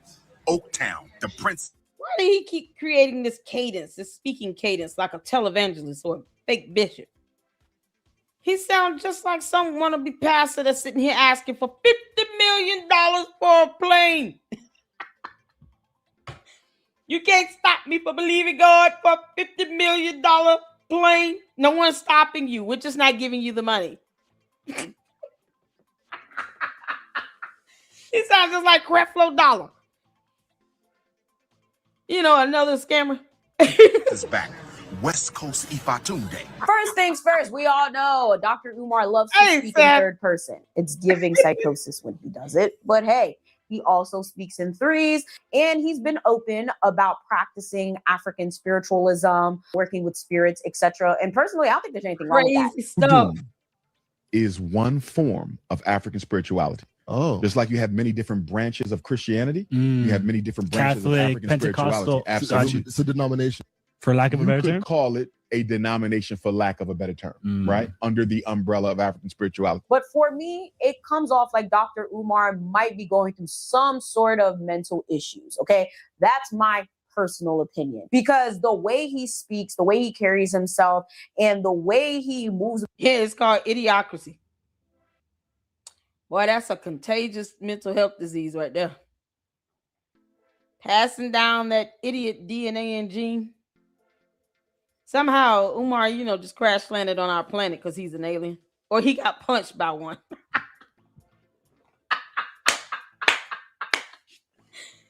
Umar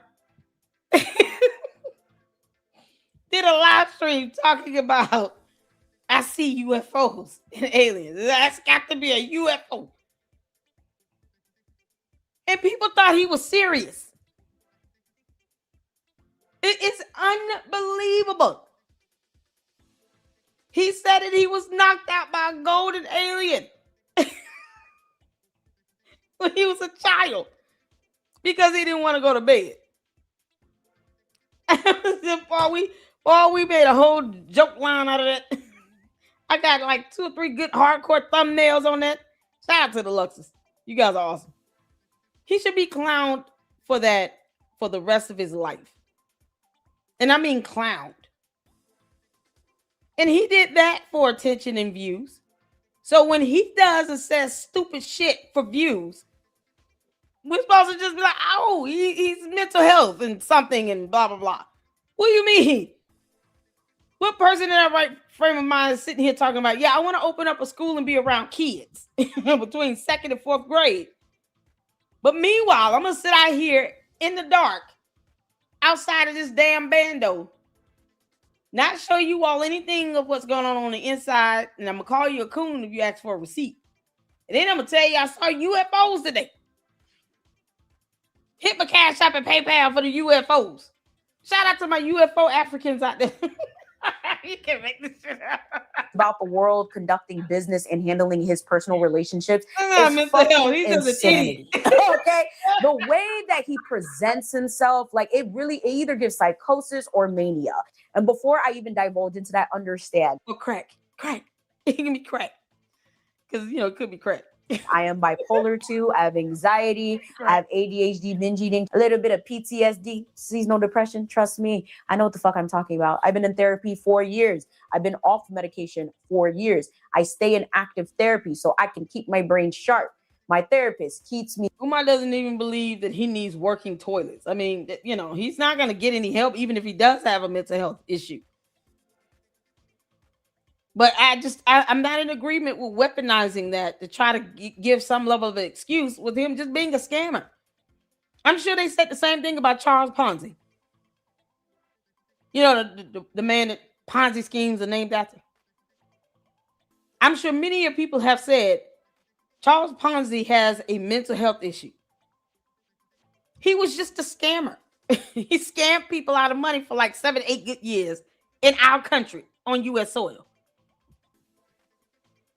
The only thing he did that was a smart move was he took controlling interest of a bank. So he owned like 51% of the interest, the controlling shares of that bank. So when they tried to question him about the transactions and the money and all this other stuff, he would remind them, if I withdraw all my money, this bank would go out of business. So he was able to chokehold the bank until the scam collapsed and fell apart. But I'm sure many of people have said Charles Ponzi had to have a mental health disorder. Turns out he was just a good old-fashioned scammer. Who knew? He was a snake oil salesman. With some letters and stamps or something. So I can't sit here even doing independent research and journalism on scammers. They all have pretty much the same basic profile. They're narcissistic. They have to act and purport themselves like cult leaders. They weaponize Christianity and religion and spirituality. They weaponize, innocent victims like kids and the elderly. It's what they do. He had no problem asking for money for himself, but he did not go and fill out a job application to at least show the public, I am trying to work here, and I don't want people to think they need to take care of me. Let me go take my grown ass somewhere and get a job. Because at this point, he needs a job. And scammers don't invest in their own scam. Let's say Umar is making $5,000, $6,000 a month. He's not going to use his money to invest in his own scam. He's not funding anything for FDMG out of his own pocket. Because scammers don't invest in their own scam. They know it's a scam. If he is expecting money from you all, why would he take his own personal money after 14 years of this BS and put it into his own scam? No, he's just going to spend y'all money. The Umar TARDIS. That's how it goes. Scammers never invest in their own scam. You had scams that have lasted over 20 years here in this country. And I'm sure people call those scammers crazy as well. They were just scammers. Is that simple? Accountable. I work out. I eat right. I make sure. Okay, I've had an entire lifestyle change ever since I've been diagnosed, because I'm not trying to be out here looking like Dr. Umar on the internet. Okay, I'm not trying to be out here just talking to talk, and then next thing you know, we're making 1 hour, 2 hour videos about me saying that I'm having psychosis. Any single time I feel like I'm a little mentally off, I do not feel. Okay, hence why there are random periods of time where you see I won't post for an extended amount of time, but it won't even be that long. It might be a week or two. But that's because I also bulk film and bulk record, so that when I have those moments, I'm able to still have things to spread out across my platforms. But unfortunately, not everyone is that self-aware. And you could tell something's just not right with Dr. Umar. From when he started on the internet to now, it's just like, is this even the same person? Whenever you want to miseducate a population, special education becomes the direct route. And there's no population in America that is as marginalized as the black boy or the black male.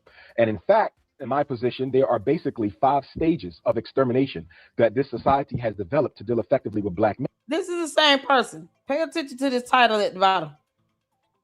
He's the same person. Brother, I don't know if that was disrespectful or what. I'm trying to pay attention to the title here you see come up. Umar. From when he started on the internet to now, it's just like, is this even the same person? Whenever you want to miseducate a population, special education becomes the direct route. And there's no population in America that is as marginalized as the black boy or the black man. Pause. Y'all see that at the bottom? What y'all see? Nationally certified psychologist. When was he ever nationally certified? You're certified in your state where you're practicing. When was he nationally certified? What was his national certificate at? No, he's been a scammer and a goon. Back then, he was just more dressed up and poised about it. Now he just don't give a damn. He in that IDAGF mode. When was he ever nationally certified? Never ever. He's always been a scammer. It's just the presentation. Does that make sense? Hit the 4. Because most scammers don't start off going ham and buck wild.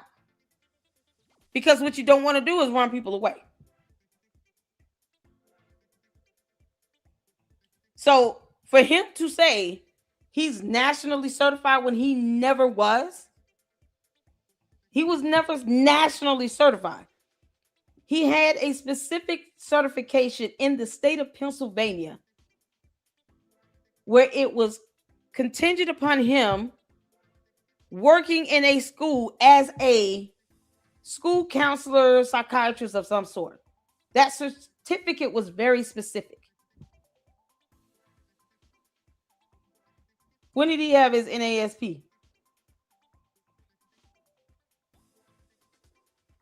When did he have it in NASP? Because from what I researched, it was just for the state of Pennsylvania.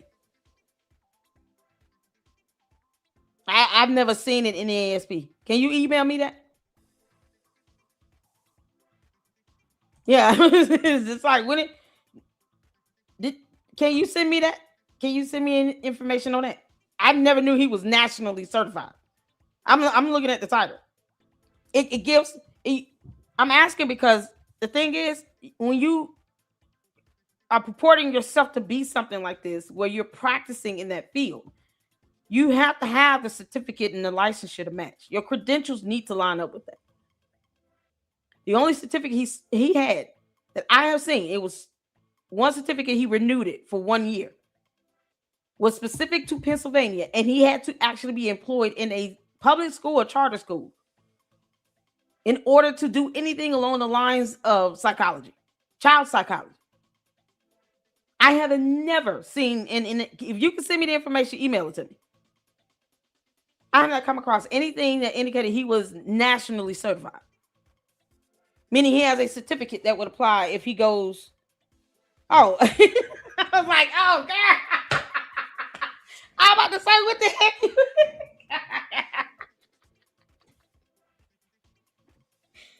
Boy, Larry, I'm so glad you cleared that up. I was about to say, what the hell does do to me?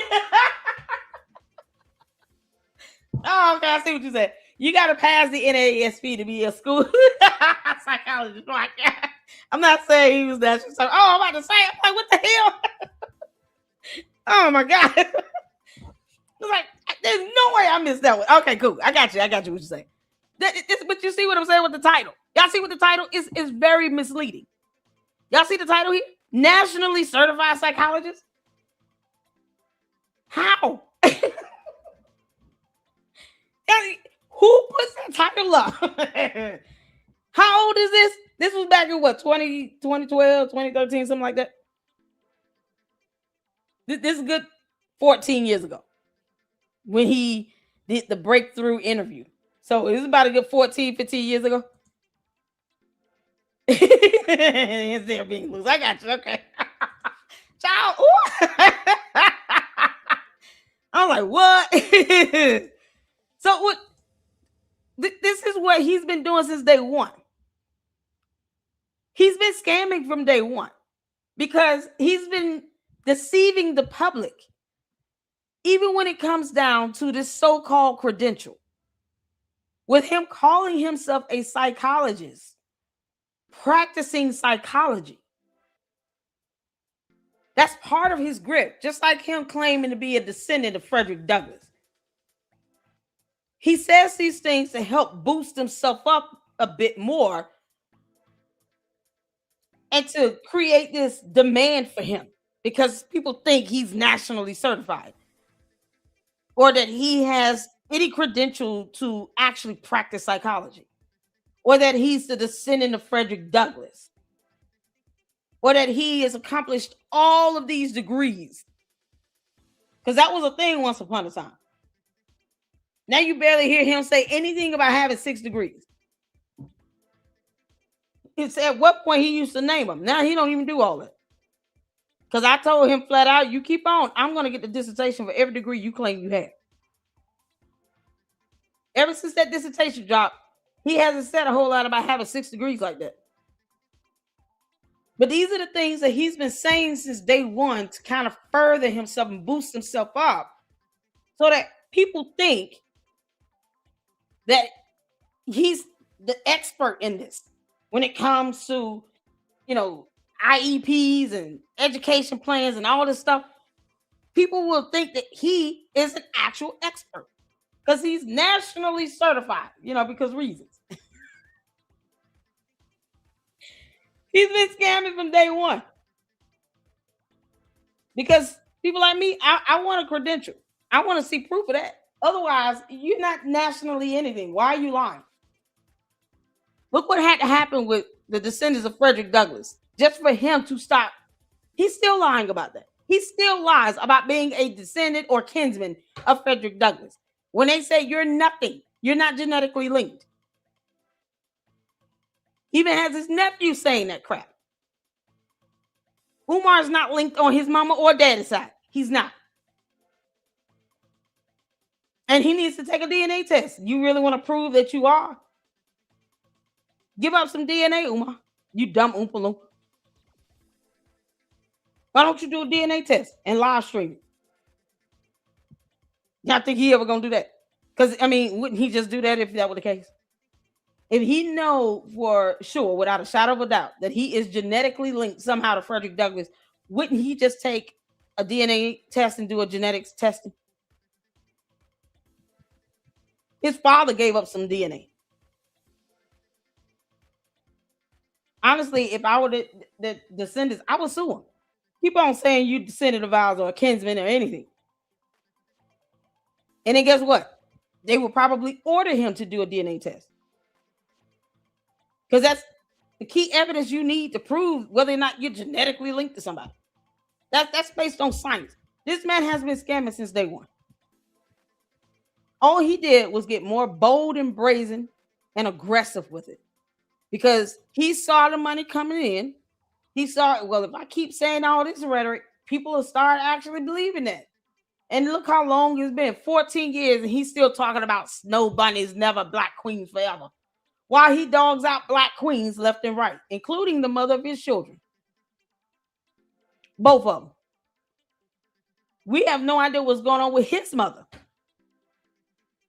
We just want proof of life. He won't let his relatives see their mother/grandmother. This is how he treats black women. And now you have this cult-like following of people that are sitting here still giving him money, knowing that he is not opening any bando for school, that he's not certified, that he cannot practice psychology now in the state of Pennsylvania. The board of psychology took his ass to court, had hearings and everything, and he went in there and lied and said, I never said that I was practicing psychology. I never said any of those things. Where they have videos and evidence of where he actually did say that. And he still does it. Now he just does it with impunity because what's the consequence? Whole communities don't even want to sue him. They're scared of him. Podcasters, grown men became simps, platforming him, letting him lie like hell repeatedly over and over again. So there's no consequence to his scam. And it won't be until he gets reported to the IRS and placed under investigation or sued where he will feel the pinch of that and then he'll stop. His ass got to lose a lot of money or his liberty and freedom in order for him to understand you don't get to do what you want and live above the rule of law and take advantage of people. Theft by deception. And think you should not be held accountable. That's why he's so brazen about it now. This isn't a mental health. He's just emboldened. There's a difference. Cult leaders don't give a damn. And in fact, in my position, there are basically 5 stages of extermination that this society has developed to deal effectively with black men. The first stage is miseducation, the school itself. Without miseducation, there's no such thing as jail. Without miseducation, there's no such thing as economic castration. Without miseducation, there is no wholesale homicide. Okay, miseducation is essential in order for oppression to really deal with the black male problem that they have here in America. Healthy option. You want to go to the block party? I'm not sure what you mean by that comment, brother. I don't know if that was disrespectful or what. If making a joke is that important to you to be banned for life, go ahead and do it. This dumbass calling black people coons, though. He calling black people coons. Look at the rhetoric that's increased over these years, over the years. Now he's emboldened to call black people coons, saying that you're the enemy if you ask for receipts. Saying, oh, you were never a supporter if you asking me to prove that I'm spending your money in FDMG. My supporters don't question me. Who do you think you are? Yeah, keep on. The IRS will question you. This is what I mean. No, this is day one for him. He's just more bold and brazen. That's it.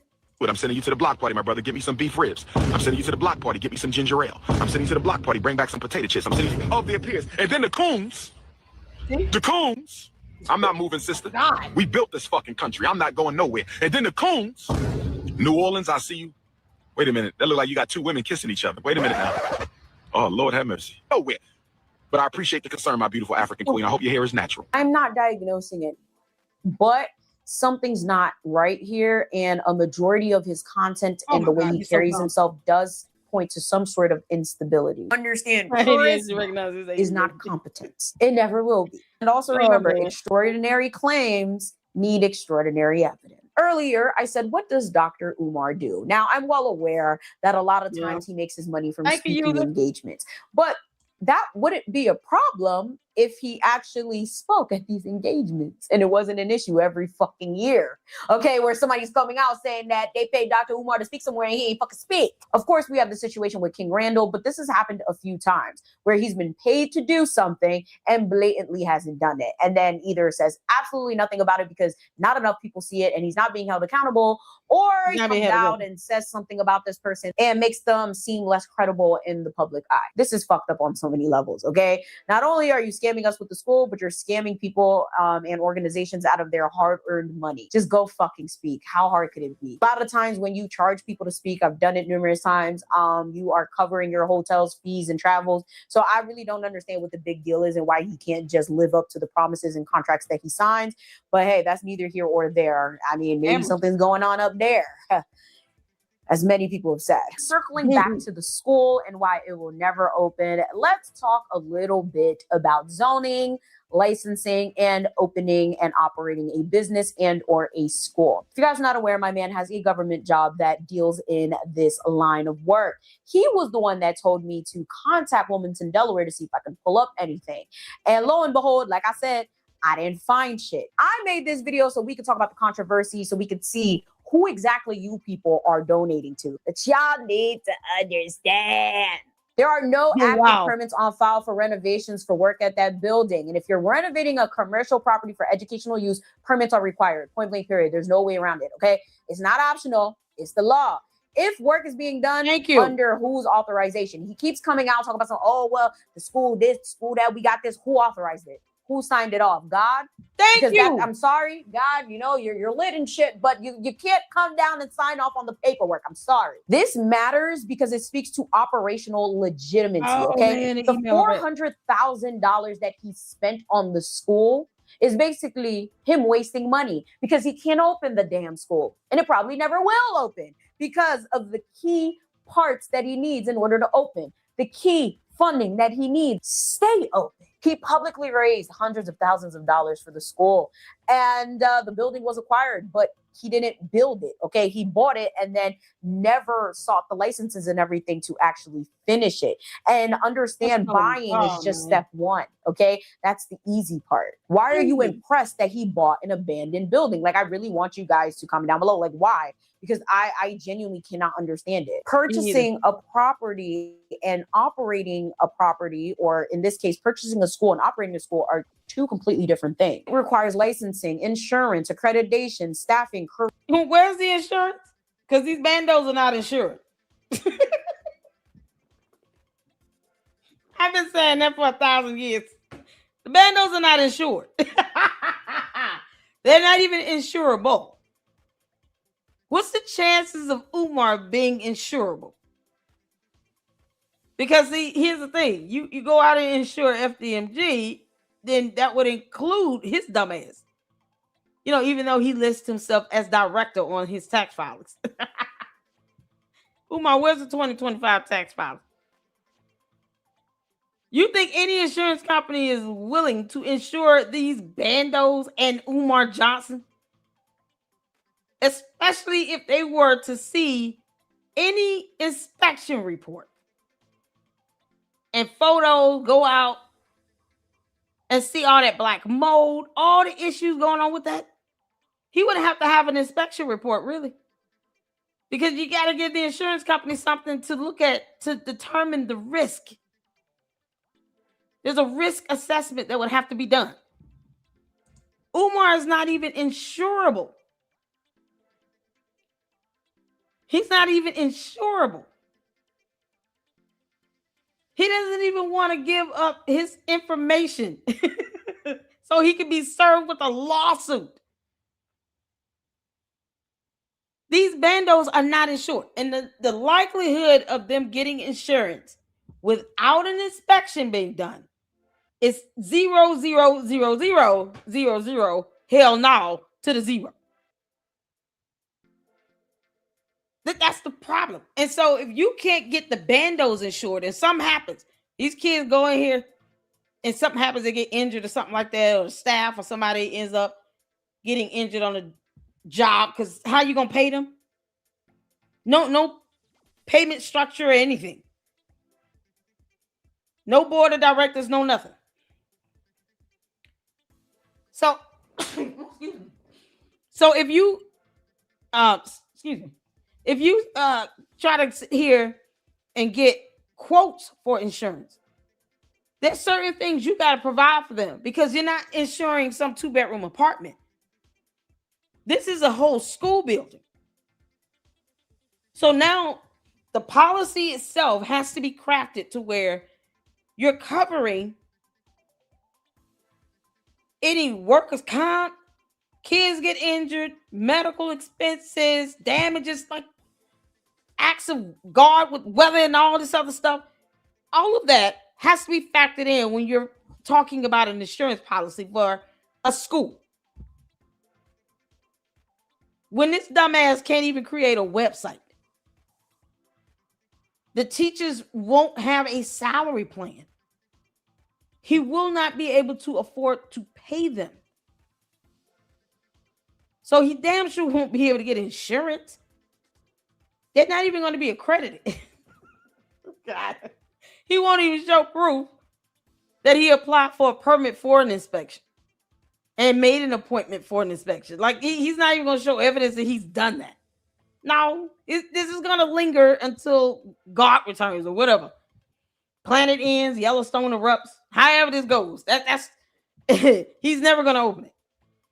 Because he has no way of securing funding. These same people that have been giving him money for 14 years, obviously in his mind, and these are his words, aren't giving him enough. He just needs the money. It's the funding that's the problem. So he wants to continue to lie to his cult and say he's not getting enough money, which means no matter how much he raises, it'll never be good enough. But they're not going to give him insurance on that. They're not going to insure him or the bando. It's just not going to happen. He won't even give up his own home address. Where the hell he live again? Can't make this up. Curriculum approval, zoning compliance. Oh my God, like the list goes on and on and on. Like there's so many things that I didn't even consider because I'm not the one trying to open a school. But like just those things alone cost millions, like altogether, especially because he bought a building that was in horrible shape. So I'm just trying to understand, like but this is the thing. I feel like the basic repairs in order to open definitely could have been done with the money that he acquired. It's the keeping it open and everything else that he would have needed to work out. And there are plenty of Black people that have been donated to his cause. There's plenty of Black people that would have found out about the cause and definitely donated to it. I don't know if it would have been enough to keep it open, but it's just like, where's the progress? Like you keep saying these things are happening. You're saying, oh, all you need is a certificate of occupancy, etc. And we don't see it. Like we don't see it at all. Now, if you're not aware, Dr. Umar has actually had events outside of this school in the past, but understand it's almost always outside. He showed us inside and it doesn't look that great. I mean, paint and all of that is cool, but again, you can't open because you don't have a certificate of occupancy, and no town, city, God himself is going to give you a certificate of occupancy if the building cannot be occupied due to major repairs that need to be done. And that's why I need y'all to stop being blinded by this abandoned building with nice paint. Okay, y'all need to stop being blinded by this, because at the end of the day, it could look as good as it wants. If that shit doesn't have what it needs, okay, on the inside, at its core, okay, it will never open. Before we end this video, if you are watching this and you still happen to be a supporter of Dr. Umar Johnson, I'll pray for you to all the gods in question, because I don't know what else to tell you. The controversy is loud, but what I need to be louder are your questions. So I'm going to ask you, like I asked my students, why are you supporting this man? Where are the accolades? Where's the jobs? Where's the references? Where's the history? Where's the accredited institution? Where are the students? Where's the staff directory or job applications to get a staff? Where's the curriculum? Where's the transparency report? Better yet, did you even read the annual report for FDMG? Because it will tell you how much money he has collected. Hence why I never really stayed on a ballpark number, because based on what he's collected after the nonprofit was acquired, it's like, okay, well, that's a pretty penny, but we all know he's been collecting money since way before then, okay? He's been collecting money prior to when he even bought that building. Stop asking me what schools I've built when me and Dr. Umar have built the same amount of schools. None. Okay, he bought an abandoned Zero. building. This is not about hate. It's about using your discernment and not giving your money to bullshit. If it was a white man that was collecting money for can't over define 10 to 15 plus years and never opened anything and didn't have much to show for it, I'd still be sitting here making the same kind of video if I knew about it. Would you? Would you still be supporting Dr. Umar if he wasn't Black and speaking a whole bunch of nothing in your ear? If you're going to send your money and possibly your children to someone, you should be able to ask questions without being called a traitor. Again, everything you need regarding what I mentioned in this video is going to be linked down below. Thank you guys so much for being there for me. For extra support, make sure you guys head down to the Patreon. I do have a $1 7-day trial where you have access to everything, so you can try it out. But the most expensive tier is only $5 a month. So like, shout out to her. There you go. The Mademoiselle, ladies and gentlemen. We got through it. Thank you so much. Let's get in the last supers before we switch over to this Carmelo Anthony live that I'm going to do. And that one is not going to be too long. All right. Shout out to all of you all so much for tuning in and hanging out with me. This is part 3 of the Mademoiselle epically just either. Y'all, he got people out here that keeping their foot on his neck. And that's what we have to support here. You can't make this up. Well, where these Umar Tardy is at? I've been saying I want to take my kids to Universal Studios. Waiting on them to hit my cash app. If they're going to sit here and keep fattening up Umar's pockets, at least you'll be able to see receipts of me. I'm just being honest. He'll lie to you and go on vacation. I'll just tell you the truth up front. I want to take my kids to Universal Studios for a week. Then. Oh, Lord have mercy. Thank y'all so much. Make sure y'all hit that like button and subscribe to the LLC. Let's get this growing. We're still trying to get 50,000 subs up in here. And then once we get 50,000 Luxes, then we're going to go for 100,000. So let's keep it growing. Hit that subscribe button. This has been absolutely fantastic. This girl did a bang up job on this. And I love how she incorporated other content creators' videos and information in here. And oh man, I think the iconic one for me was the Jamar interview where he sat there talking about, no, brother, you're going to have to come to the school. You got to come to the school. You and you brother and sister, y'all got to come to the school. Jamar's like, okay, I'll come, but still. When is it going to open? Oh, man, it was epic. That tantrum was something else. So I appreciate you all. As always, let me see, make sure I, All right, we got that one in. Shout out to User225. Good grief. Thank you so much for your support. I appreciate it. I really do. User225 said the 199 super family. Dr. Umar now will start and only Umar Mama fan. Shout out to Enterprise Entertainment. Shout out to the mods, you all. Thank you for the $2 super. They will never sue him. The IRS got to get him.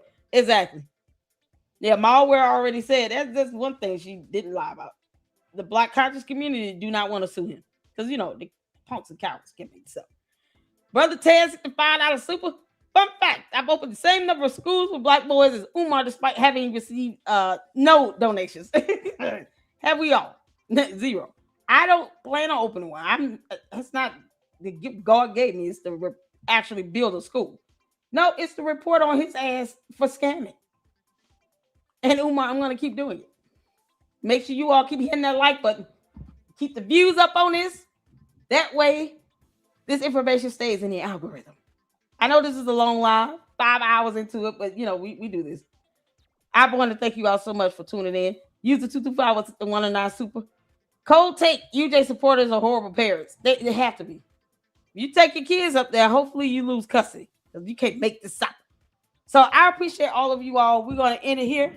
And then tomorrow we're going to have a watch party on Dana Lash. But if you guys can, tune in to the next live. We're going to go over to talk about Carmelo for a minute and do a quick one on Candice tonight. And that'll be the end of it.